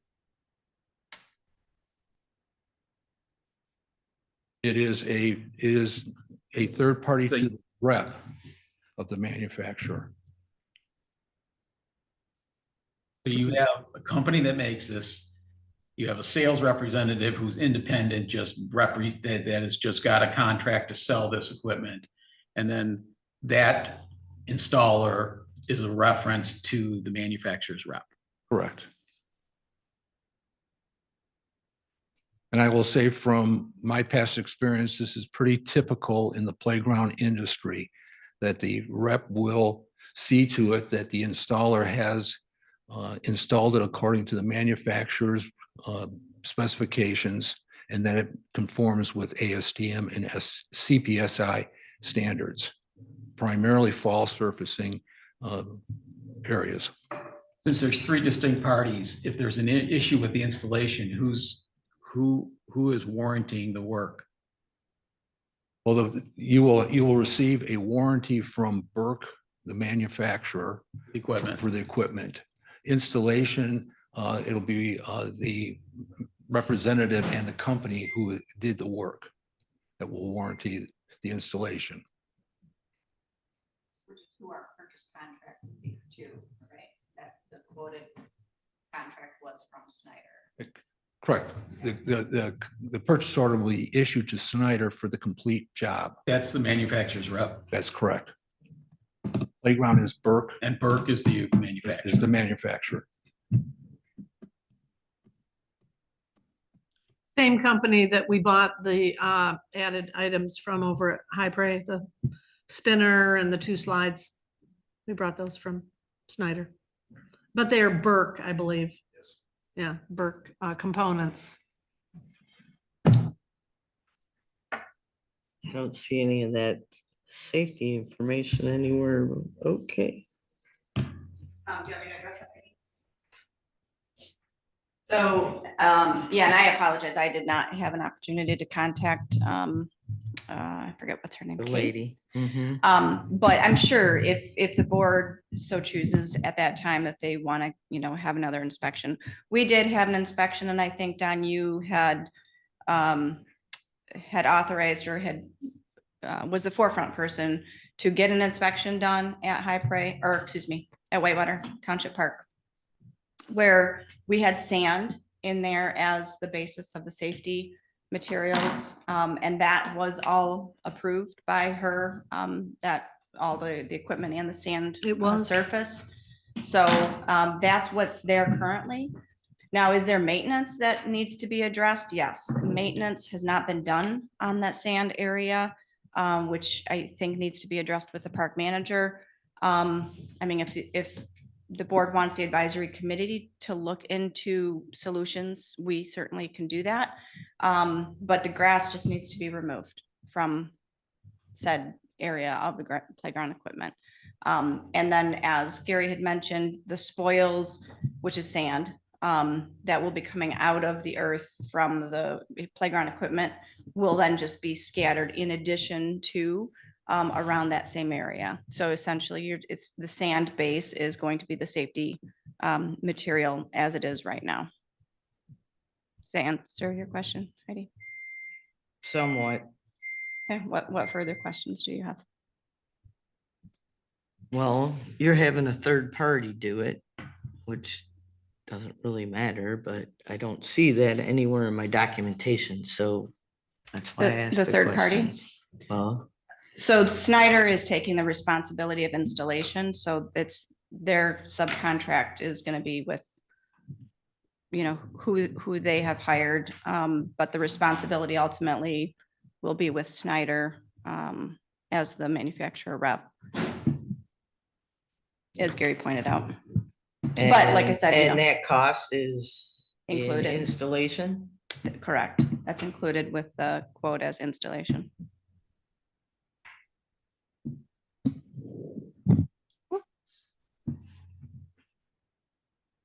Because it says quotation does not include removal of existing equipment, site prep, or safety surfacing.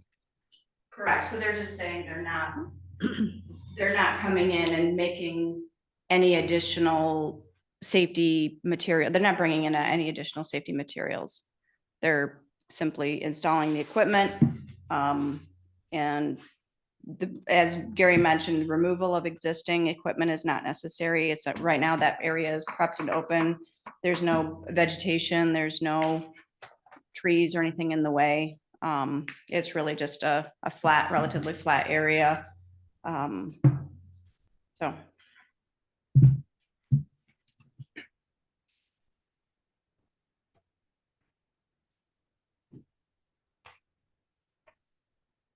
I do have some questions, unless, Heidi, where are you in your line I'm of good. questioning? I'm good. I'll just wait till it explodes, but go ahead. Okay, well, it doesn't preclude you from asking additional questions. On packet page 74, first paragraph indicates that we have installation per engineering drawings. There are no engineering drawings in this packet. Yeah, I apologize. I thought I did include those. There's 2 pages to that, and I think I had sent it to the board back in the springtime after the work was completed. But I can certainly resend that to the board. Sure. A 2-page plan drawing.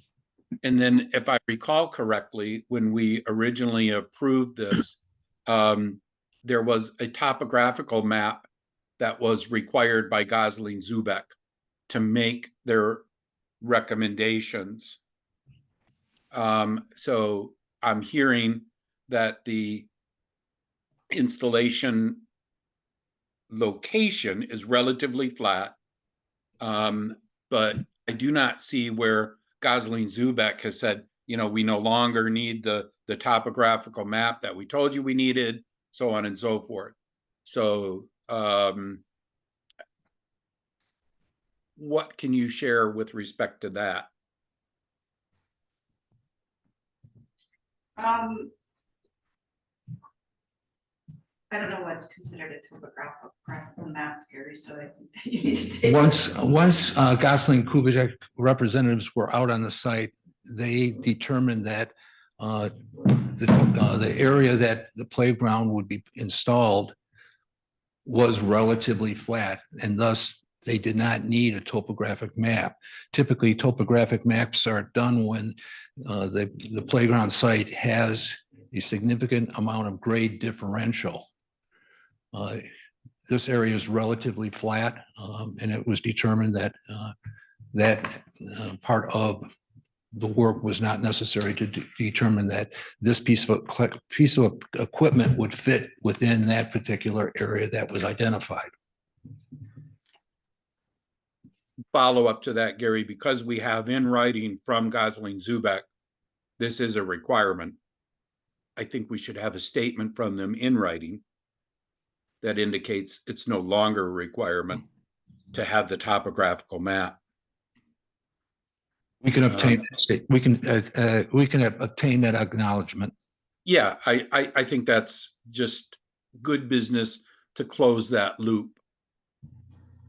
I don't know if this particular installation looks like it's relatively long in one direction. I don't know that it can tolerate 6 inches of variation or 12 inches of variation. So it would be important to know that. And really, you ought to get that parameter from the installation company or from the manufacturer. If this has to be a zero bubble install, then that could be an issue.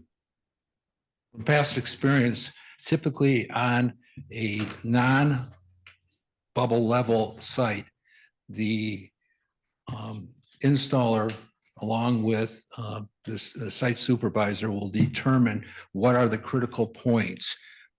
For instance, in this case, there is a ADA transfer point. The parameters of ADA transfer is 14 to 18 inches. So within that area, that point will be set such that it falls within that zone. And then if the site does fall away to the outside perimeter in a minor amount, when I say a minor amount, if it's 6 inches lower at the south end away from the transfer point, it doesn't change the play value nor the safety value. Sure. Understood. Before I ask my next question, board, anyone else have a follow-up question? No, as long as there's going to get a statement from Gosling Zubek that there's no topo required, I think that will help add that to the file. And then I think last question on this particular topic, who's installing the timber edge? That is something that the PrAC committee may look at in the future. At this time, there is no containment border around the existing sand surface. This was something that, in my opinion, needs to be looked at as a future project for this installation. Also looking at accessibility to our playgrounds is another issue that the PrAC committee may take up at a future date. So the timber wasn't a requirement from the engineer. It was a conceptual future. I don't believe that's a correct statement, Melissa. No, the timber is a conceptual item on the drawing. We wanted to show what could be done in the way of confining that particular area and how the new playground would fit into that area. We apologize that you don't have the engineering drawings in front of you. Don has the engineering drawings on my laptop in front of him. We've also even asked the engineer to locate a future slide so that in relationship, as we build out over time, it allows for additional equipment to be put into this playground if the township so desires to add equipment to it. But the timber falls edging or the containment is not part of this project, nor is it required. So where it says timber edge modification to meet 6-foot fall zone minimum, that's for an additional slide. That's for anything in that playground. The minimum standard for consumer product safety is a 6-foot fall zone Uh-huh. around play equipment. Swings are the exception in the sense that that is twice the height of the top rail. I get that, but Gary, it says timber edge modification to meet 6-foot fall zone minimum. Do you? That's what the drawing says on packet page 77. Right. Okay, but is that for a future piece of equipment or is that to meet the fall zone minimum with that piece of equipment? Because you've got typical fall zone to the right, which is where looks like the piece of equipment that you're getting now is going. And then where it says, now it shows the timber being over there too. Well, the So way what does is that for the future? That is for the fall future. zone? No, the fall zone is the fall zone. The timber is only shown on the drawing as a future element that could be part of the Whitewater Township playground. I understand that, but he literally wrote on here, timber edge modification to meet 6-foot fall zone minimum. So if you're doing a timber edge, it has to be 6 feet away. They're not proposing to put timbers in here, so it's At this time. right. So it's not required that timbers be in here. It's all a sandy area. There's really nothing that would be in the future if you're planning on, you want to have grass somewhere and you don't want your sand, your fall surface material migrating into the grass, you would have the timbers like we do over at High Prairie because it's grassy around the playground area. But here it's all sand. The whole thing is sand. And so there's no requirement for timbers, or there's no necessity for timbers. But they're just pointing out that if you do use those, they would need to be 6 feet away. And just like the sidewalk was a future proposed addition. It's just highlighting, some of the things that could be done. There's a future, I think, spring toys were shown. So and that's often done on, plan drawings when you have a basic principle you want to update now, and then as funds become available in the future, you want to take it to that next level. So timbers are not a requirement for this. There's no timbers out there around any other playground equipment at all.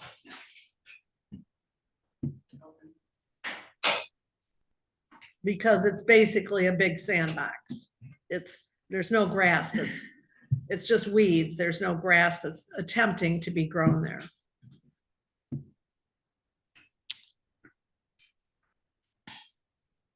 Again, sticking with, I think we're on packet page 77. Who created these two drawings? I did. Okay. Right, the engineer created one on the right. I'm sorry? 77. Yeah, so he's talking about.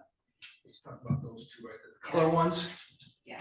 Yeah, those, I created those were passed to Kevin from Gosling Kubitschek. And those were passed as conceptual thoughts. What do you mean passed? Hand it off. Handed off to him and said, hey, would this work? Okay. All right. So I see on the image to the left, which is displaying the 34-31 play structure, that we're impeding on the 6-foot fall zone from what I assume is a proposed slide. Is that a correct read of this? That is proposed future, Yeah, that document you're referring to was a document that was prepared to say if in fact we used the alternative play structure, how does that fit into that space?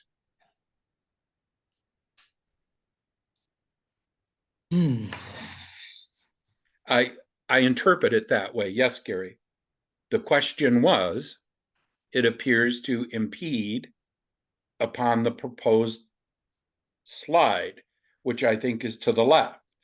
Is that a proposed slide? Yes or no?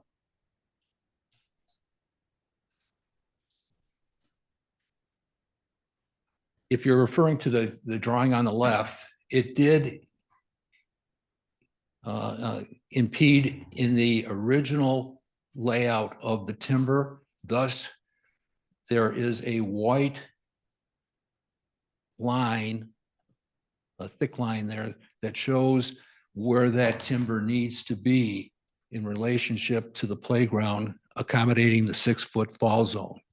But at this time, there is no proposed timber as part of this project. So the question of, does it impede? Will it impede? It will not impede if the timbers are put in with the understanding that the distance between the playground equipment and any hard surface material needs to be 6 foot. So that would be adjusted. This exercise was to say, does this piece of equipment fit into that space? Apparently, I'm not able to effectively communicate my question. Is this a future slide? And is it overlapping with the fall zone? I think that's his question.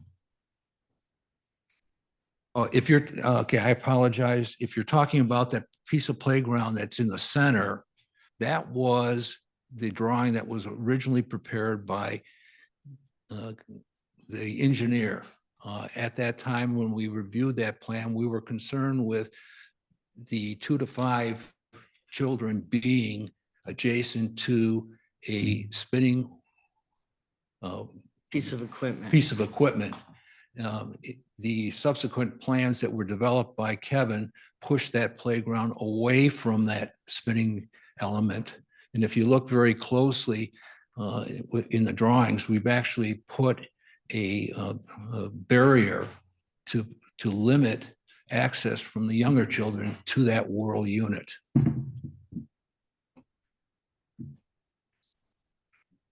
Yeah, and I think he had also put in spring toys. So that was changed. The conceptual future slide was changed to spring toys in that same area. Yeah, and then the slide, proposed slide was moved way over to the left.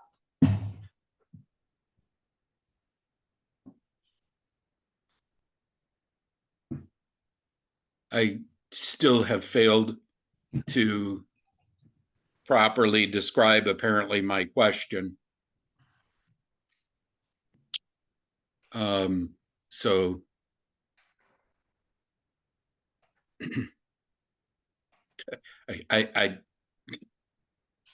I have no words at this point. This right here. Yes, correct. Okay, so that is, I don't even know why that's in there. That is this. That is the outline of that right there, just turned this way. So apparently at one time you were thinking about this 3049 play structure being there. Correct. And so that shouldn't even be there because you're not gonna take that. Is that what you plan to put there eventually? No. Okay, so that's a non-issue. That is something that probably should have been taken out of this drawing. It's like in the background. It's not what you're planning to do. It's turned a different way and you've ruled out that piece of equipment, apparently. And what I did was I took his original drawing and overlaid this Yeah, I can see concept that. on top of this Right, and said, Kevin, would this work as an alternative to where this piece of equipment would best serve the park conditions? right. So for the image on the left on page 77, where there's an outline of the blue and green image that appears in the right-hand drawing, but it's on the left-hand drawing, but not in color, that is not being proposed and Correct. will not be proposed. And so Correct. there's no overlap there. That unit, you It's don't not gonna intend to exist. purchase and place in that configuration there, or that orientation there. Correct? Correct. Okay. So there's no overlap of fall zones. Yeah, I apologize. The It drawings. is a little It is confusing. confusing. Yes, it is. Right, and, but I get it, that's not what you're after. And I think, Don, is it clear what we're actually proposing? Where the playground? No. I, No, because you're showing elements. You're calling out elements and showing them. And so this is not clear. I mean, I understand what you've explained. But yeah, the timber edge, if that's not being proposed, then it needs to be up there. If you're not proposing the 3049 play structure to be oriented there, or as it's shown, then rotate it slightly. My point being is that if we're starting out with some type of plan, future, I get it. And we already know that there's overlap of the fall zones. Before we spend $8,000 to install the 3431, let's make some adjustments. It looks like we only have to adjust by a couple of feet. According to this image, if you take a look at the 3431, if you look left, that distance to the fall zone appears to be smaller than if you look to the right. Again, without engineering drawings and just a picture, we don't know what those dimensions are. Yeah, so the picture to the left of the 3431 play structure, the part that's grayed out in the background was the original intention of where Gosling Zubek wanted to place the playground equipment. So Gary said, you know, hey, why don't we accommodate and separate because of the age limitations? If we could move that over, which is what is being shown on this drawing, the playground, the 3431 structure, and then put in smaller pieces of equipment, potential future, which is just indicated with circles and yellow boxes, essentially. That is what is being proposed. The background hues that you see are not what is being proposed. That was an overlay of the original draft from the engineer that essentially we mocked up and asked that to be moved over and modified. And again, I do apologize. I do have the drawings. And again, I thought this was sent to the board in a previous packet and it should have been included in this, but there is no overlay whatsoever with any of the play fall zones. The landing areas are completely spaced apart. There is no existing I got it. equipment in that area. This It was Plan 1. that This grayed is out Plan areas. 2 now. I know it's a bit confusing because it was basically. I'm not confused. I am not confused. Yeah. Over here. So my last attempt before my positive vote turns into a no vote. Okay, all right. I see what you're doing. I get it. The proposed piece of equipment, I'm looking at the left drawing. The proposed piece of equipment indicates that there's an overlap with the piece of equipment we are contemplating in this install. True or false? Yes or no? No.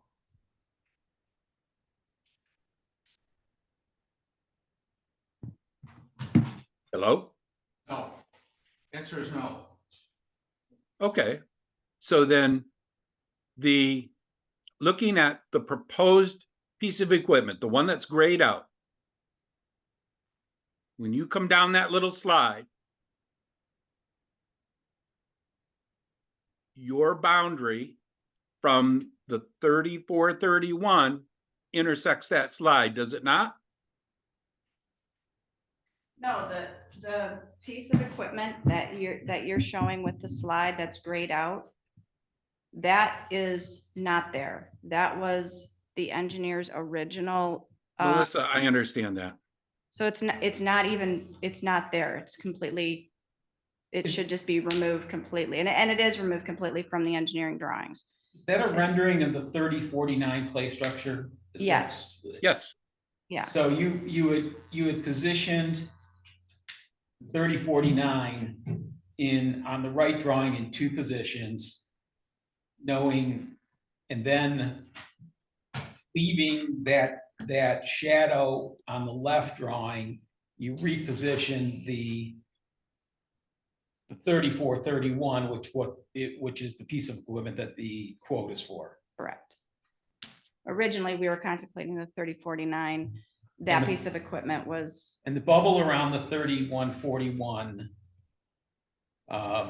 it's not symmetrical. It's that bubble is the 6 foot from those points nearest to keep a 6 foot frame. Is that what I'm Correct. interpreting? the 3431 bubble. Yeah. Yeah, And so the other unit, the 3049 that is showing where those two yellow rectangles are, your thought is down there, there's some other young child's toy, like a spring chicken or a spring for sheep future. or something, yeah. And so you're merely illustrating that there's area around those to work, but you would then slide the 3141 all the way to the southeast of that lot to keep that spacing. Correct. And for the other reason of keeping the younger age kids a little farther away from the other spinner. Thank you. Yeah, Gary's insight on that was great, because obviously we don't know or have the insight of the playground equipment, being separated like that. So he actually pointed that out as an adjustment, which is why he did this mock-up, just to have Kevin at Gosling Zubek review and say, if we move this over, if we shifted this over, this would now separate the two, which would behoove separating out the younger age group versus the older age group with that spinner. And then he even suggested adding, fencing or something of that nature to also give that better clarity of. Yeah, so the timbers are not mandated. It's merely an illustration if the area wanted to be further defined. And then to further the safety standpoint, on the left drawing where the spinner orange and yellow are, that white line is actually a fence, a partial fence, to further delineate older kids from younger kids there. Is that what my interpretation is? Correct. That's correct, and I think we were thinking ahead of how do we as owners and how does the designer think we want people to access this playground? So if in fact we were thinking down the road of accessibility, where would that happen in this playground? And we see that happening coming from that point just south of the spinner. So as you come into the playground, we envision a ramp coming up to the playground level. That's that white object, Sidewalk here. sidewalk right at that point. So as we come into the playground, we want to define, this is for the little kids, that's for the older kids. And to make it very clear that, that fence becomes a barrier so that the kids don't intermingle.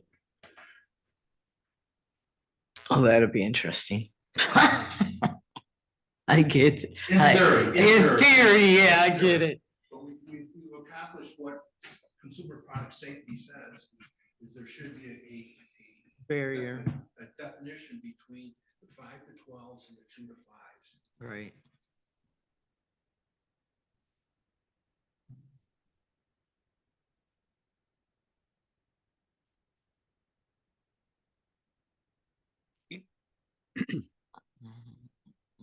It has been my association that drawings are a legal document and indicate what we're going to do in the project.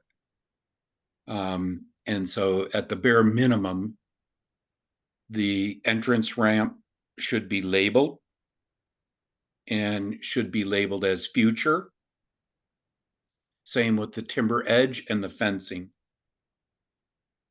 And if the 3049 play structure is no longer contemplated, then it should be removed from the drawings.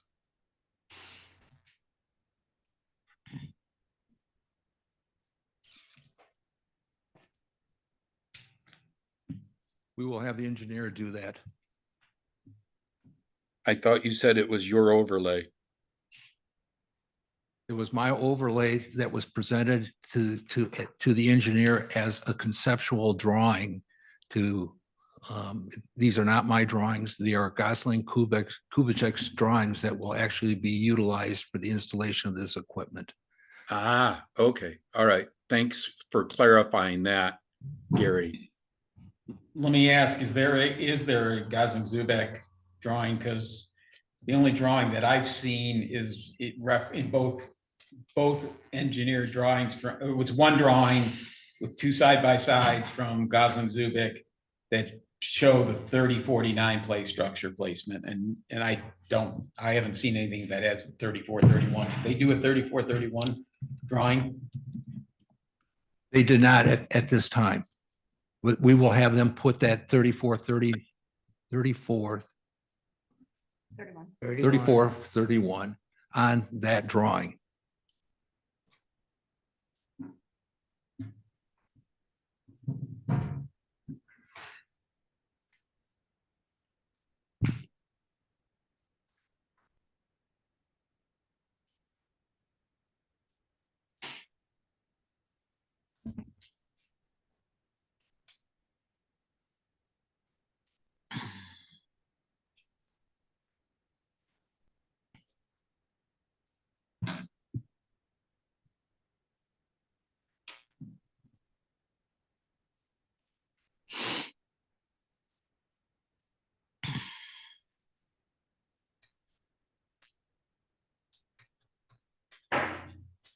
So, Don, I think I understood your question or your statement to say the engineering drawings, the ones from Gosling Zubek that you have seen, do not reflect the 3431, which is the play structure being proposed. The only document, I guess, other than Gary's renditions, the only, I guess, what I would call official engineer document that came from Gosling Zubik shows the 3049 unit. It does not reference or indicate the 3431. That's why I was asking is, was there a second drawing done that it's already done, or if this one is, date's really small on this. I can't tell on the date on this. I guess when they made the switch to the different unit, it doesn't appear as if Gosling Zubik was informed to revise their drawing. That is correct. So, Well, they must have been, because in the packet that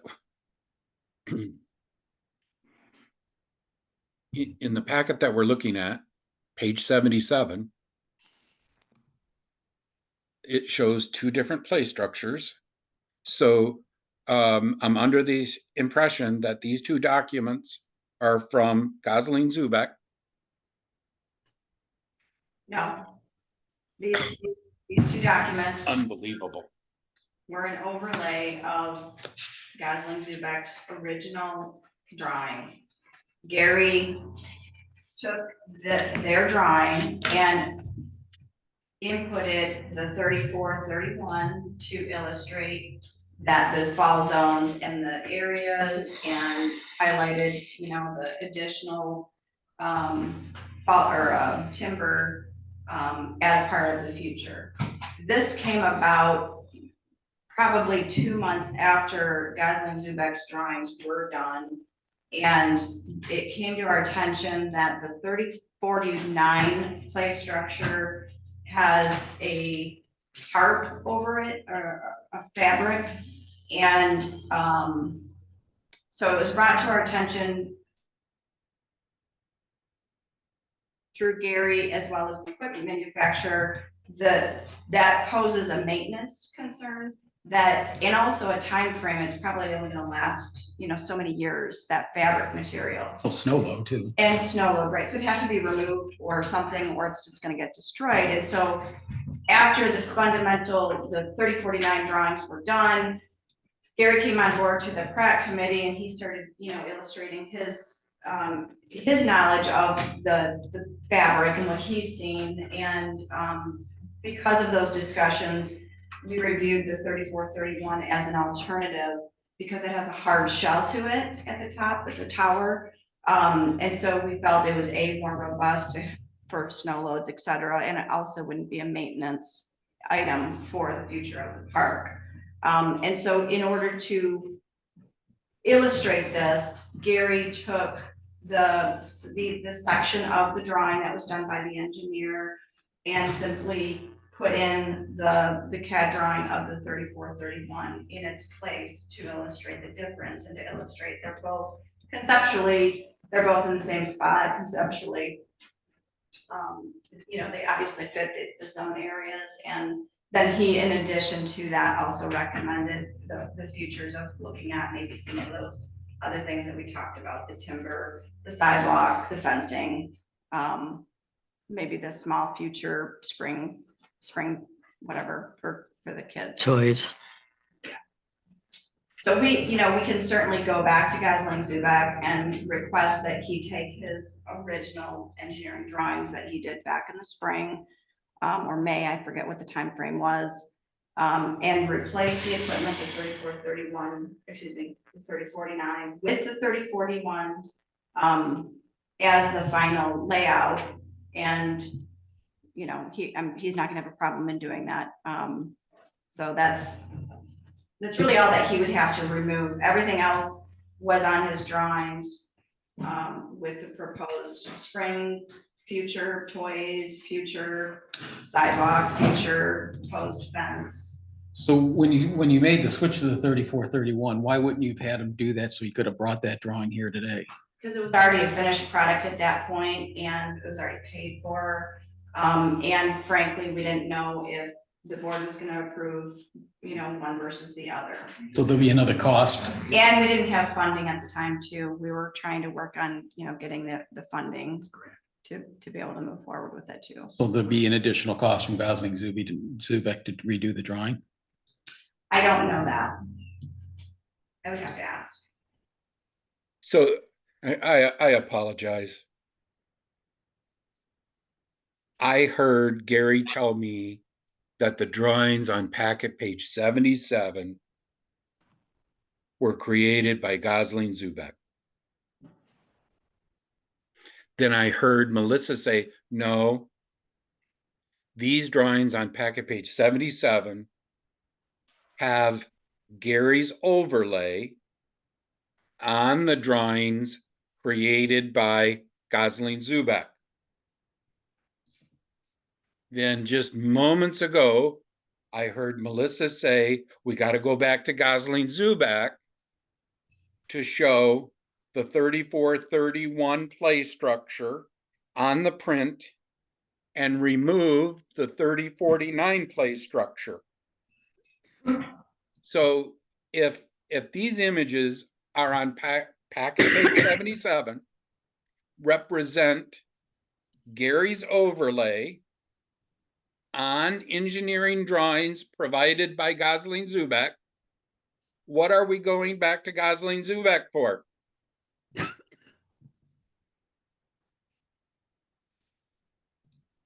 I don't, do we have to? I guess it's Oh, Jesus Christ.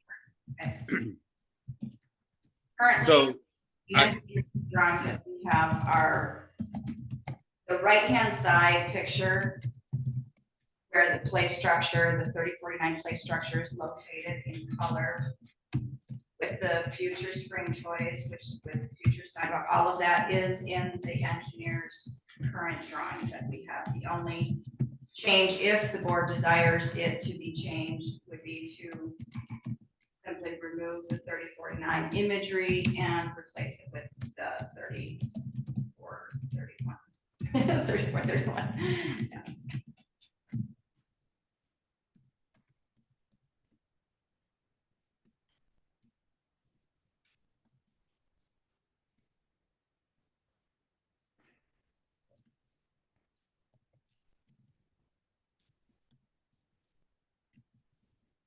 I guess the only other thing I would highlight is the documentation on page 70.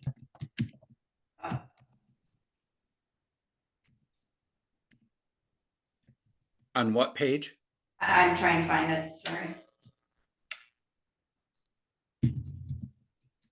Page 75 is the actual quote.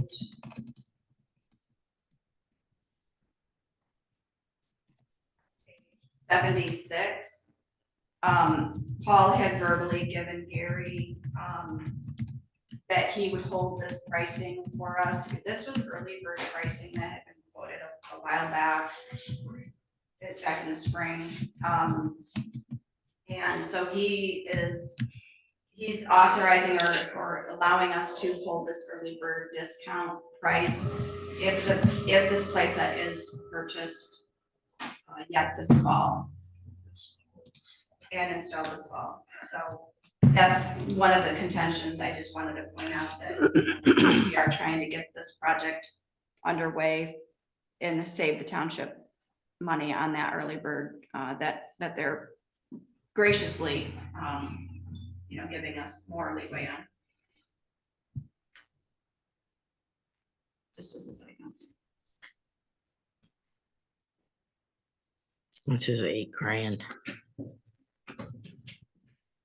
The early bird discount is $8,077. $8,077. Yeah.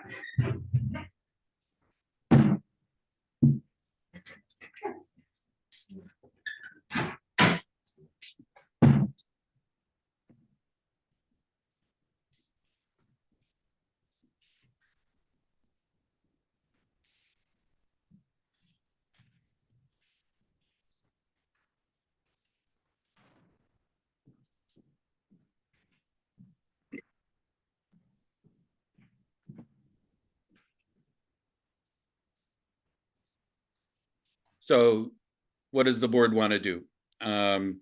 We don't have the engineering drawings that have been indicated.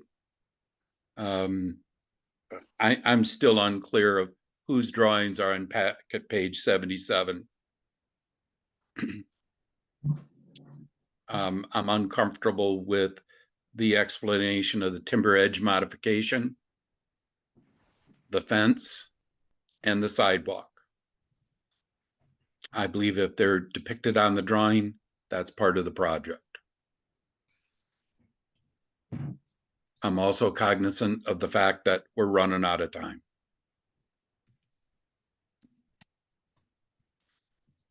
I'd just like to add to that. I am supportive of the project.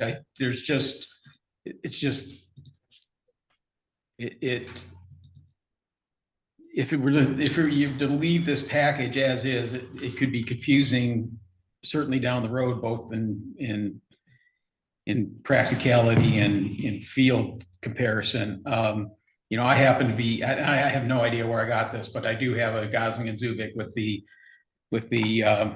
3049 that is engineered out.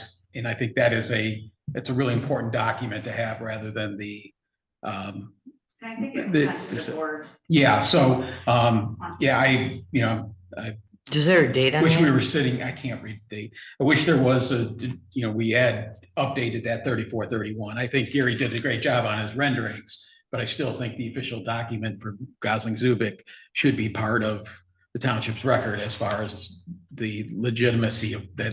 They measured those all out. They put those all there. The equipment fits.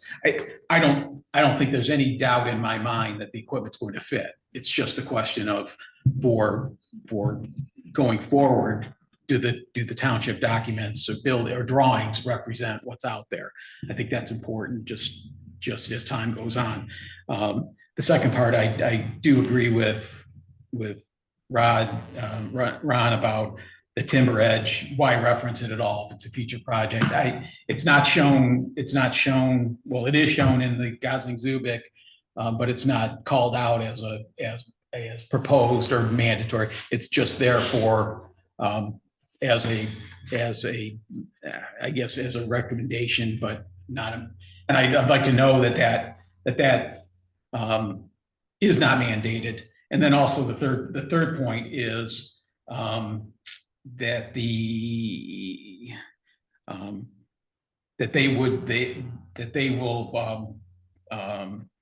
that we'd obtain a statement from Gosling Zubik that the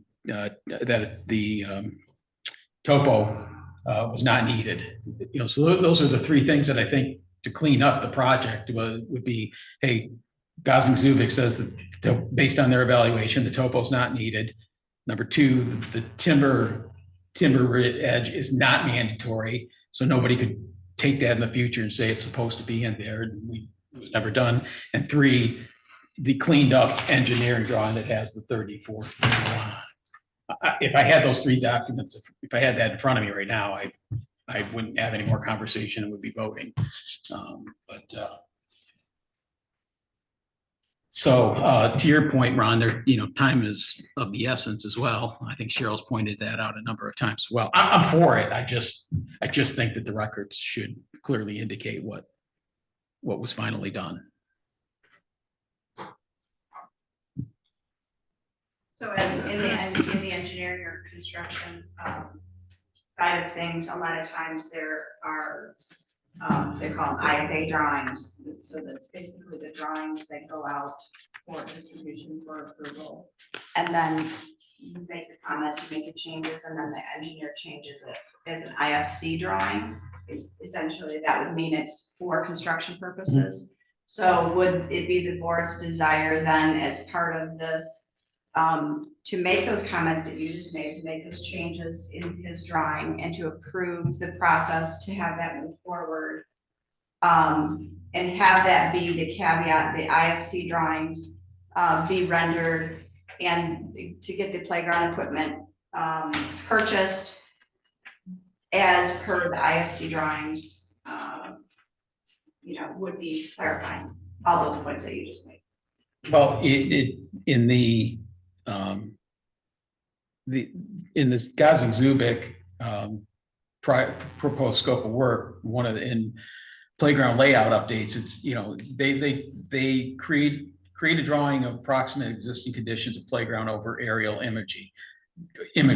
Drawing will not be geofenced or suitable for construction staking layout, which then says, okay, well, how's the installer coming from wherever they're coming from, have reference points to get that in the position that drawing is showing.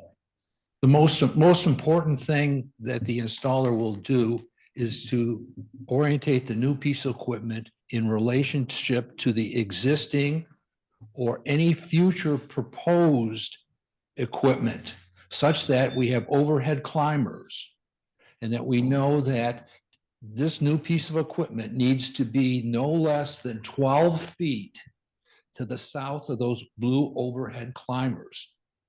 If you look at Gosling's layout drawing, he puts a dimension between those overhead blue climbers to the new playground equipment. So that begins to be the gauge at which the installer is going to look at to say, where does it need to be Okay, it needs to be so many feet south of those existing overhead climbers.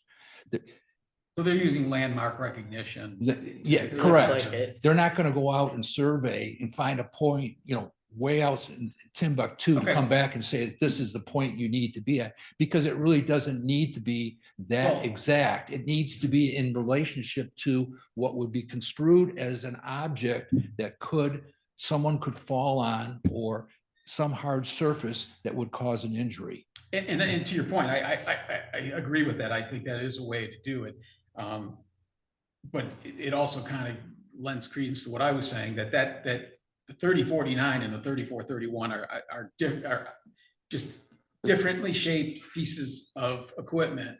And so this drawing as it exists today is not going to have the reference points that would be needed, the landmark reference points, because they do put those dimensions on here to the new piece of, to the actual piece of equipment that is being bought and installed. Yeah, I'm not the engineer on this job. But if in my previous life, I would have put some reference on there, no less than 12 feet from the existing equipment. So that, and most installers, if there is no outside border limitation, will usually place that equipment 12 foot 6 inches away. They're not going to go to the exact 12 foot. They'll just scooch it down a little bit and fit it into the zone. This is not rocket science. It's important, and the installer, who is a certified installer, will understand those dimensions and those critical elements that need to be put in place in locating this equipment.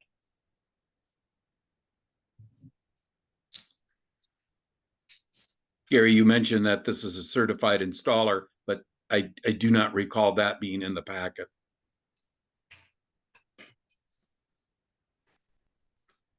And now that I zoom up and I see that I was looking for blue overhead climbers. I didn't see blue overhead climbers, but I have certainly zoomed up now on packet page 77. I'm looking at the left-hand drawing,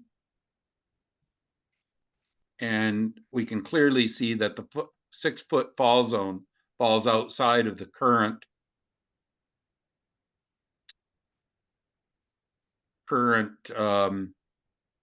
delineation of the playground. On that page, I used the word blue climbers because I was looking at Don. Don knows that site. On my drawing, they are black on the drawing. Actually, if you zoom up far enough, Gary, Yeah, they are blue. They are. So, I mean, it's a dark blue. I made them but blue. They are Oh. blue. So, to the point where you have the timber edge modification, that is not a future element, because it's clearly the fall zone of this particular piece of equipment, the 3431, is outside of the area shown by Gosling Zubet. That's correct. And that will be, I'll make sure that when the new drawings are produced, that Gosling does make that change and also reference that timber, if it's on his drawing, as future. But how are you going to change the fall zone? I mean, clearly we have to add to the playground some site prep work. Right now, as was previously mentioned, this is a big, huge sand area. There is no delineation of edge at this point.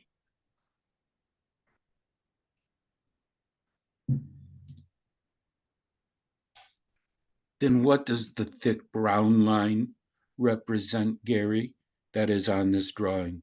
What does that represent? The timber edge. No. He's referring to N- He's saying this boundary line, How can this be this difficult? playground equipment, so. Why that's a border, it's just putting that. There is, at this time, there is no border there. What you're seeing is a brown representation of a future timber, okay? And then I No, also. the future timber is depicted in white on this drawing, Gary. No, No, the I was, future timber, that's a fence. I was given the charge by the PrAC committee to see if, is it the, what's the playground? The 34-31 would fit into the space that was identified by Gosling Kubitschek. And what I did was when I dropped that block into there, a scaled block in AutoCAD, it dropped into that space. And as you can see on the right-hand side, I pushed it as tight as I could to the timber. And then when I looked at the southwest side of that area, there was an encroachment. So then I placed a new timber alignment, which is depicted in white, saying that this will fit into this area with this modification to a future timber drawing. Is that? Yeah. Okay, so the white line's a fix that you, No. Yes, right. and then the other white line by the, is fencing up there. That's correct, Don.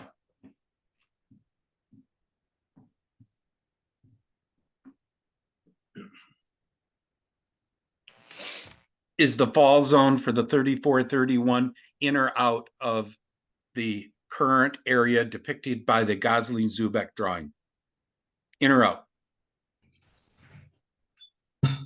It's out. Thank you. So for us to meet the 6-foot fall zone, we have to do additional site prep. No, Yes, we would have to move that timber, that future. timber doesn't exist. Is It's a future. future proposed timber would move approximately 1 foot to the southwest, which is You just depicted. told me that the 34-31 is outside of the area depicted by Gosling-Zubek. You just told me it was. It's spatially, it's a different dimension. Does that mean? I don't, I'm starting to get confused. So if you look at the difference between, on packet page 77, if you look at the difference between the shapes of the bubble created on the right-hand side, the 34-39, and the right-hand side bubble for the 34-31, if you just look spatially, you have a piece of equipment to the right-hand side that juts out, and so therefore the bubble just goes to the right, to give that distance, the fall zone distance. So I More think like you an know, oval. more of an, right. So it's just spatially, it just is a different size bubble to configure to the play equipment related to the fall zone requirements. So the 30-49 equipment is just a little bit skinnier, if you will. And so that's the only difference from the engineer's drawing to this mock-up showing the 34-31 is that spatially it's slightly wider, if you will, to accommodate for the difference in that place set structure dimensions. It's not that it's not going to fit on the playground area whatsoever. Correct.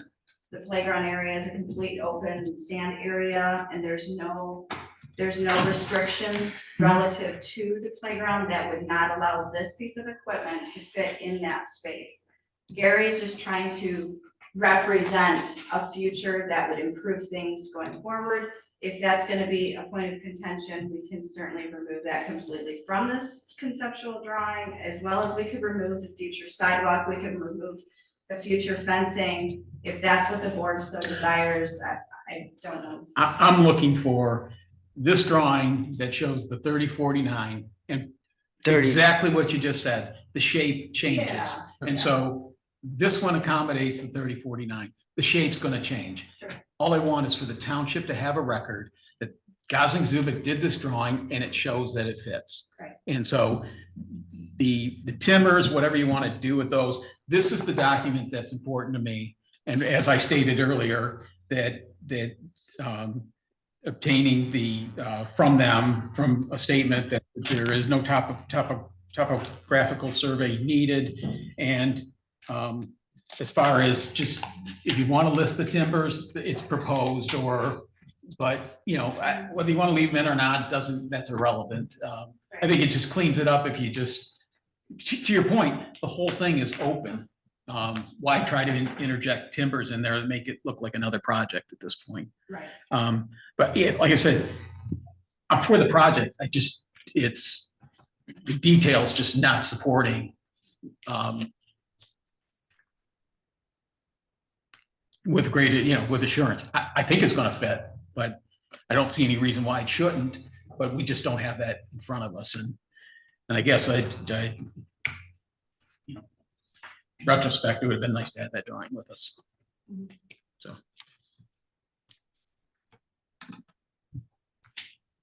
Now I see the reason.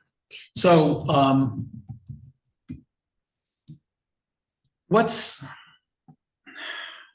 I'm trying to pull back in my head anything out there that would be similar to this.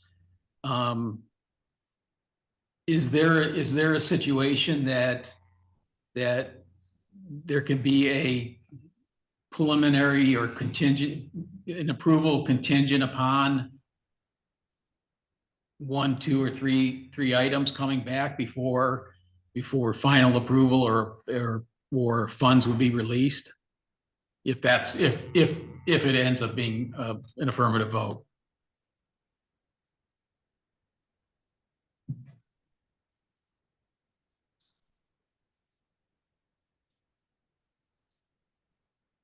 Are you asking Ron? I was asking Ron, yeah. Okay. Oh, I'm sorry. I was holding my response for others. Well, if you would like to, that's fine. Others, I don't have anything more to say at this moment. So. Okay. Well, I have an answer from Gary that says this current proposed play structure 3431 does not fit into the drawing as prepared by Gosling Zubek. And so until I have that confirmation, and I think this is what you said, until I have that confirmation it does, or we just agree to change the shape of the playground to accommodate this, I'm good with that too. But as this picture represents, it doesn't fit. And so I would have to, at this point, see the actual engineering drawings that proves it fits before I'm willing to, I was a yes vote coming into this. But clearly, the amount of confusion on such a simple project is turned my yes into a no.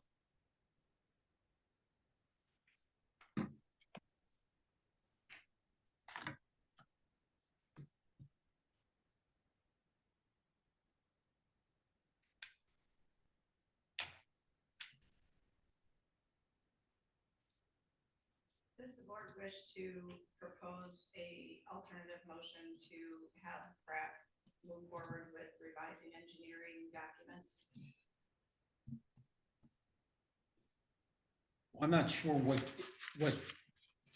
the revising, what needs to be revised other than you taking the 3130. Nothing. 34, 31 and That's it. saying to Gosling Zubik, hey, you got the wrong piece of equipment in there. We forgot to tell you to update. You need to redraw the bubble and it needs to make it fit. If that's the hangup and that's what the board's wishes are, that's my question. I can't speak for the board, but it's a hang up for me because it's just not right. Well, it's a hang up if you look, because if you look over here, that's what he sees. So See how it doesn't fit, but it's within the fence line? But you can't really see the sand. I'm running out of power, so. yeah, I'm speaking for the rest of the So board. technically, you're telling me that over here, technically is all sand. Yes. The whole area is sand. I, Gary, I walked it. I went and looked. Yeah, there's no firm borders. But exactly, the problem is somebody could pick this apart and start asking the same questions. So you really need to have the documentation of what's exactly happening, in my opinion, with the right piece of equipment. I mean, I understand this now, but it's got to be fixed.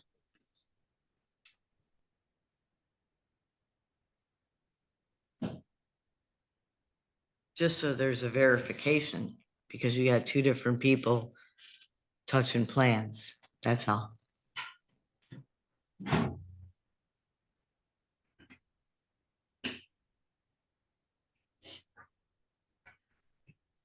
Are we bringing this back next month, board? Or do we want to vote on the motion that's on the floor? I need to see the proper piece of equipment in the right bubble. I kind of do too. And that's on this drawing. I tried to find that. I could only find a half of one. A half of one what, Heidi? Well, I tried to find the email where the other maps are, but I only have the old piece, not the new piece. That's correct. The engineering drawing had the old piece on it.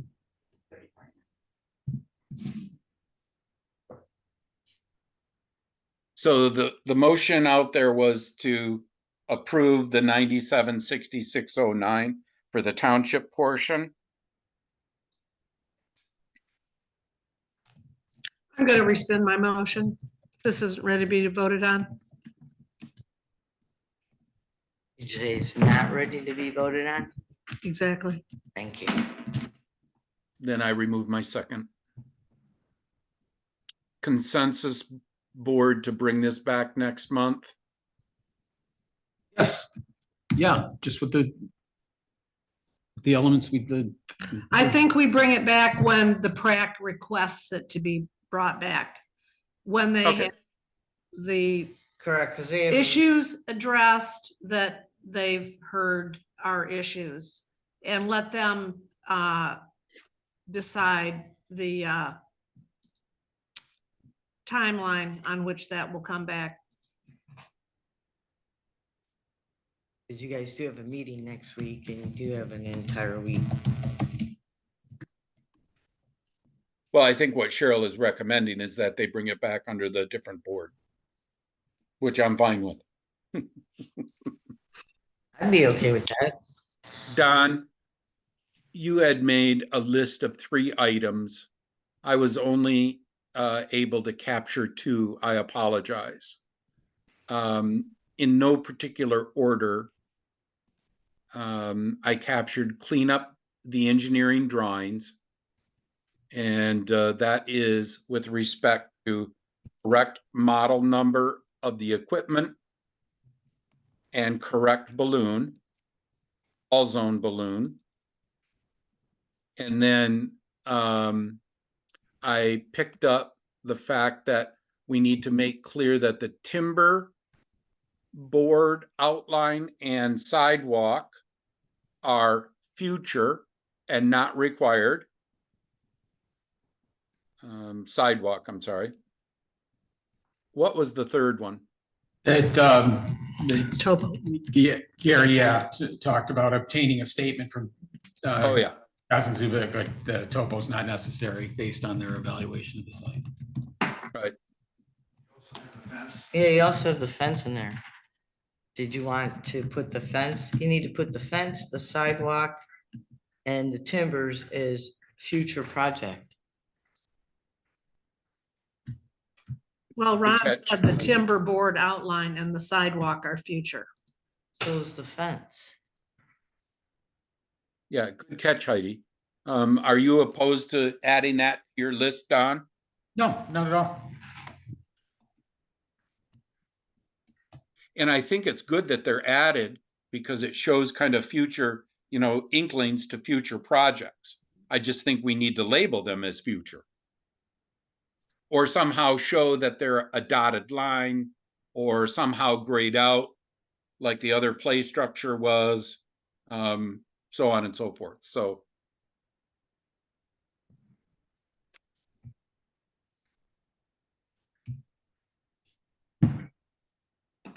with the motion being withdrawn, I withdraw my second.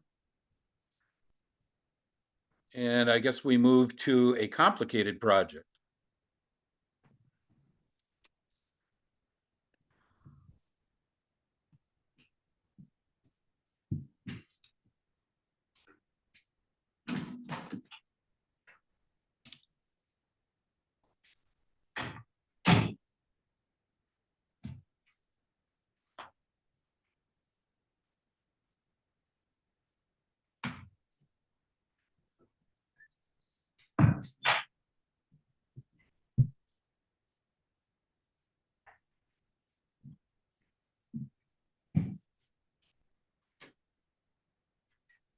On packet page 86,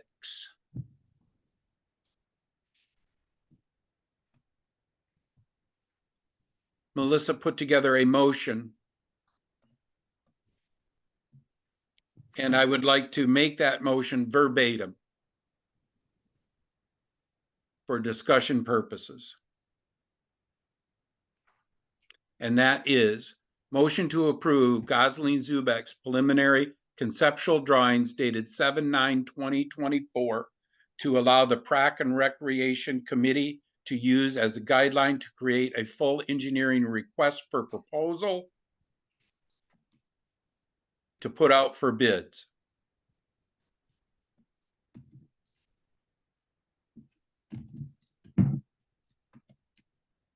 I'll second for discussion purposes.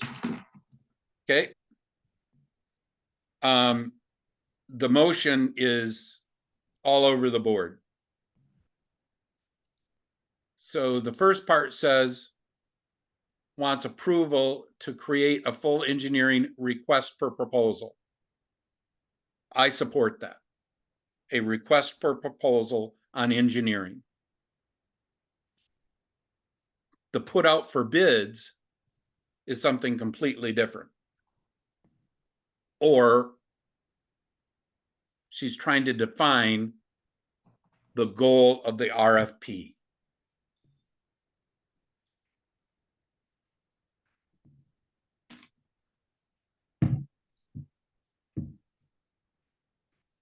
To further explain my point,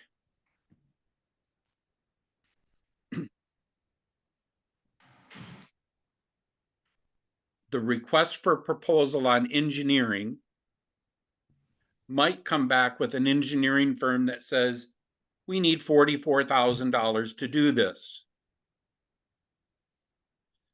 Another quote might come back at 24,000. Another quote might come back at 144,000. We don't know.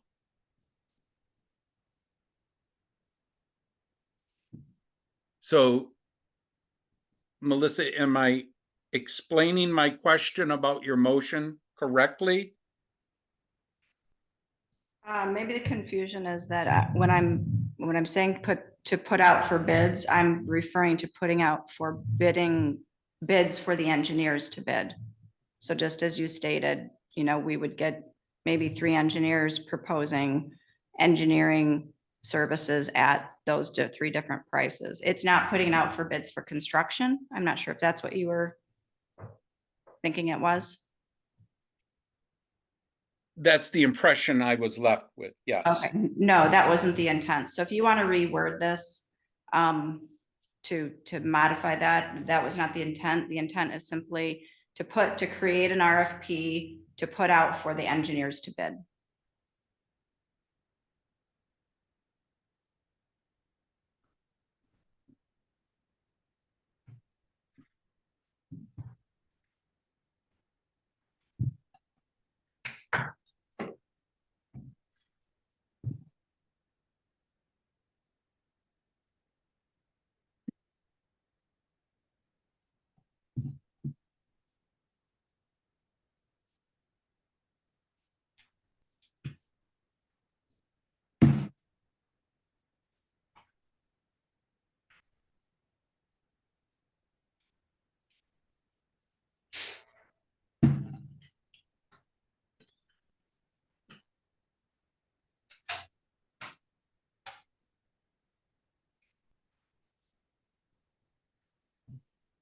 As a possible suggestion, hearing nothing but crickets, as a possible suggestion, what would typically be done with a request for proposal? Wouldn't it be sent to several engineering firms? I don't think it would go to the builder's source at this point, where they distribute bid packages, because we're still looking for engineering bids. That's what I understand now. So It can be. The engineering, or the builders exchange, I think is what it's called. The builders exchange puts proposals out, whether it's for a construction proposal request or an engineering RFP request. okay, They all right. So, but it could also be distinctly put out there specific to engineering firms in the area and or outside of the area, whatever. And it could also be put publicly in the record eagle if that's the procedure that the board typically takes. So Ron, what you've got to factor in two key dates, October 31st and December 31st. So if you're putting a request out for engineering services, what are you supplying in conjunction for them to put together a bid? Are you using the Gosling-Zubik work that's been done to date? Or are you using some other type of project plans that may or may not come, may or may not be, may have. Yeah. Good question, Don. Because if you have to commit to a project design or project elements by October 31st, and then restate those again by December 31st, fully indenturing the township on a project with costs still unknown. Yeah, let me ask Ron just on that, stay on that for a second, Gary. Yeah, so Ron. yeah, this is the first of many questions, Don. And so I wanted to make sure that the motion we were thinking about was just for the request for proposal on engineering services, no construction. And so now that that has been cleared up, I have several questions regarding the scope of what's contained in Gosling-Zubek's conceptual design. And I think, does that answer your question? Because I don't think we can get all three of the design elements recommended by Gosling-Zubek, as I've broken them down. There's three separate things: engineering, aggregate over the wetlands, including whatever tunnels, culverts, wetland delineations that are needed, so on and so forth. And then I see the third thing as the bridge. Those are the three main components of what I see in the conceptual design. Does that answer your question, Don? Yes. And so the final motion here for request for engineering proposal, it's really got to be done quite quickly, doesn't it? Very quickly. I don't believe so. I'm just Gary Biskowski. It is just one step in this whole project. It is the next step in this project. I don't believe it is time sensitive. The report that you're talking about is an update to where we stand. If in fact the board does approve PrAC to go out to develop an RFP, that may be noted in this report to the county, which is due in October. You are 100% correct in saying that there's no way we're going to be able to put an RFP together within the next 3 or 4 weeks. Don't disagree. Okay. What I'm saying is that I'm going to jump in the middle here, Don. I'm sorry. Gary, stop saying this is not time sensitive. Read the ARPA rules or sit down. I am not going to allow the misinformation by someone who has not read the ARPA rules to say we don't have to commit to the project by 12/31 of 2024. And I am not going to allow someone to say that we have to expend the funds by 12/31 of 2025. So those are the deadlines we are working with.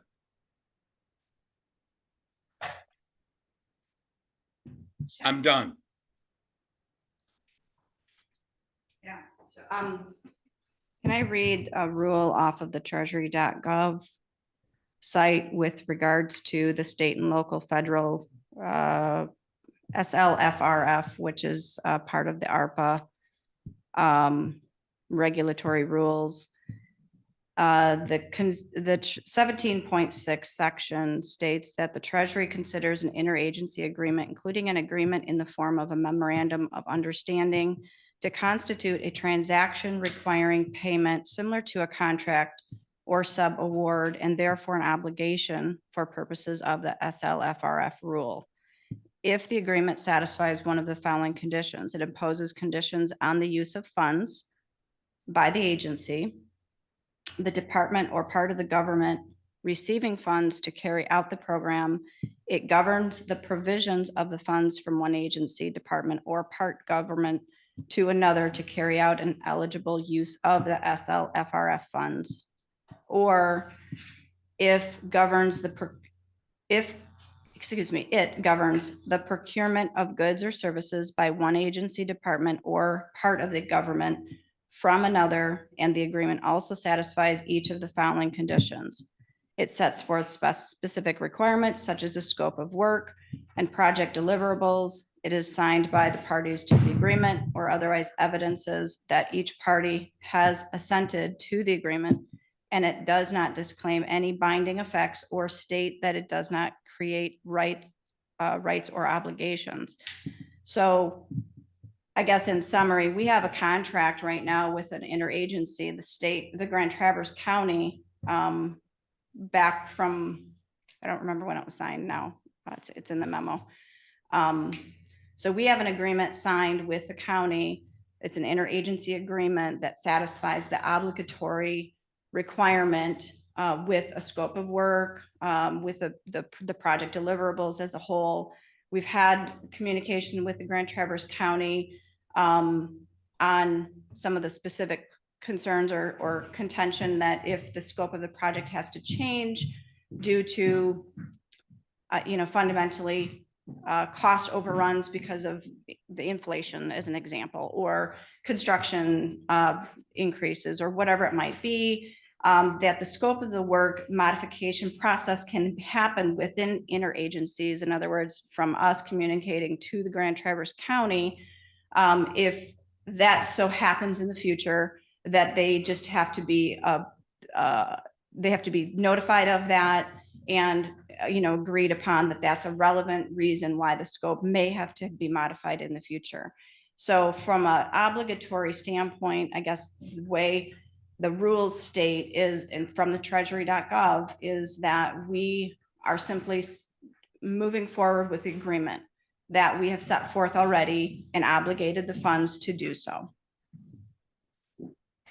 Not quite. So the part you read governs subrecipients and how federal purchasing guidelines, and specifically final ARPA rules, treat the agreement between Whitewater and Grand Traverse County. It is treated as a subrecipient grant for the purpose of committal of funds. So ARPA says that we have that agreement in place. Grand Traverse County has accepted that as a committal of funds that they have to report to on 12/31 of 2024. Whitewater Township also has direct funds that we must commit by 12/31/2024. Two different filings, one with the county, one with the feds. But that has nothing to do with it has everything to do with project scope, because Whitewater Township is going to have to report on the scope. Additionally, what you read has nothing to do with the 12/31/25, where all of our funds have to be expended, nor does it address the 12/31 of 26 project completion. So all of the work that we've outlined to the feds, either through Grand Traverse County or through our direct reporting, has to be paid for by 12/31 of 25 and has to be completed by 12/31 of 26. End of story. And I'm gonna read from the letter we just got from Grand Traverse County, dated September 27, 2024. Which says, in part, one of the key conditions of this funding is that all approved funds must be fully expended by December 31, 2026.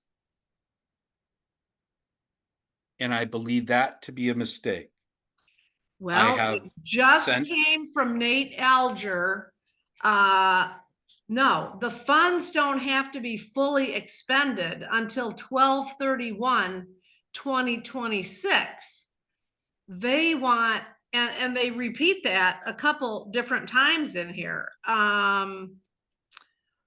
And what we need from you is this attestation statement, a formal confirmation from your board or executive director that the full approved amount will be expended no later than December 31, 2026, plus this list of activities, a summary of key activities or milestones you have completed or will complete that demonstrate your project's advancement. And so the letter that Della had submitted to the county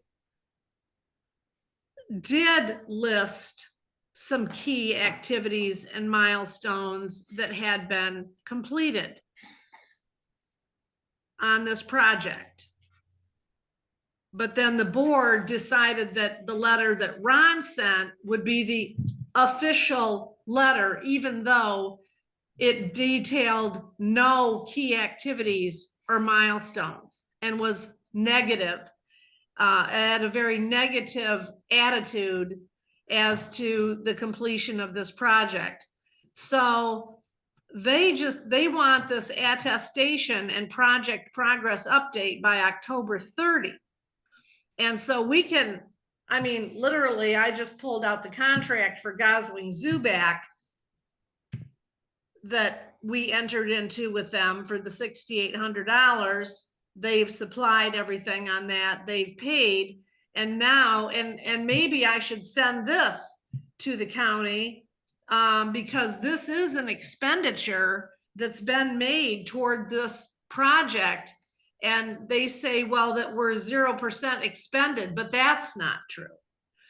So Yes, it is. But The board but has not motion- approved that $6,800 to come from ARPA funds. I didn't say the $6,800 was gonna come from ARPA funds. I said to prove that this project isn't 0% expended, because that's what this engineering is about. So what they want to do now, while we have this attestation thing to deal with, but the motion that we have in front of us is to approve their preliminary conceptual drawings so that can be utilized in an RFP. So I don't know why we would have a problem with approving those drawings. And also, but my question is to Melissa and or Gary, is who's going to prepare this RFP? The PrAC committee planned to prepare an RFP based on the discussions from today's meeting. If the board had any changes or modifications and the engineer's scope in general for the project. To put Okay, together. but there's a lot that goes into an RFP. Correct. And so do you have a format you're gonna follow, or how are you gonna get the RFP? How is your committee, and I don't know all the capabilities of everybody, I'm not saying you can't do it. I'm just asking, I guess, that's gonna take a little time to put together, you know, before this could be put out for bid. But you're simply asking today that we approve these drawings as the what would be used besides the narrative of the RFP. These are the drawings that would be used to demonstrate to the people who are going to bid on the RFP what the project is. And so that's a visual depiction of that. But the narrative has also got to spell it out too. And so I don't see a problem. I looked at the drawings. To me, they're straightforward. You have the two areas. Now the area that they say needs this improvement is much longer than what we originally talked about years ago, when Phil Knapp was coming to the PrAC and saying, I'll pay for this, you know, to remedy the wet area. But so this is what they found, that an area is going to be larger. But this motion is just to approve these drawings so you can move forward with an RFP. That's all this motion is. To say these drawings are going to be used, because that's what we have right over here, sir. That's all this motion is. It's just taking another step, another one of many steps. And I'm just gonna leave it there. To answer your the first part of your question, Cheryl, is that The RFP process, I have an example RFP that the Whitewater Township typically uses fundamentally as the core of the write-up.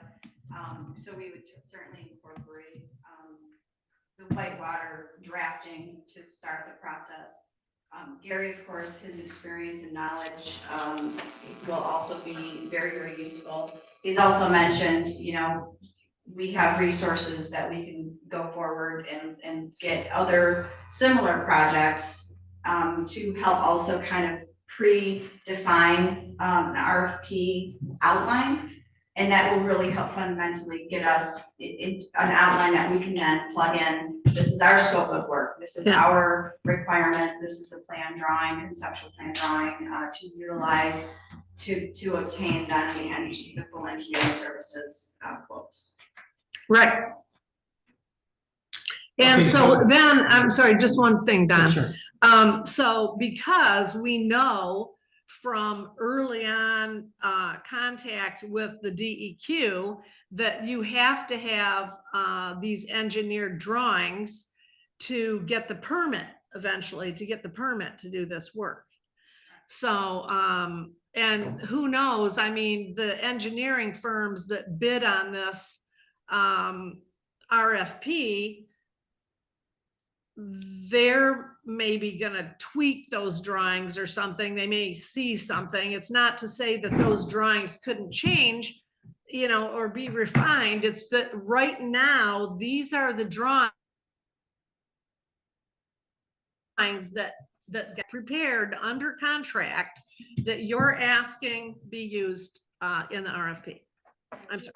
As a definition or clarification, better than what the crack come up with originally. Sure, Originally, definitely. John's on crack liaison position at that time. You know, we got our original request. We got a number of differentiating scopes, and so because we aren't engineers, do you need the pilings 10 feet deep, or do you need them 20 feet? Like those little things, the variations and the environmental impacts and things like that.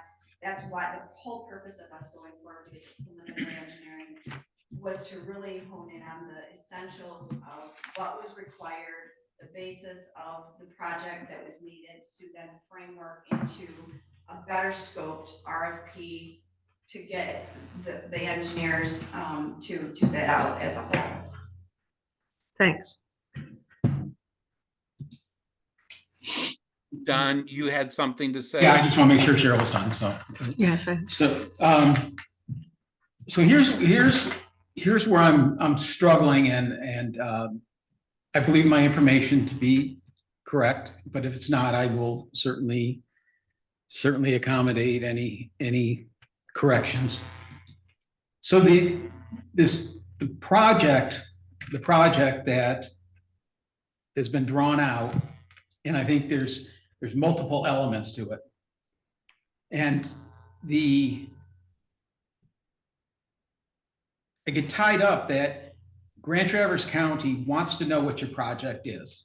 They want, and by December 31st, 2024, if you want to make a minor adjustment, you can. You have up to then.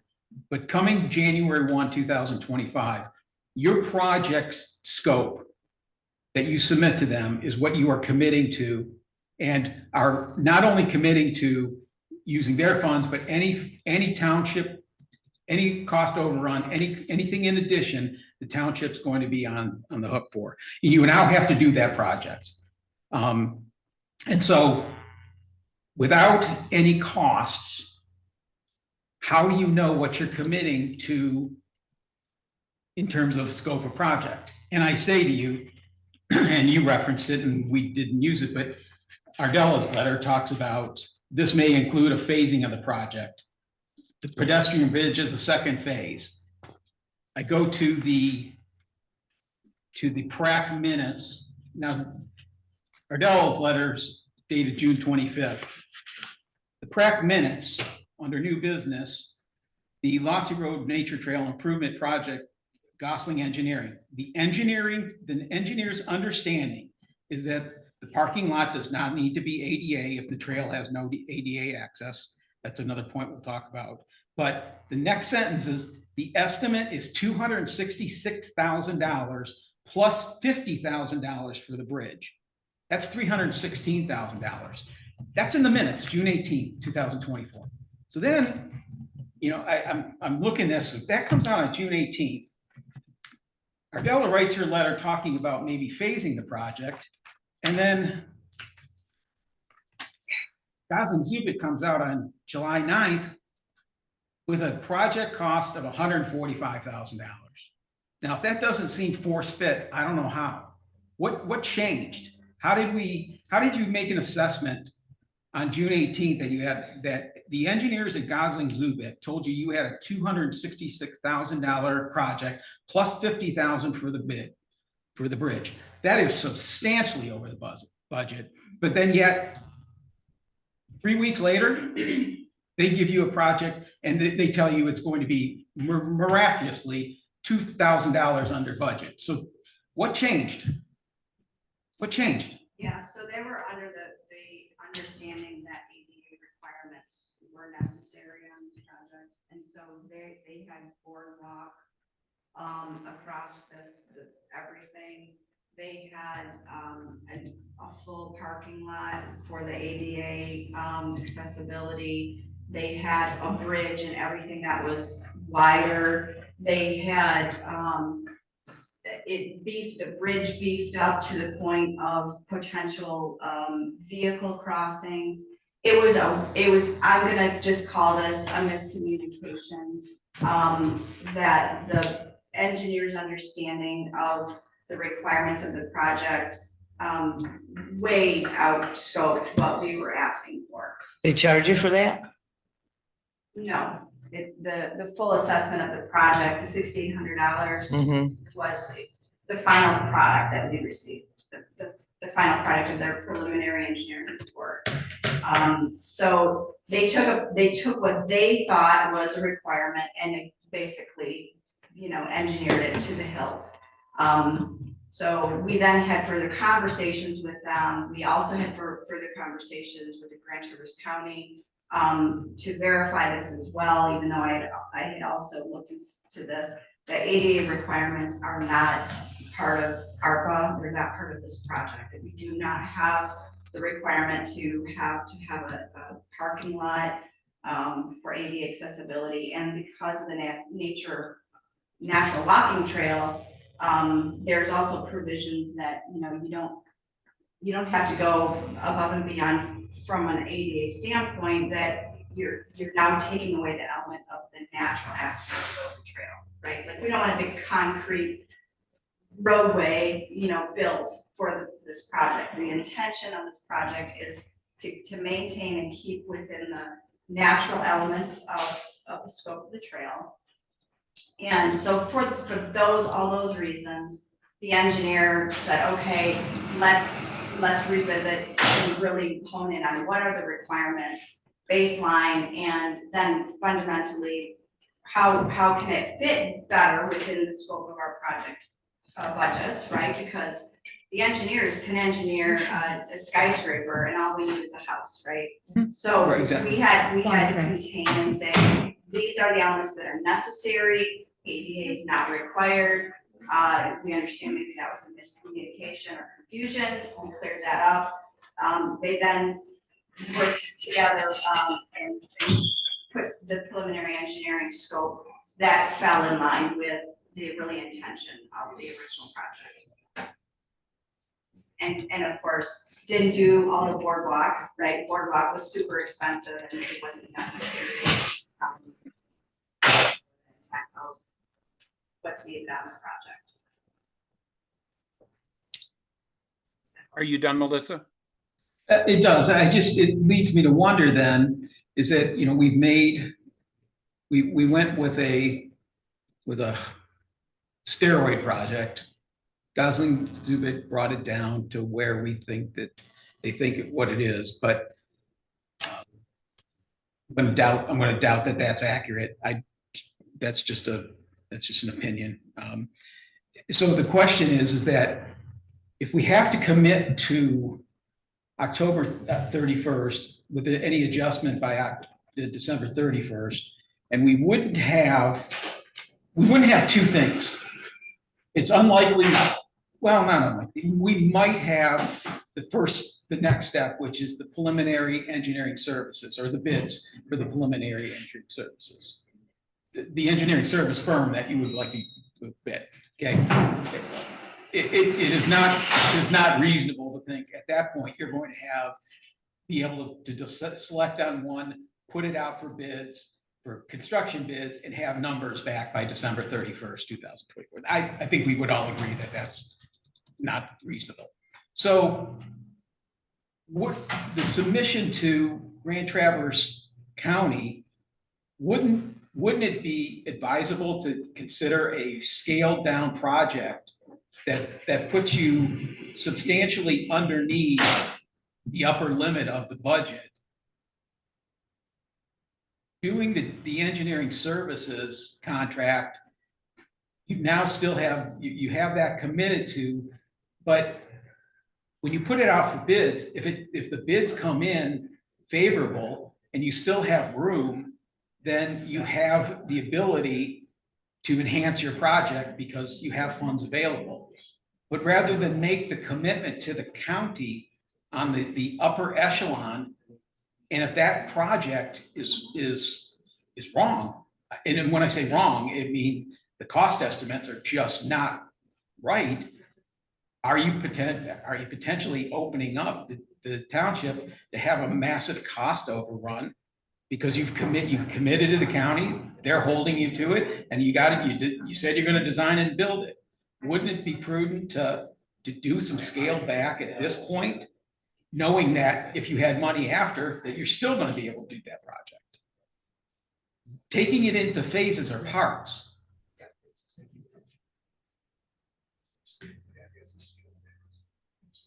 So are you done, Don? Yeah, I am. And I'm sorry, I know I'm kind of, these thoughts are just coming to me, so I'm not I may not be as articulate as I hoped I could have been. So go ahead and take it there from there on. Well, a couple of things. First, I want to address Melissa's misunderstanding with engineering. Engineering, Gosling Zubek specifically, said they've done these trails a couple of different times, even gave an example in Manistee County using ARPA funds, where they had to go back into engineering and redesign the trail to be a certain width and a certain surface type.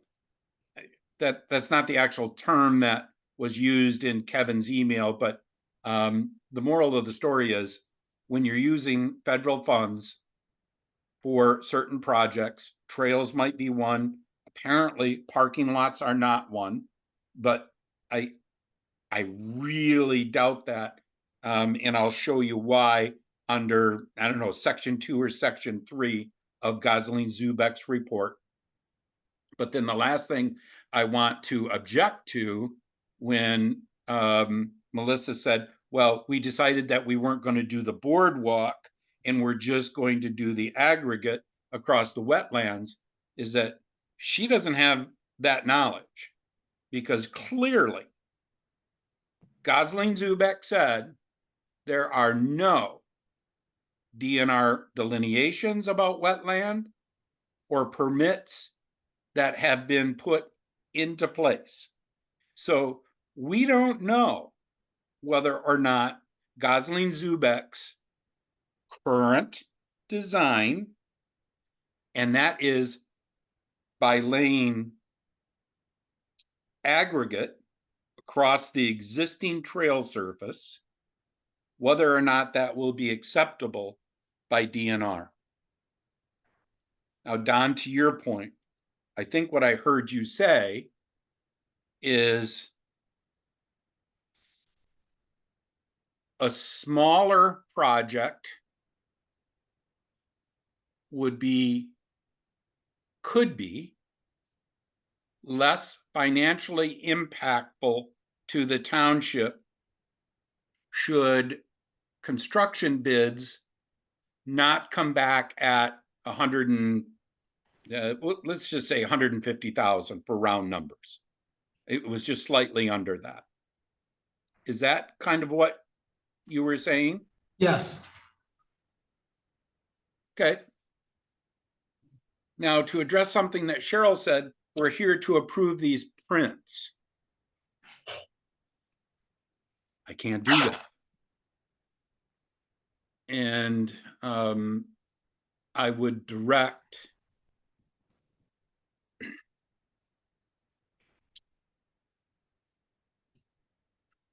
I guess, to packet page 87. This is the beginning of Gosling Zubek's preliminary engineering report.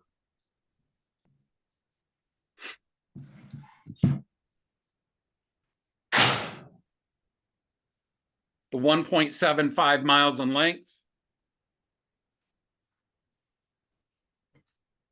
We called it 3 miles in our recreation plan. We called it 3 miles in our application for grant funding. This is definitely one of those things that we need to correct by our October 31st, or whatever the deadline is for county, and our 12/31/2024 report. We need to get that down to the proper length.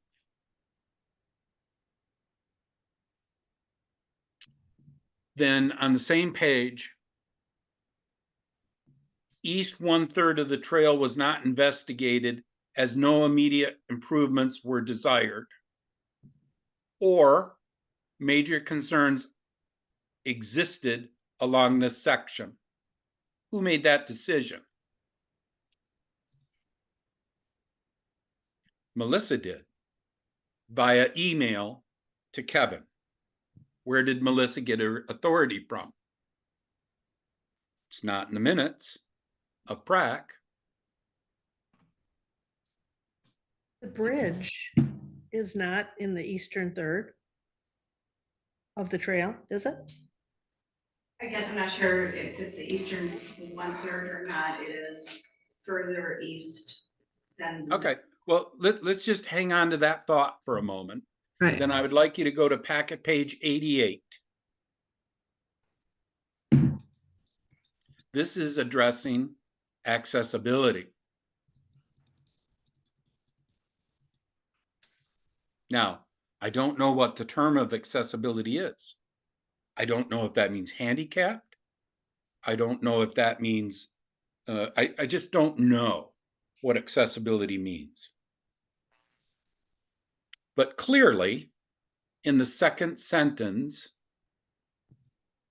the existing trail surface does not meet accessibility standards, nor do the existing west and east unimproved gravel/grass parking areas.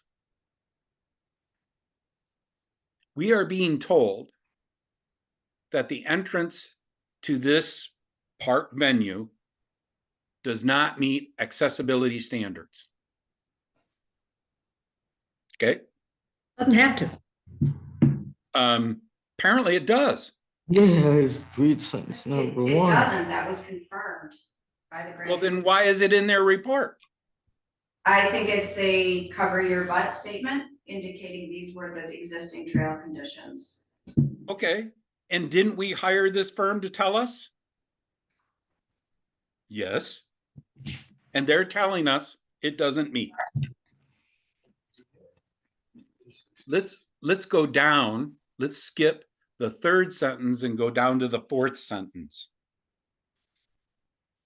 This section of trail has grades in excess of 15%, which do not meet accessibility standards regardless of trail surface types.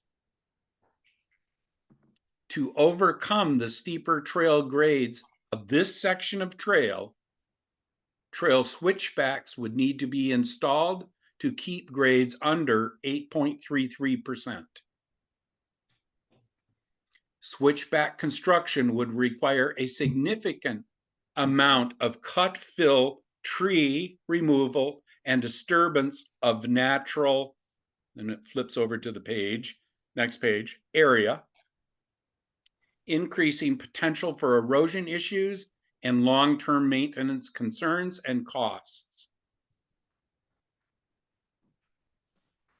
The next sentence goes on to say, you really ought to consider not doing this section of trail. So are we planning to expend federal funds on a trail that we already know we can't access from either parking lot? And we know that the trail gradient exceeds what's allowable by accessibility standards, and we don't know what those standards are. Standards are, I can recite them verbatim. No, you can't. I sure can. Well, first of all, 40 years. you're not citing standards using federal funds. As the engineer stated, we have to follow the highway standards. That's been their statement all along. It's an acronym, ASHO or something like that. ASHTO standards. What's it called? ASHTO. ASHTO? Okay. ASHTO, yeah. But Gary, you believe that we don't have to follow those. So I think the first step is we need to find out a definition of accessibility and what standards we don't meet. Balance? Is that true? Within the Americans with Disabilities Act, there was a provision that identified that if in fact compliance changed the intent or natural or historic value of a facility, one did not have to comply with the rules and regulations of ADAG. It is the opinion of our professional engineer that compliance in this case would drastically change the character of this landscape. And thus, he does not come out and say, but ADAG allows, based on a provision, to say that if the character is changed, you do not have to comply. I will say this, the Grand Canyon will never be accessible. That's right. And you are not going to build switchback ramps all the way down to the Colorado River because it has to comply with ADA. There are countless facilities of this in this region that are not ADA accessible, nor will they ever be. And we were told way back when the High Prairie Park playground was an issue. Oh, you've got to comply with ADA over there. No, you don't. It's not ADA compliant. Sand is not ADA compliant. Even the playground inspector says that, but the playground inspector also said that the facility does not have to be ADA accessible. Neither is the Whitewater Township campground playground ADA accessible, and it doesn't have to be. Now, no federal funds were used on those, but the engineer, when engineers write reports, they have certain things that they always have to address. And they weren't asked to address the accessibility of the Lossy Road Nature Trail. They did go ahead and comment on that, but they do not say, and they can't tell the township whether the township has to comply with that. And the township does not have to comply with that. That trail will never be ADA accessible along its entire length. It just won't. And that's just an issue that we don't have to deal with. It does not have to be, and neither does anything from the county say, with respect to these county ARPA funds, that you have to make these improvements ADA accessible. That's not an issue here.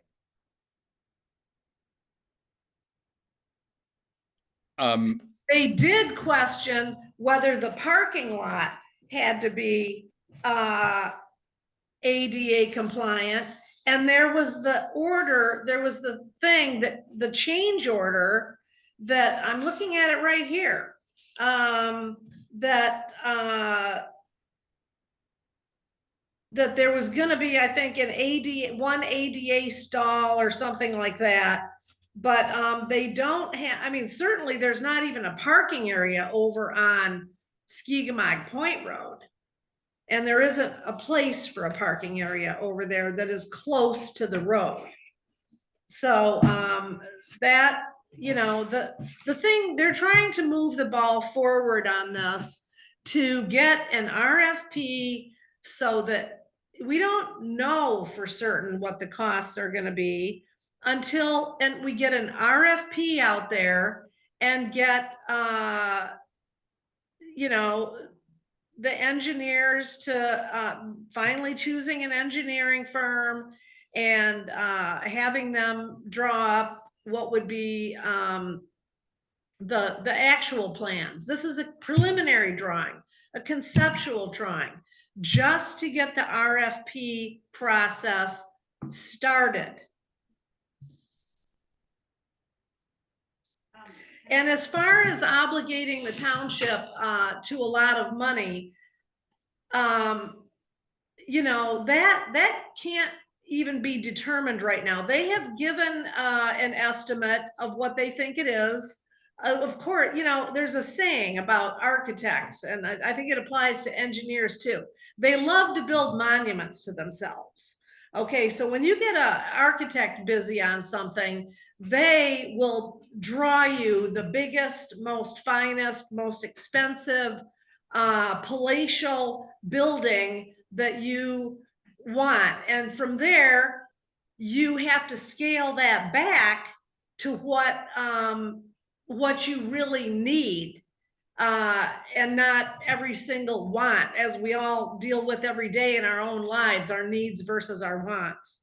And so this trail, I agree that we don't know if the DNR is going to accept aggregate, if they're going to issue a permit that says that aggregate as opposed to a boardwalk. There might be another option out there. Beyond either of those two options. Boardwalks are very expensive, and they're also maintenance nightmares to maintain boardwalks out in the middle of the woods somewhere. So I think that that's not a good option, but certainly what we're trying to do here is not create an ADA accessible trail. We're simply trying to mitigate the damage that can be this wet area. The whole thing has been about mitigating damage to the wet area, and also having the neighbors not have complaints because somebody trespassed onto their property because they didn't want to walk through the muddy area. And we heard those complaints for quite a few years. And so this is only about mitigating. And if you look back at what they awarded the money for and asked for the money for, it was to mitigate the wetlands and to deal with the safety of the bridge. And so in order to move the ball forward on this in a small way, because that's what they're asking for right now, they're just simply asking for us to say, yes, these plans are sufficient, these drawings are sufficient for this stage of the project. And so we can get an RFP for an engineering firm out there. To me, it's all being overthought. And we have to take one step at a time. Certainly, we know that all of the county ARPA money is going to go to this project. And when those funds are expended, the county's done. Whether the township's done with it or not, the county's going to be done with it. So, but yes, we do have to meet what they gave the money for. But that could be done in a variety of ways. And all they want to do is get the RFP, is begin working on the RFP. It's not going to be ready this month or next month. They just want to begin working on that. And I just don't see the harm in giving them the authority to start working on that, utilizing these preliminary / conceptual drawings. Don, can I respond to the concerns you had with regard to the budget? Sure. So in the memo from Jenny McKellar, who's the Grand Traverse County Administrator for the ARPA funding projects, she was trying to dispel some of what she felt the misconceptions were within the township, given the fact that she got 2 separate reports. And so she did indicate in here, the deadline to complete the project is December 2026, not 2025. It is not necessarily unacceptable for the project scope to change. And then she goes into some specifics but it sounds like you will get more information at the end of July when the draft design is completed. We suggest you wait until then and submit the response to the county. She talked about, but anticipate, I'm sorry, I'm just going to read this. Submit a correspondence letter to the county board stating that you are still working on the project, but anticipate the project might slightly change from the original application and that you will know more early 2025 after bids are received. So she's highlighting the fact, and I also did read it into the treasury.gov information, that if project scope or project budgets do change and there is a variation, whether it's an increase or it's most likely going to be an increase, obviously, that there is provisions within that. And she's also highlighted in here, if we get bids back that are in excess of what the budgets originally were and the scope does need to change, that can be handled in 2025. So the deadline of the end of this December 31st of 2024 doesn't necessarily pigeonhole us into the requirement that says we have to do the scope of work currently that we believe is set forth. If in the future things do change, there is provisions in there that you can adjust and discuss with the Grand Traverse County those changes and modifications. So I just wanted that clarification. I don't believe that the end of this year is a requirement for us to say, if the scope budget gets bigger than what we have anticipated, that scope can't be modified accordingly in the future. Could you give me the date of that email? Yes. From Jenny McKellar? July 16th, 2024. It's in the packet, Cheryl. Yeah, I know. I just wanted to have the date. So change the scope. Can you define that for me? Sure. So Right now, you see a lineal footage on gravel path. If in fact the cost per lineal foot goes up, there would be a provision in the bid package whereby we would reduce the lineal footage of that gravel path such that we could afford it. That isn't the perfect scenario, but you can build in to your bid package unit costs, and with the understanding that the owner has the right to award the contract in the best interest of the owner. And it doesn't necessarily be 500 feet. It might end up being 300 feet. And there may be still some wet spots, but we would do as much as we could with the funds that we have. That would be a scope change. And if, as long as you make that very clear in the bid package, that the owner has the right to make those adjustments. Now, from a contractor standpoint, sometimes what will happen is there will be an add and a deduct price. So Right. you might pay higher for the deduct price, but it still has the ability to be massaged into your budget. I just wanted you to define that you were staying on this trail as your scope. You weren't gonna like jump and go somewhere else. I'm The just- bridge might not be included. The second phase, if that comes to that. I was afraid of. So Heidi, I liked your question. I disagree with Gary's explanation because nobody is taking into account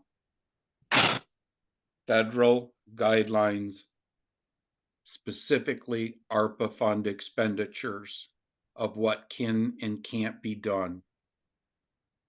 And so, Don, I heard you say smaller project.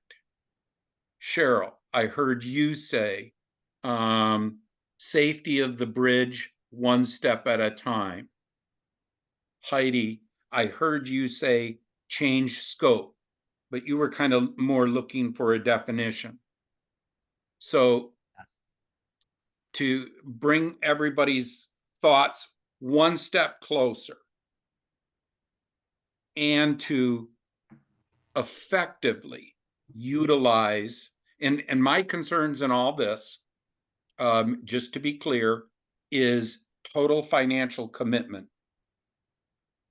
And more specifically, if whatever project we decide on exceeds the ARPA grant monies, wherever they come from, the township has to complete the project by 2026.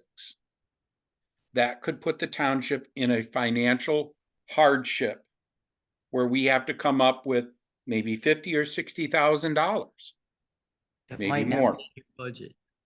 So let's agree to make an RFP for one of these sections of trail that have been developed in the conceptual drawings.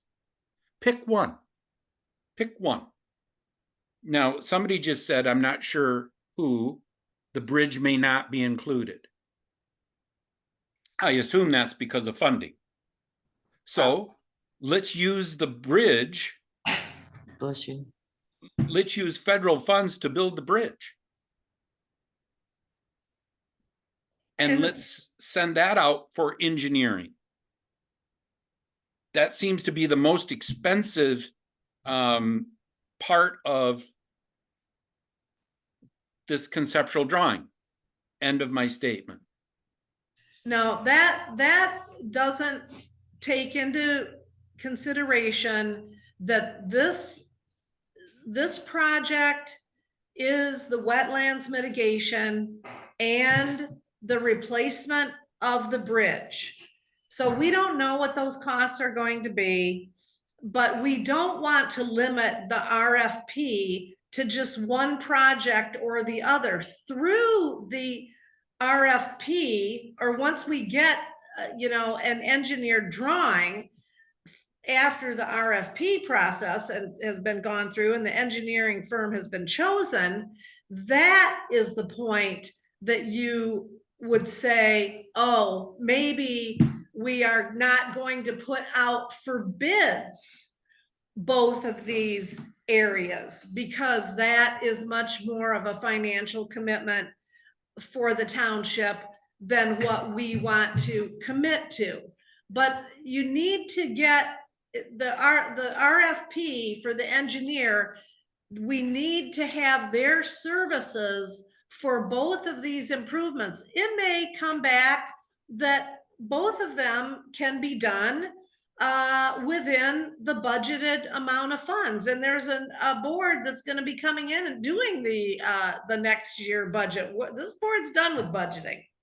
And so, you know, you've got to get the facts, and that's all that the PrAC is trying to do, is get an RFP, get it so they can be put out, get an engineering firm to look at this with a view to putting it out for bids, but you will decide before you actually put it out for bids whether you're putting all of it out for bid or just part of it out for bid.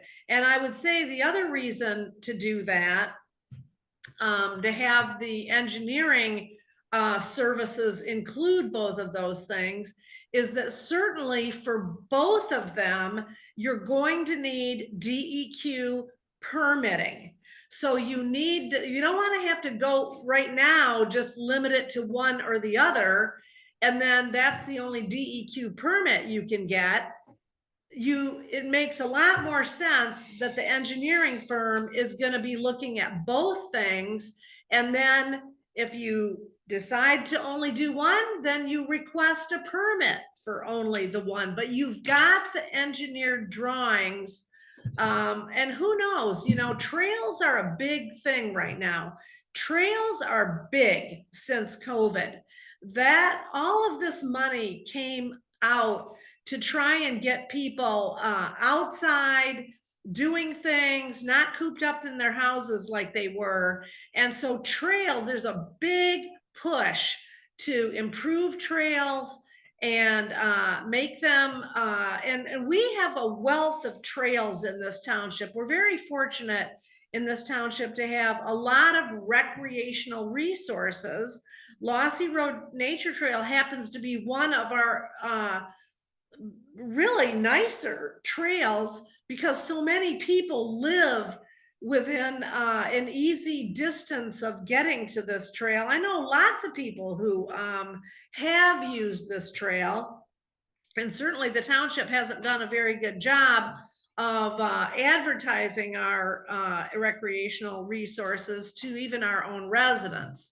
But I'm not in favor of limiting what the engineering services that the RFP is going to go out for. I just don't, you can make that decision to scale back after you get the engineering services and before, for both projects, but before you go out for bids for construction. No, it bothers me, the word DEQ. Because when you use them, more money comes to the table because you have all this other stuff wrong. I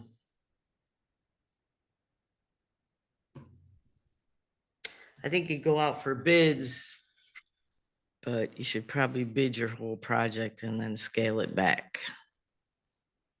Because you could pre-bid it and then forget something. We have to stop forgetting things. We have to stop looking at projects incompletely, because these two trails are in another grant and we never finished it. But whatever. So is it a saloon door? Is it a saloon door due to timing? You made the statement, Melissa, very confidently. I'm not sure I share that same opinion with you, but I respect your confidence in that the project can be changed after January 1, 2025. If it can be modified down, why can't it be modified up? Why wouldn't you submit to the Grand Traverse County that the project is going to be the wetlands portion of the trail? And that's what you tell them at this point. And then you send out your request for engineering services for the bridge and the wetland services. That's not something you have to share with them at this point. And if that bid, if that engineering services comes back and the preliminary cost estimate is well below the budget of ARPA funds that are available, why can't you then potentially go back to the county and add on a additional project because it was undervalued? And thereby not obligating the township preliminarily until you have good numbers. And you may not even want to change that project scope with the county until you get the bid, engineering services bid, and then you run the bid package out there for construction. And maybe that comes in low enough that you could then add on. Why, is there a restriction that you can't add on? If you can scale down, you can scale up. I'm asking, that's the question I'm asking. Thanks, Brady. I think that would be a challenge in knowing the federal government. They're not going to want you to add things at the last minute because you've got extra money. You need to define, I believe they would have to, you define what is in the scope of the project. And just because you got $10,000 left over, we're going to buy 35 picnic tables.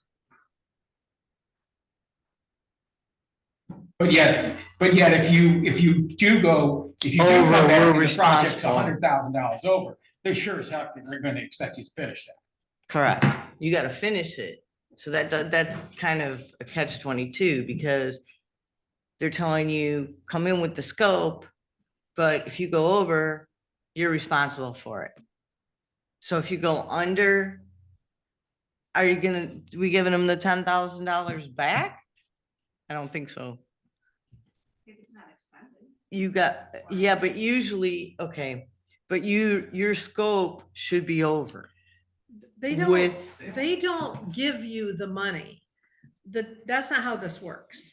I understand You how it works. Cheryl. expend the I money. understand how it works. You submit your expenditures to the county. Mhm. They make sure that your expenditures, and you've already told them what your expenditures are going to be, and you've already, as Daryl Nelson said very eloquently at one of our meetings, the county is there to help the townships and the recipients do things the right way. They are a resource that can be called upon to, if we have a question, oh, should we do this or should we do that, do it this way?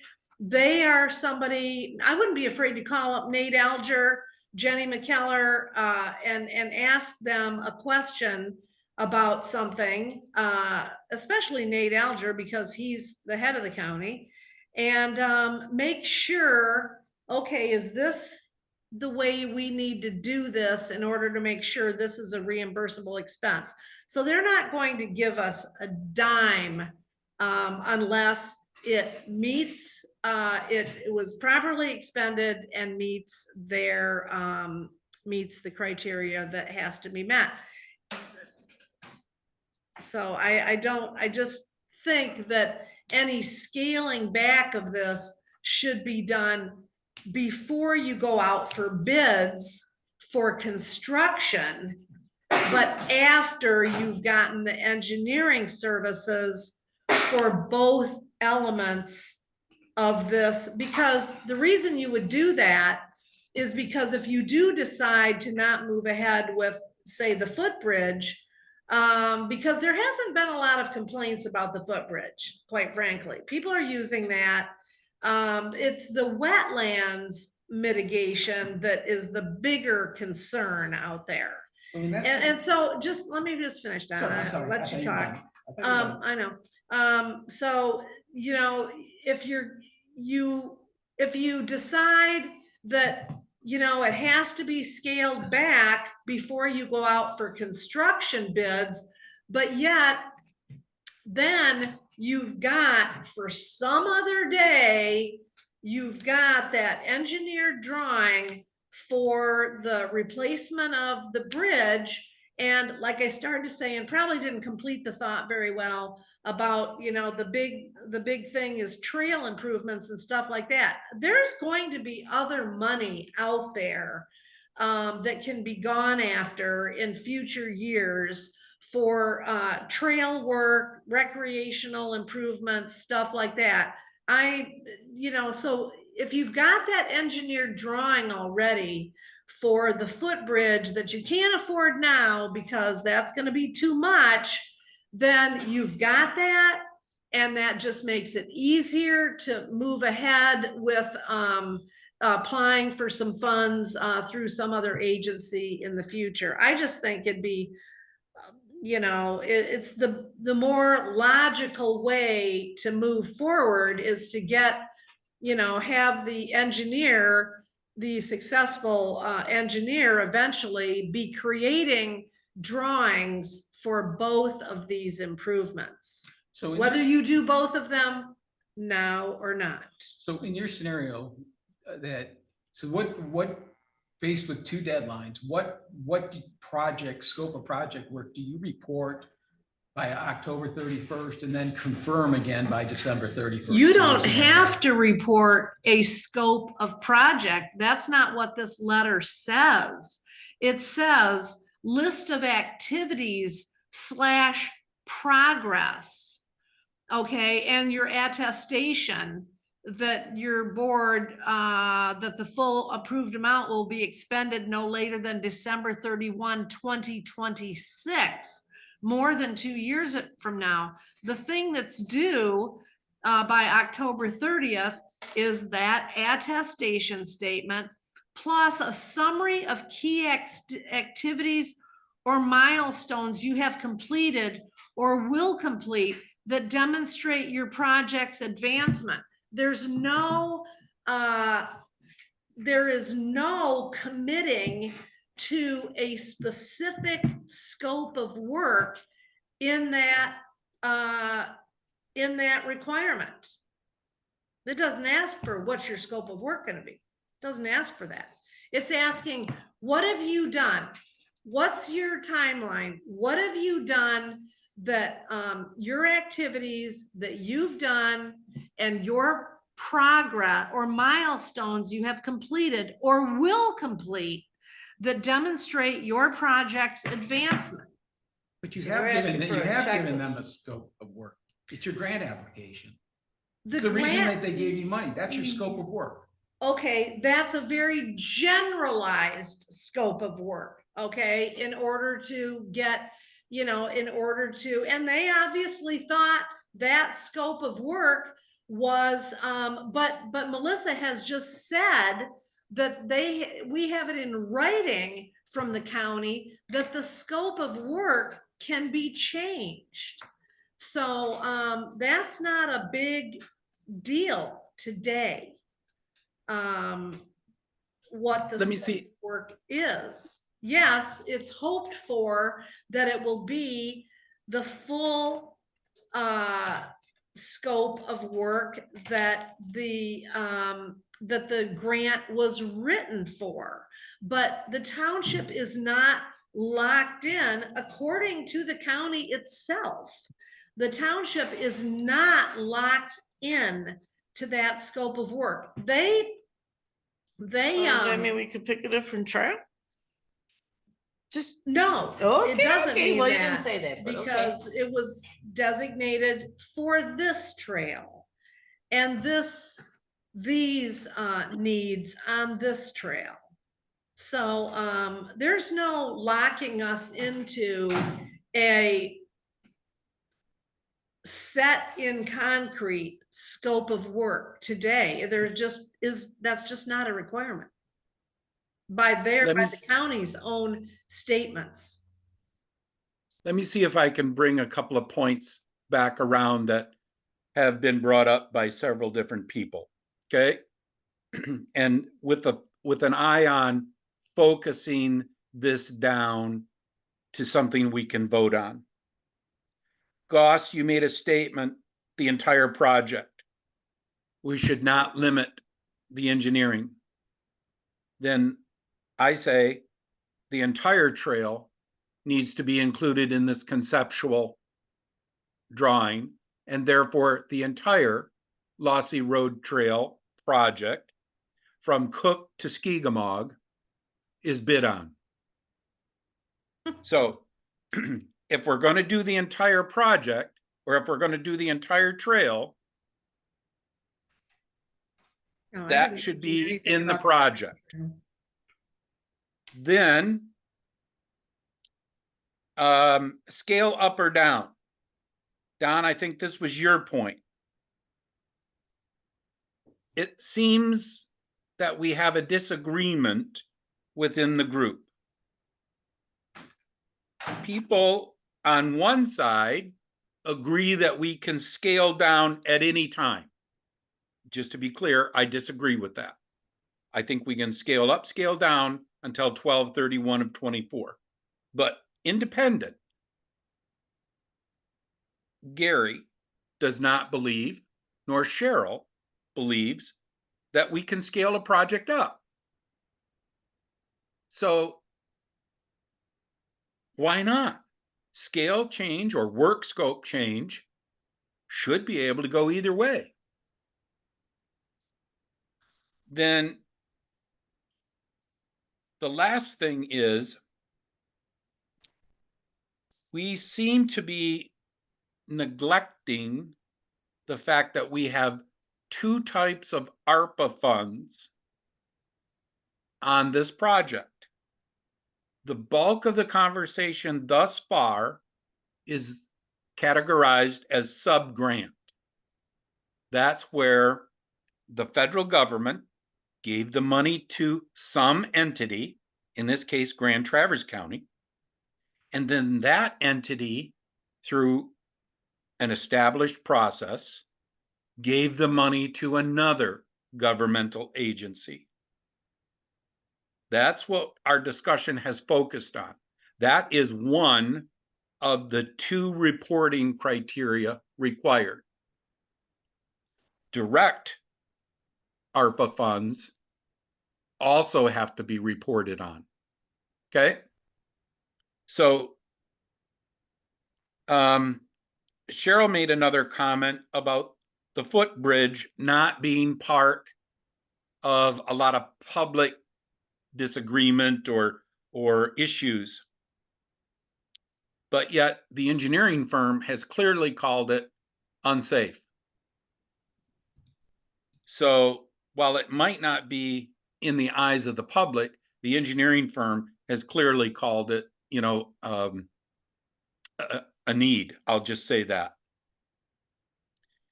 The last thing is, we really don't have a project yet because we've not agreed as a board that this is the project.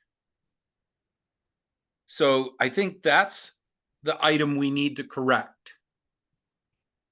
And if we can't scale the project up, then we can't scale it down. And then again, I think if we solve the scale up down problem, Don, I like the way you think.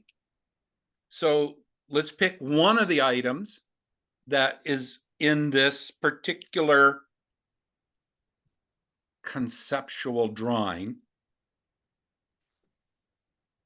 and see where it is, see where it lands.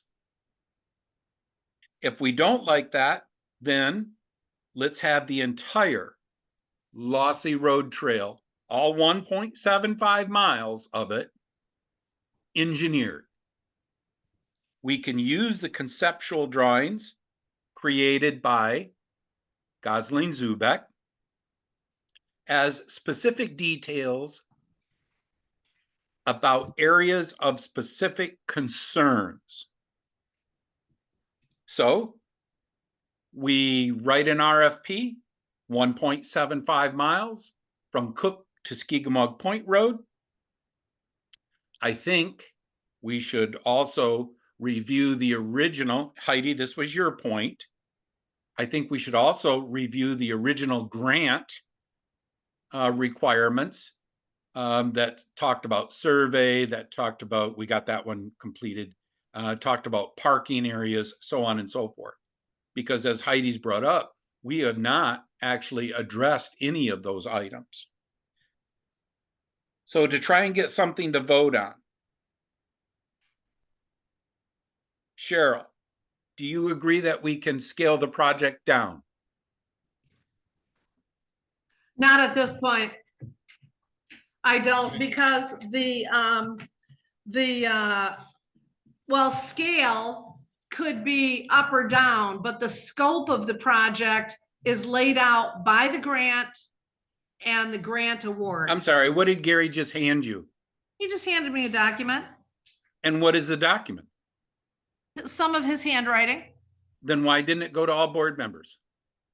Well, I don't know, but right now I'm answering the Okay, question. well, So thanks. then Anyway. that document needs to be distributed immediately to all board members. Okay, well, I'm gonna finish my comments and if somebody wants to make a copy, fine, but I don't stand in front of the copy machine for anybody. What I'm saying is, no, I do not agree that the scale of the project should be limited at this point. And your suggestion that the entire trail be engineered, I mean, who does that? That would be extreme. Engineered for what? I mean, there's plenty of spots on this trail that are just a beautiful, walkable trail that you wouldn't want to do anything to change the character of the trail in those places. So why would you spend money on having the entire trail engineered? You know, Okay, let me answer that. Let me answer that. but Because can we just get back to the motion? You know, if you guys, I think we've beat this to death. If you're gonna vote no on the motion, let's just get it done. Let's just Okay. get the vote done on the motion. Because honestly, I've got other things to do. It's 3:00. I've got several election things I need to get done today. And this conversation is not going anywhere constructive. well, that's your opinion. So Don, let me, You almost had Don, let me ask you the same question. you almost had a solution. Well, that's what I'm trying to come up with here. But because we have an uncooperative board member and members of the public who's handing out documents to signing it here singular right now. board members, Thank you, Gary. that is just wrong. So bringing this back to topic, Don, same question to you. Can you scale the project up or down? Yes. Okay. Heidi, can you scale it up or down? Yes. Okay. And that scale the project back So that you can afford it. to put us into a position that seems to be to get a determination, because it is unknown. It's unknown how these bids are going to come back. Exactly right. So pick a portion of this, and then if the numbers start to come back, that indicates there is cap room up in the ARPA funds to go up, then you can add to that. But you won't have gotten your engineered drawing. No, yes, we would have. Yes, you will, because you're gonna ask them for both, I'm saying right, Don? you're That's not going. what I'm hearing from Don. No, what I'm saying is that the reporting to the county and the requirements there we are doing this part of the project. Okay, we are going out and we're gonna get an engineering services, and then we're going to look at that, and we're gonna look at those cost estimates and then decide whether we could scale up or scale down, putting cost estimates out, construction bids out there, and those are gonna come back and scale. I happen to think that my information says the county's not gonna let you scale back. I think you can scale up because they'd be happy to feel like there's getting more work done for the money. I'm saying start out small and allow yourself to grow, Some growing to pains. grow into it. We want to stop, we want to start at the top end. And that will likely cost us, bite us in the butt on cost overruns. How much? I don't know. So why don't we just aim a little lower with a project here that seems to Possibly fit attainable. within the budget? And you said it yourself, Don, you don't have any idea what the cost estimates are gonna come back. So the cost estimates might be within your budget for both projects. Yeah, but I'm not going to So- commit to the county on a project You're that not is- committing right now. Yeah. You're not committing. That's not what the county has asked for. They simply want a list of your activities and milestones, and they want an attestation that you will have their funds fully expended by By December 2026. 31st, 2026. That's all they're asking for. And it seems like a reasonable request. And that doesn't really have anything to do, like I said earlier, with the scale of the project or the scope of the project. And if Melissa has something that says that the county has said in writing that the scope of the project can be changed, I feel like you're just trying to set up this project for failure. That's what I feel like you're trying to do, is predetermine that, okay, you know, we just don't agree with, I just don't think 3 members of this board want to cooperate with the Parks and Rec Committee. And this was huge that they got this almost $100,000 grant. I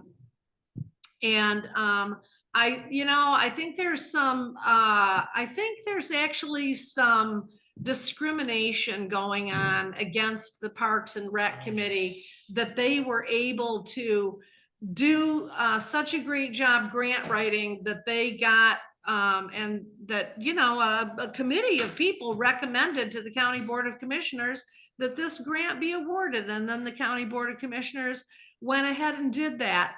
I feel all the vibes I'm getting from the county is they want this to be wildly successful. And let's remember, why are we even doing this? We're doing it for the people who use this trail, and will be better suited, might be more likely to use the trail at times when it's wet out there and whatnot, and not have to worry about getting all muddy and everything. You know, this is a project for the public. That's what we do here. We serve the public. And so I don't follow where trying to scale this back at this point, when you have so many unknowns, why would you scale back something at this point when you've got to take the next step in order to get more facts? It's like you're presupposing, oh, well, this is just going to be too expensive. There's just no way this isn't going to fit in our budget. So we've got to choose one or the other right now. And I don't agree with that. And I don't think that that is true service to the public. Okay, so does it true service to the public if we overspend because we're not looking at all the aspects? And This board or the next board should not overspend. I totally agree with that. it wasn't done, but shouldn't. whatever. Well, go ahead. I'm sorry. Can I make a comment? So I guess what I might recommend, given the time frame that we are at in this meeting and the discord and not having all the answers done, I respect that you want to scale it down. We don't know if that's a possibility.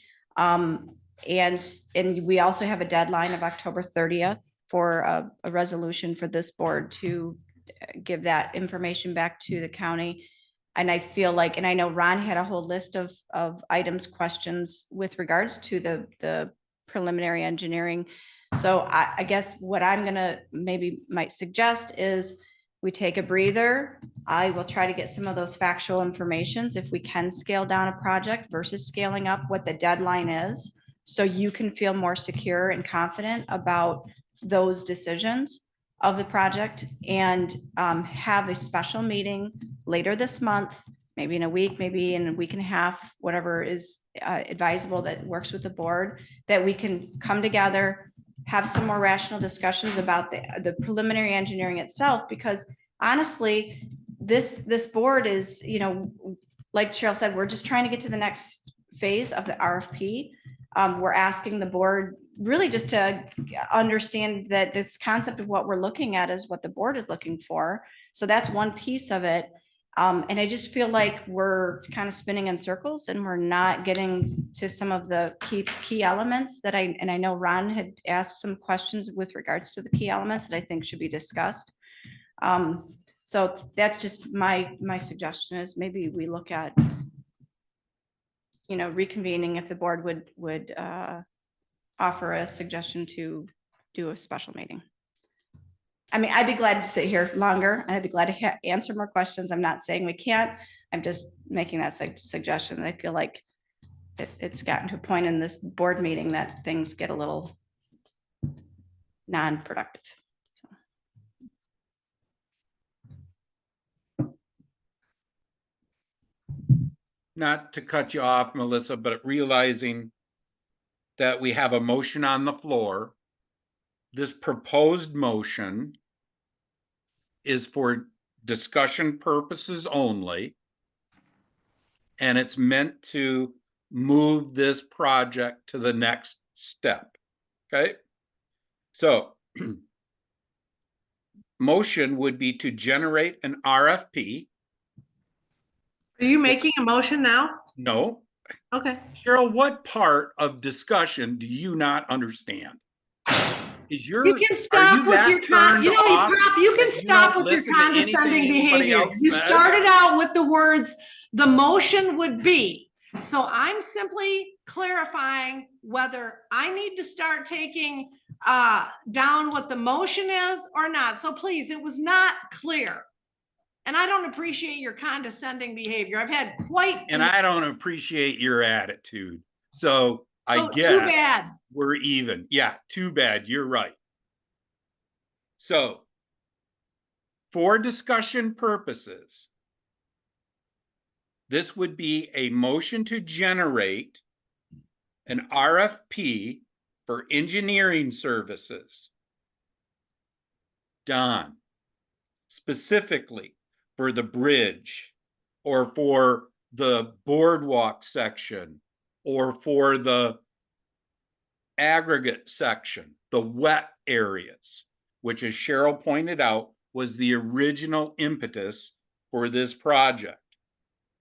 Okay, so we could select the bridge, we could select the Battle Creek or the wet area, or as I've suggested, in accordance with Goss's recommendation, you do the whole thing. We write an RFP for engineering services for the trail beginning at Cook Road to Skeegamog Point Road. We get it all done, complete project, parking lots and everything. I made no such recommendation. You said, why would you limit engineering services to just one of the sections? And I'm merely stating. I did not say that, Ron. I didn't say to one of the sections. I did not say that. Then that's my interpretation. So I say, if we're going to go out for engineering services for an entire project, that trail begins at Cook Road, ends at Skeegamog. Get her engineered up. Get that RFP written for that engineering services. And then as everybody seems to agree, this is the one point that everybody seems to agree on. Once those engineering services are done, or we get the bids back for those engineering services, we could decide whether or not the project is too expensive, or we could select an engineering service to finish the project, the engineering project, and then we would have the opportunity to scale down.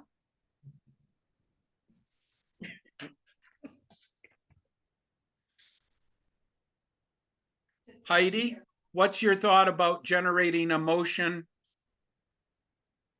for engineering services for the entire Lossy Road Trail from Cook Road to Skegmog Point Road? This would be an RFP for just. Yeah, I understand. I services understand. only. Problem is now you're escalating your costs for more Well- engineering, but it does make sense because then you could pick and choose and maybe complete the whole project down the road. Don, what's your thought about an RFP for engineering trail service or engineering services for Lossy Road Trail from Cook to Skegmog Point? I'm in favor of that because it covers both the preliminary work done by Gosling Zubek on the low-lying or the wetland areas, and it completes the trail all the way through to the east to Skegmog Road. And now we have a determination that is being able to be fixed or been put in the books, and can't get it all done, but then future, you know where you have to continue to finish it off because that trail is so important. And then how will those funds be, none of that expense of that will be covered by the county? Because that's not what the county ARPA funds were awarded for. I disagree. The county ARPA funds were awarded for Lossy Road Trail, all 3 miles of it, from Cook to Skegmog Point. We have certain members among us today that believe we can scale a project down. I am not one of those. I'm reading from a press release that the township listing all the ARPA awards, county ARPA awards, 95,917 for Whitewater Township, Lossy Nature Trail Wetlands Mitigation and Improvement. Certainly that entire trail, there's only a small section of that trail that wetlands need to be mitigated on. So no, I don't believe for 1 second that getting engineering services on the entire trail is going to qualify to be reimbursed from county ARPA funds. I didn't say that we would use ARPA funds for the engineering services. No part of my conversation thus far has indicated that. That's your assumption. Well, I wonder if that's in the budget that we adopted this year in the rec fund. So, Don, because you got $145,000 project. excuse me. Sorry. Don, I had a follow-up question to what you said. And I believe it was with respect to incorporating what Gosling Zubek has already generated. And so, as Cheryl pointed out, wetland mitigation would not be bridge construction. So the bridge is going to be out. That leaves just the section of trail that would be wetlands area. And I think in our packet, that's described as about 1,650 feet long, beginning, I don't know, is it 1.65 miles or something like that? I thought it was like 1.25 miles.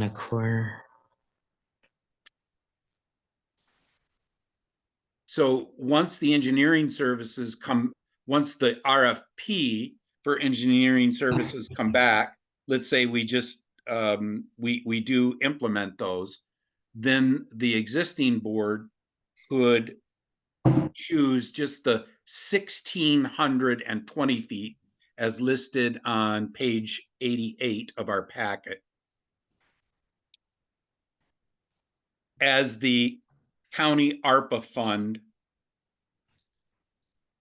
recipient, or as the ARPA fund recipient, both county and direct. Does that answer your question, Don? Yes. All right, Cheryl, same question. Can we agree to generate an RFP for engineering services for Lossy Road Trail, getting the entire thing engineered,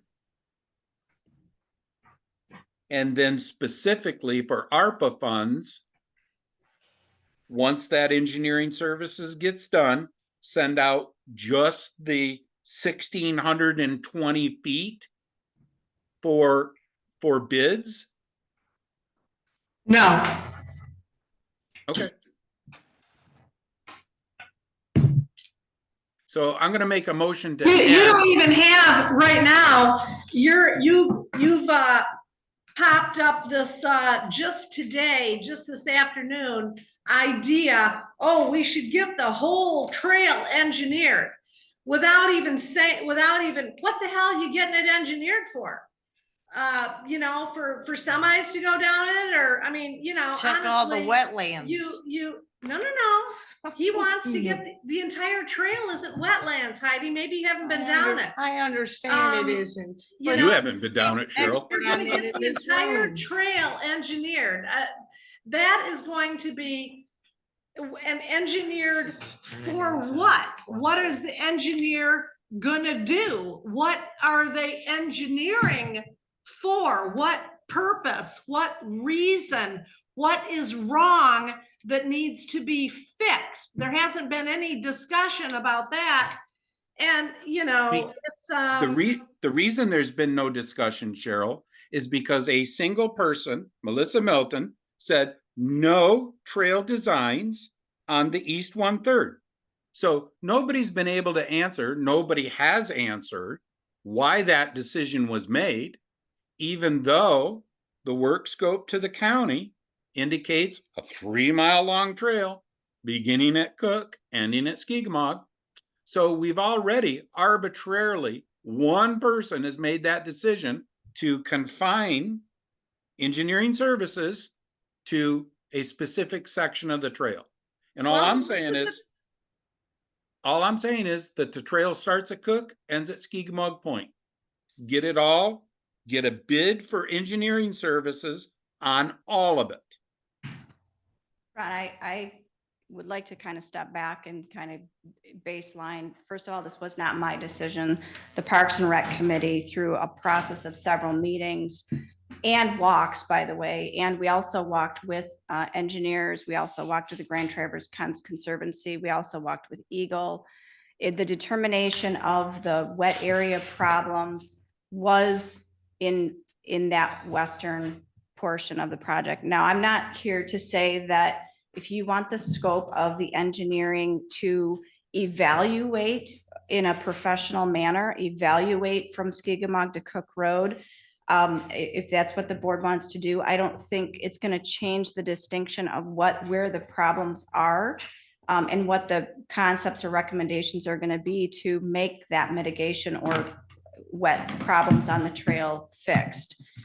It was not my decision. This is that you keep saying that, but this was part of the Parks and Rec Committee's discussions for many, many months, and also recommendations through people who walk the trail and requirements of the issues and concerns that public people have come to our meetings and asked us to address in a very concerned, formal way.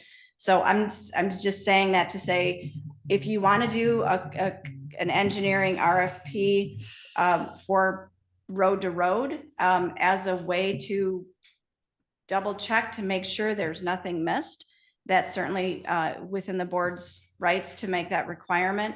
I do feel that, like Heidi mentioned, I think it's gonna have the engineering service costs increase, that I don't think is necessarily a fundamental good use of the board, or excuse me, of the taxpayers' money or the ARPA money. But if that's the decision you guys want to do, that's fine. And I think it is part of the whole ARPA scope of work. We are asking for the trail improvements to be made.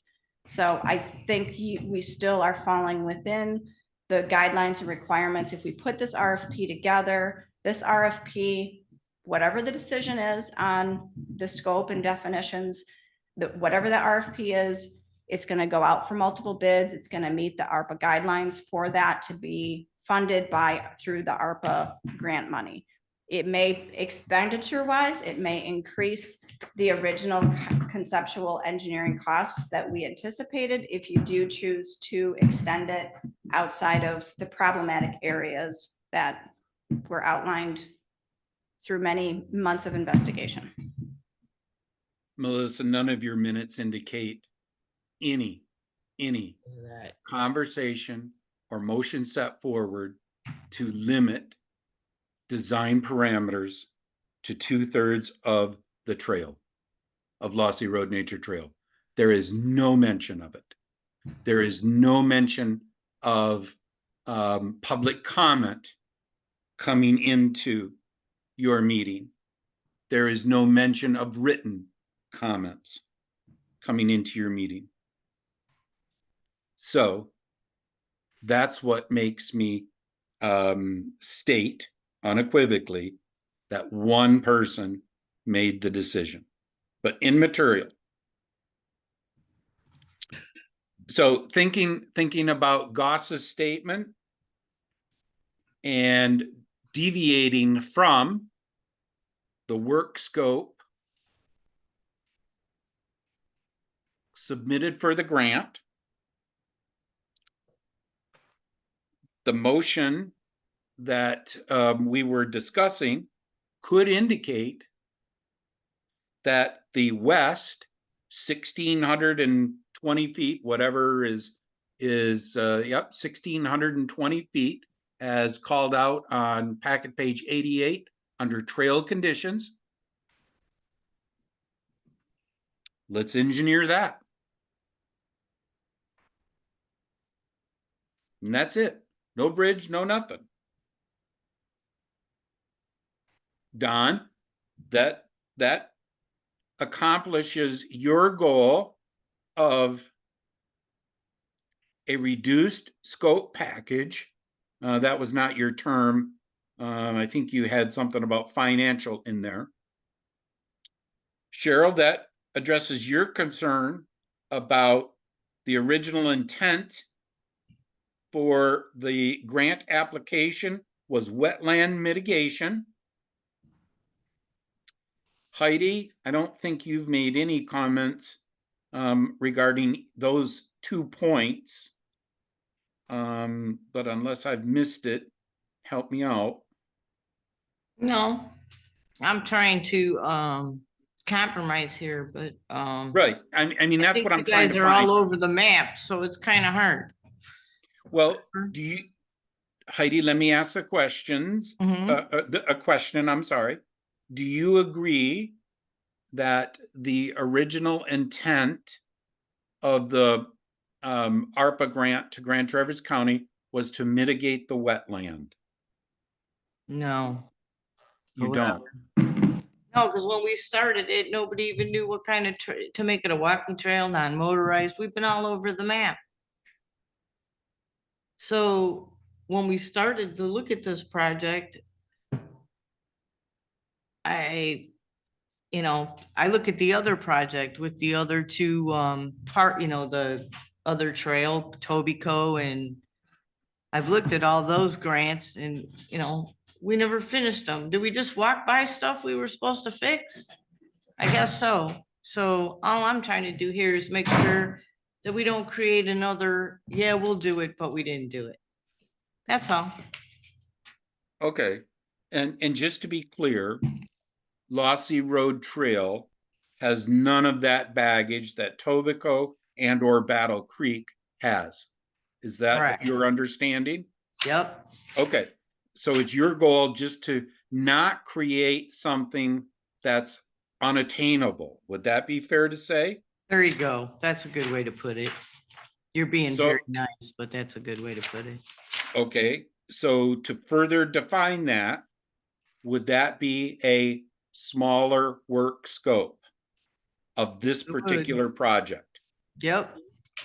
Okay. So could you support an RFP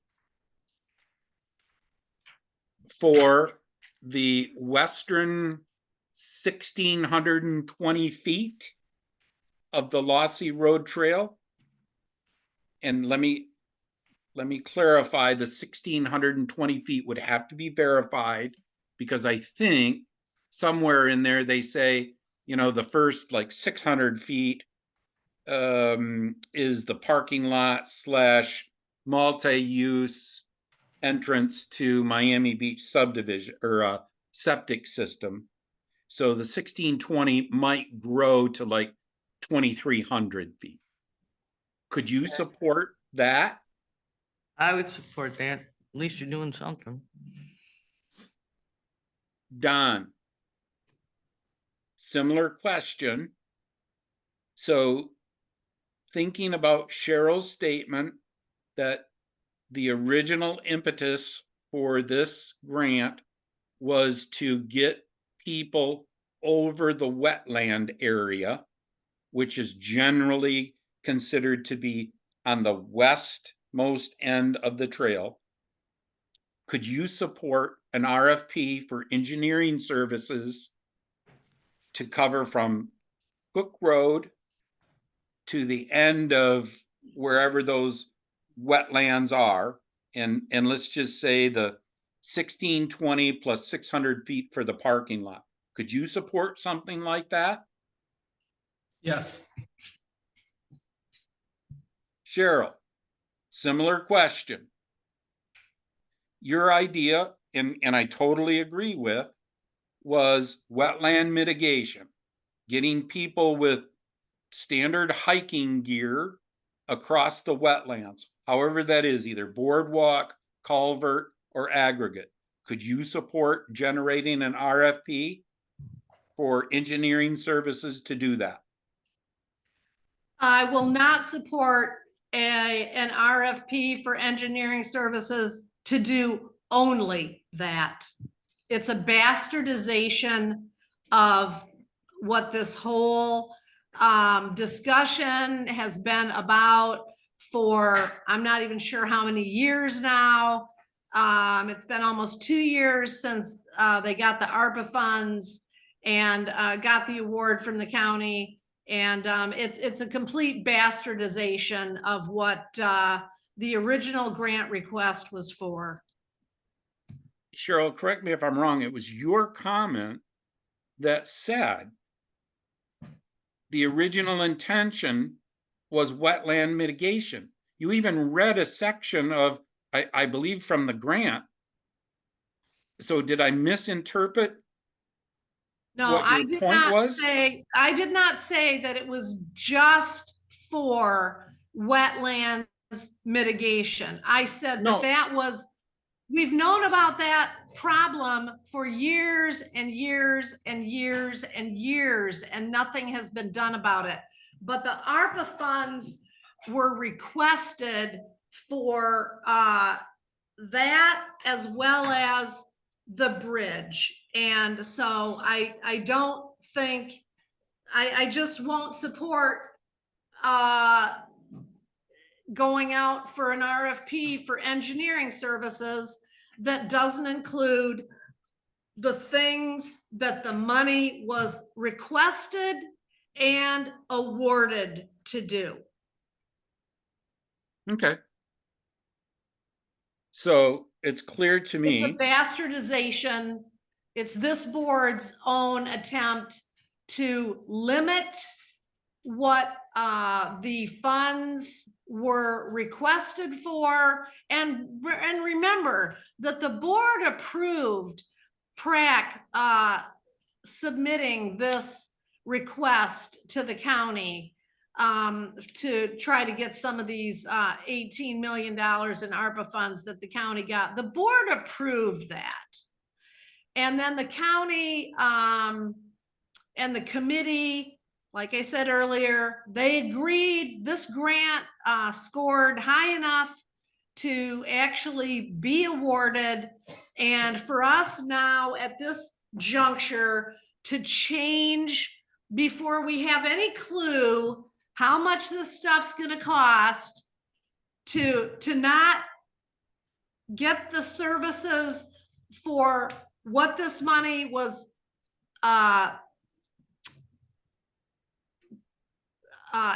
for and awarded for, I think is wasting time and wasting resources and is a disservice to the public. Both of the improvements are important out there. You know, the wetlands mitigation, that's important. The bridge improvement, even though they may not be able to, we'll see how much that's gonna cost. That's not that long of a bridge, but you know, I look at it as, what if somebody gets hurt on that bridge out there? You know, what if they fall through or something? I mean, I don't know. I've been across it. I felt safe on it, but you know, I just don't agree that but you guys, you got the votes to do what the hell you want. So make your freaking motion and let's deal with it. I mean, I've made my points.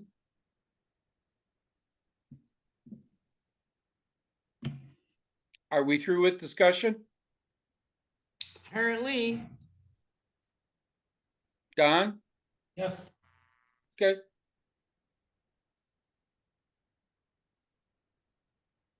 And the first motion has not even been voted on yet. It was never voted on, and that was made an hour ago. I'm pretty sure that the motion was made and seconded, and we've been in discussion ever since. Well, but the motion No. was made for discussion purposes. So don't you think you should have voted on your motion before you started discussing it? Well, maybe. So the motion that was made was as written on packet page 86.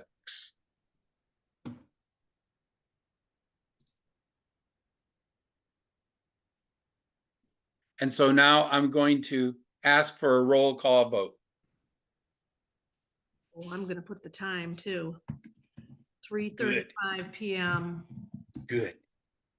You do that. I will.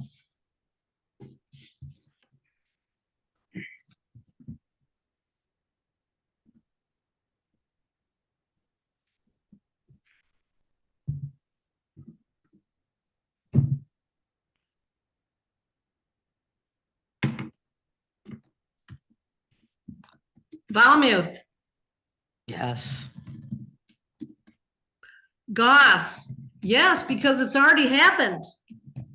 Glenn, No. Bennick is absent. Pop, No.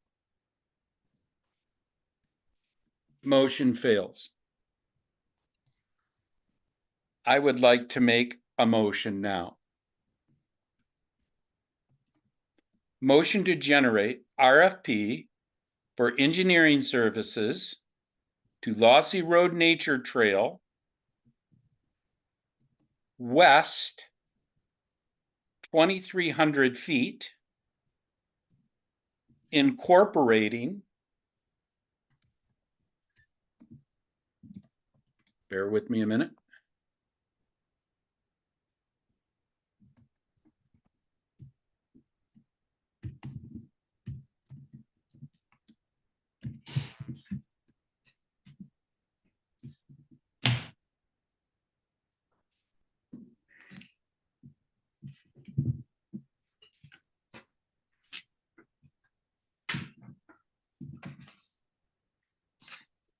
15% grade and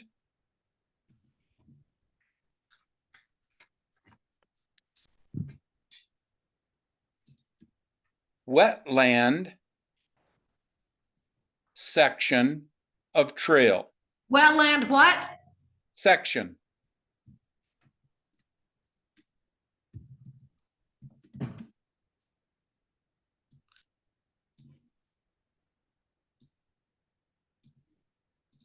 And the foot dimension is really just using the 1,620 feet that Gosling Zubek called out on packet page 88, I believe. Yep, under trail conditions.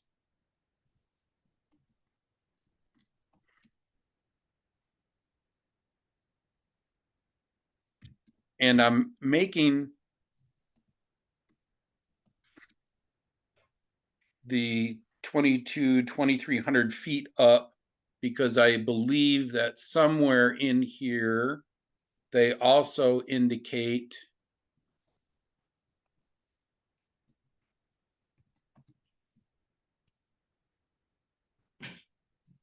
$350 feet. I'm looking I for can't that. hear you. I said I'm using the 2,300 feet as the 1620 that they call out on packet page 88. Is this still your motion? And I'm making the 2,300 foot up because I believe that somewhere in here they also indicate, is this part of your motion? Yeah, all those words need to be captured, Cheryl. Have you Yeah, been well, able I'm to do trying that? to, if you knew how to talk in some kind of coherent fashion.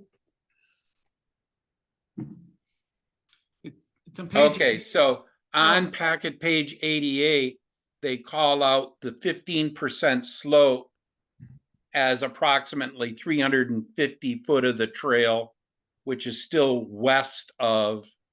east of the parking lot. So I think we're good with the 2,300 feet.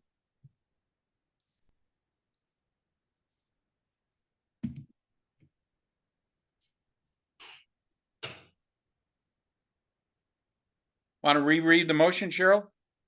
Nope. Okay. Sorry, it was a disaster. I'll get it off the tape. What have you captured?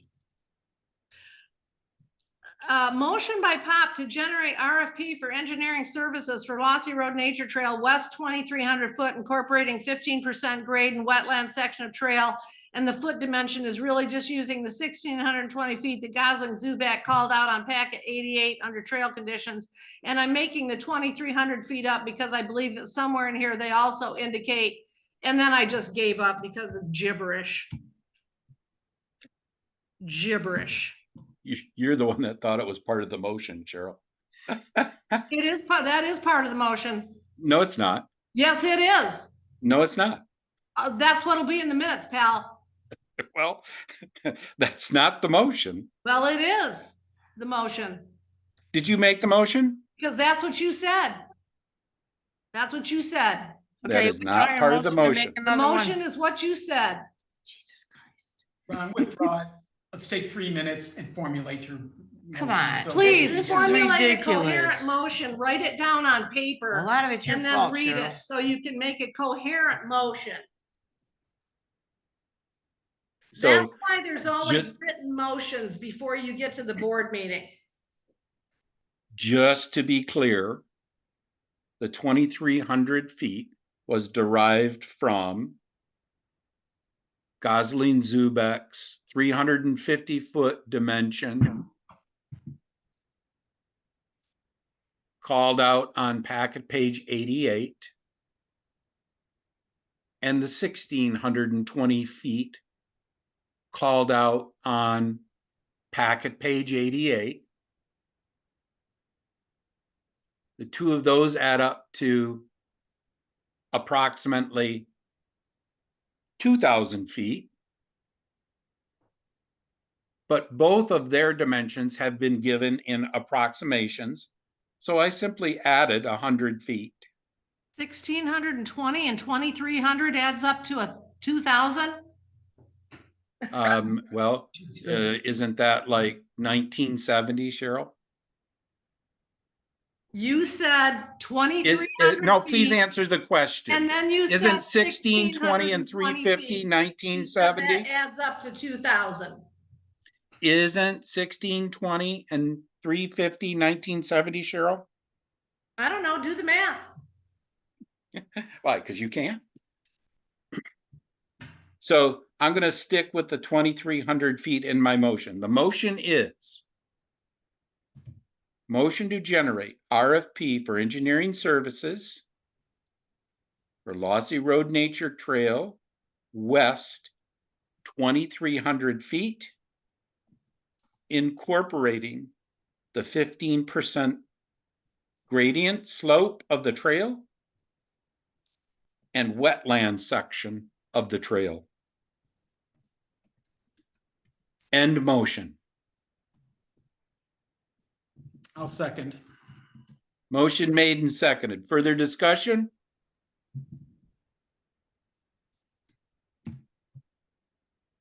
Roll call when ready. Okay.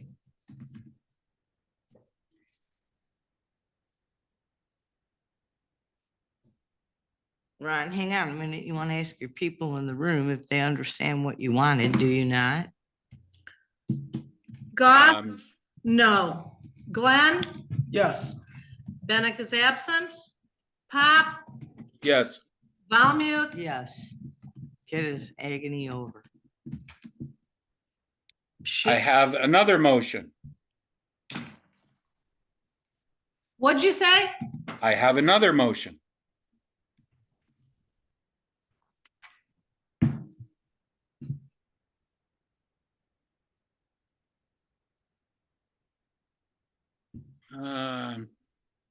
No, I don't. That's the next business item. Sorry. Okay, so we are going to generate an RFP for engineering services for Lossy we? Road Trip. Who's What? we? Prac is going to do that. Oh, okay.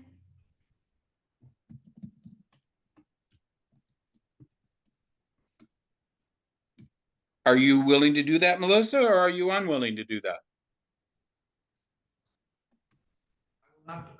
I'm not gonna waste my time on something that is gonna go through. I don't get paid for generating RFPs. I get paid for 1 hour of my time. If there's any intent by this board to accept an engineering RFP that will never be built or accepted, it's a waste of my time. I'm sorry. Got that right. Yep. Ron, I will take this to the Parks and Rec Committee at our Tuesday meeting and give them the motion that's been set forth by the board. Okay.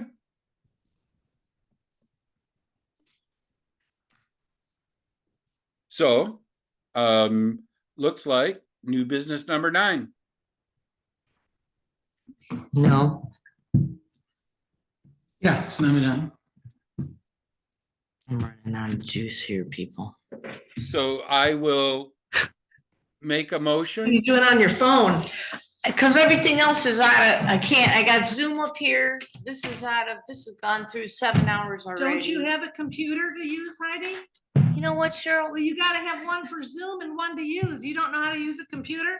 Yeah, do you see what this is? This only has 7 hours. Oh, I don't yeah. have a cord, Cheryl. Well, that was poor Too planning bad. on your part. Yeah, it was. Piss poor planning predicts poor performance, but That's right. you should know that better than the rest of us. I doubt it. I'm always prepared for meetings. Yes. Let's hear the motion. So, using Gary Pakowski's last statement, the formal confirmation from the board or executive director, we will not use the full amount to be expended no later than December 31st, 2026, which I believe is the incorrect date.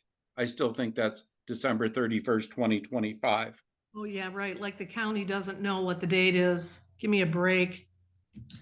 Well, Rod, did you ever think they might have changed that date? Because everybody has the same problem. They're not. It's been 2026 since the beginning of the entire process. It's always been 2026. 2026 was Always been project 2026. completion, but ARPA funds had to be expended by 12/31 of 25. No, that is not the truth. That is Okay. absolutely not the truth. So what's your motion? Let's get it out. Let's get this meeting over with. Yeah, I just said I'll complete the attestation statement using Gary Bukowski's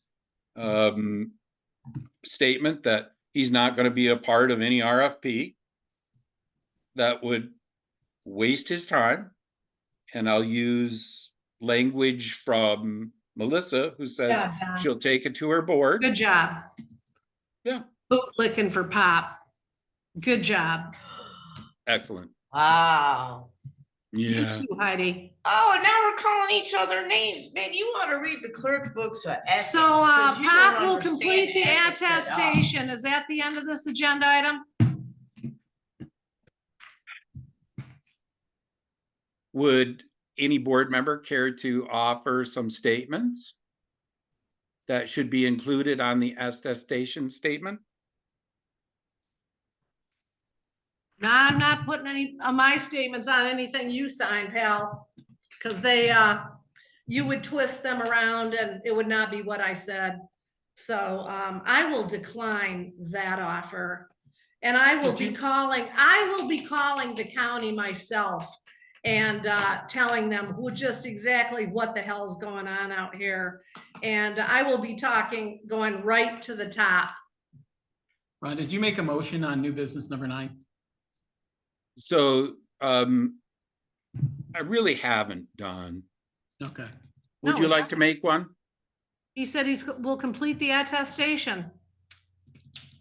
Motion authorizing the supervisor to provide an ARPA fund status. Motion by Glenn authorizing what? I don't type that fast, Don, so let's not read it off that fast, okay? You seem to have it written down already, but that hasn't been provided to any of us. Motion authorizing the supervisor to provide an ARPA funds status update to Grand Traverse County Administrator Nate Alger regarding the township's Grand Traverse County ARPA project by October 30th, 2024.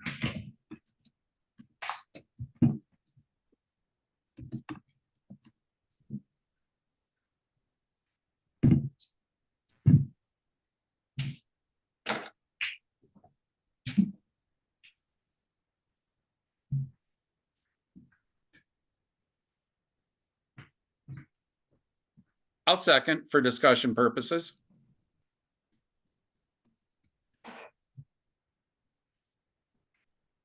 Motion made, second, further discussion?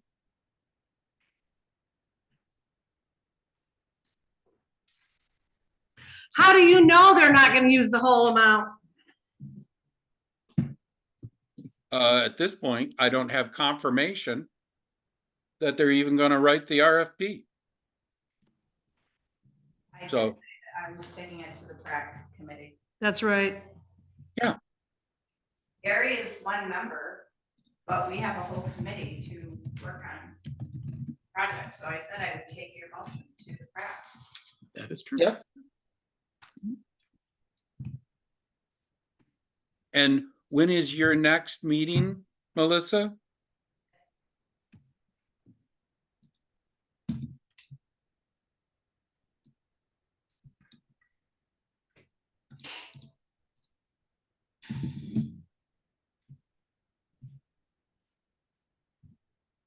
When is your next meeting, Melissa? She already answered that. Tuesday. Okay. So well before October 30th.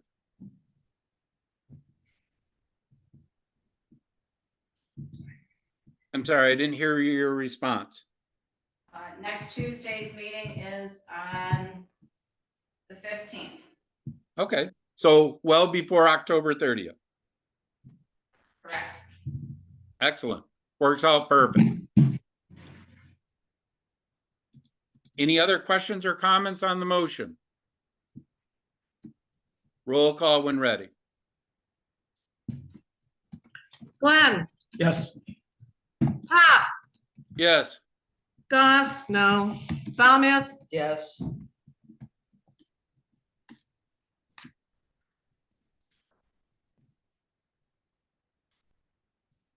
I think we dealt with new business 10 and 11 already. Is that correct? Yep.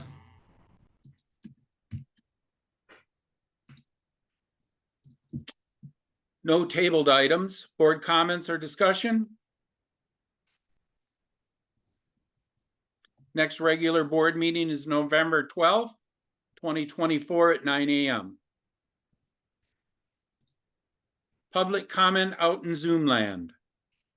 Please use the raise your hand function and we'll call on you. In the meantime, anyone in Township Hall wishing to make a public comment? public comment laws? As part of the public, I just wanted to say that, you know, as a township member, we have had an issue with our trail systems for over a decade with these wet issues reoccurring. The PrAC committee has had this on our capital projects list for a long time without funding to move this forward and make these improvements for the safety and reliability of these natural resources for everybody to use publicly. For the board at this juncture, I understand you guys are, you know, on your last couple of months. So I would just ask that you have a positive momentum on allowing the next board to make fundamentally some of the other more critical decisions that will have to be made on this project. But giving away almost $96,000 for this township's purposes, for the public, I feel it would be a huge disservice. And I guess furthermore, you know, I would hope that the attestation statement that Ron is going to draft, that the board is not going to be able to see before October 30th, does have a positive and factual statement regarding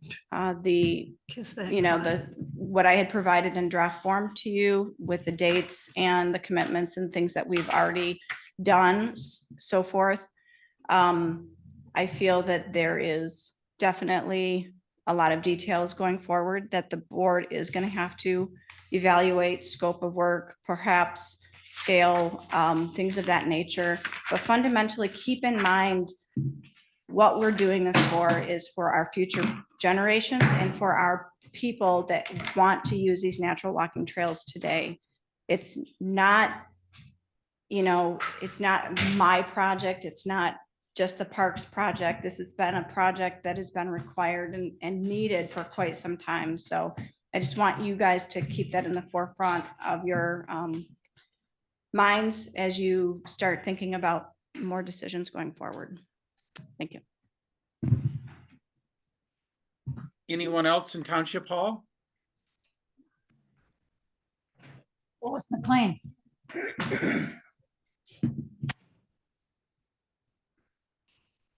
November 5, November 20 can't come fast enough. This is one of the most disgusting, dysfunctional boards in all of Northern Michigan. And I travel throughout Northern Michigan quite a bit. And it's the laughingstock of the county, of a lot of Northern Michigan. And it is not because of the treasurer or the clerk. It is Ron Pop. And you can go pretty much anywhere and know that people know the name of Ron Pop. And it's really, really sad that it just continues to be disgusting. And he's got little puppets here that keep voting the same way he does. And it doesn't matter who comes in next. And I've said this so many times. It doesn't matter who comes in next. It's going to be better. As soon as that office back there at that exit room is held by a different person, this township is going to be better unless they go ahead and keep listening to the different things that that particular person has to say. Thank you.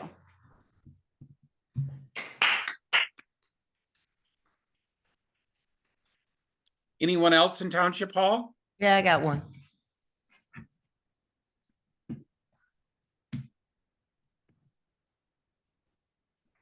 Oh, so you're standing under an exit sign? Am I right now? Heidi, make your public comment, I okay? am It's time to making go my public home. comment. I am making my public Part comment of right your now. Public comment isn't to question Lois, I'm asking okay? where Lois Make is your standing. statements. Are you Who usually gives a under shit where an Lois exit is standing? Because the exit's Make- been removed from the sign, Make Cheryl. your- Did you forget to put the cover on it? Honey, that's handled by the fire department, okay? That's handled by Well, the you know fire what? department. Normally, it's everybody that works in the place. That's No, why I we don't asked handle, Lois. we don't handle Don't the worry, we exit know. signs here, Heidi. Okay, well, I'm just asking Please. what happened to it, but, Oh, my God. really, Why don't Okay, you ask well- Ron Pop what happened to it? I'm not really concerned, since I've seen an exit sign over there for like a week and a That's half. not an exit. Exactly, it isn't.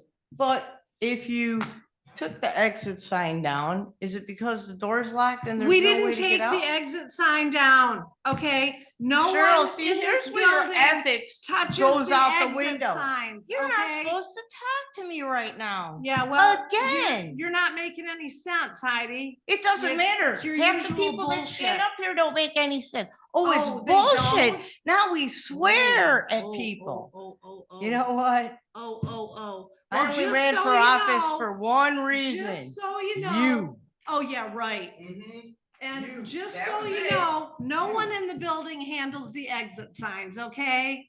So maybe you should talk to the fire department. Don't worry, I Good will. God. Well, it's kind of bizarre that it disappeared, so y'all don't seem to care why, but Anyone else in Ken Township came Hall? in here and replaced and upgraded all the exit signs before he left. And hey, so if- Ryan, you whatever know, they why don't are, you that's call what- for a, That's what somebody who's got some fire knowledge. I'd like to make a did. motion. You don't have any. Oh, I have no fire. Oh, good. No, you don't. Okay. Awesome. Hope you're in the audience in the future. Yeah. I'd By like the to way, make a that would be motion. Life Safety 101 for Mhm. anybody who is questioning what And- that authority might But be. no one who works in the building handles the exit signs, okay? Give me a break. Is anyone else on Zoom? Motion to adjourn. Have you asked, did you ask Zoom, Ryan, or no? No, I'm still waiting for your comments to be over with. So I They're can over ask if there's, because it's not worth standing up there because Cheryl has no ethics. okay. Is there anyone else in Township Hall wishing to make a public comment? Is there anyone out in Zoom land that would like to make a public comment? Hearing none, I would entertain a motion for adjournment.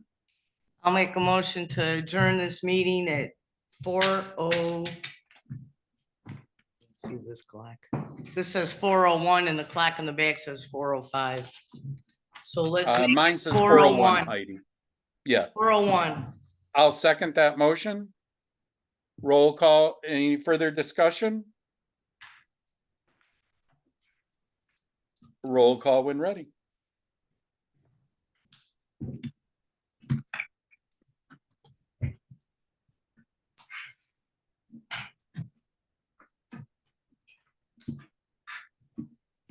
Yeah, feel bad.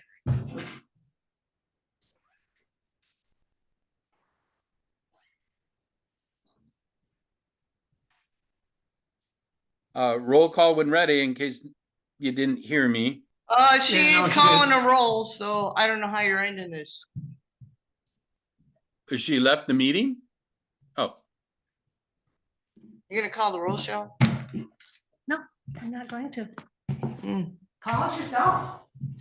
all right. I will call the roll then as Goss. Absent. Bennett. Absent.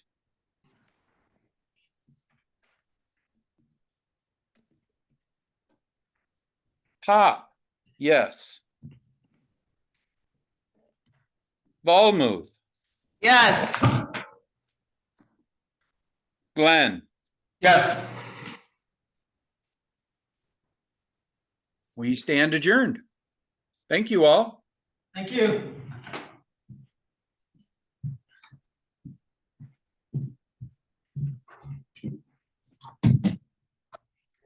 Both of you to know. Let it I'm record. disappointed you as citizens Go of ahead. this community. Absolutely, To attempt to waste my time. absolutely. Something I don't get paid for, and I will volunteer my time elsewhere.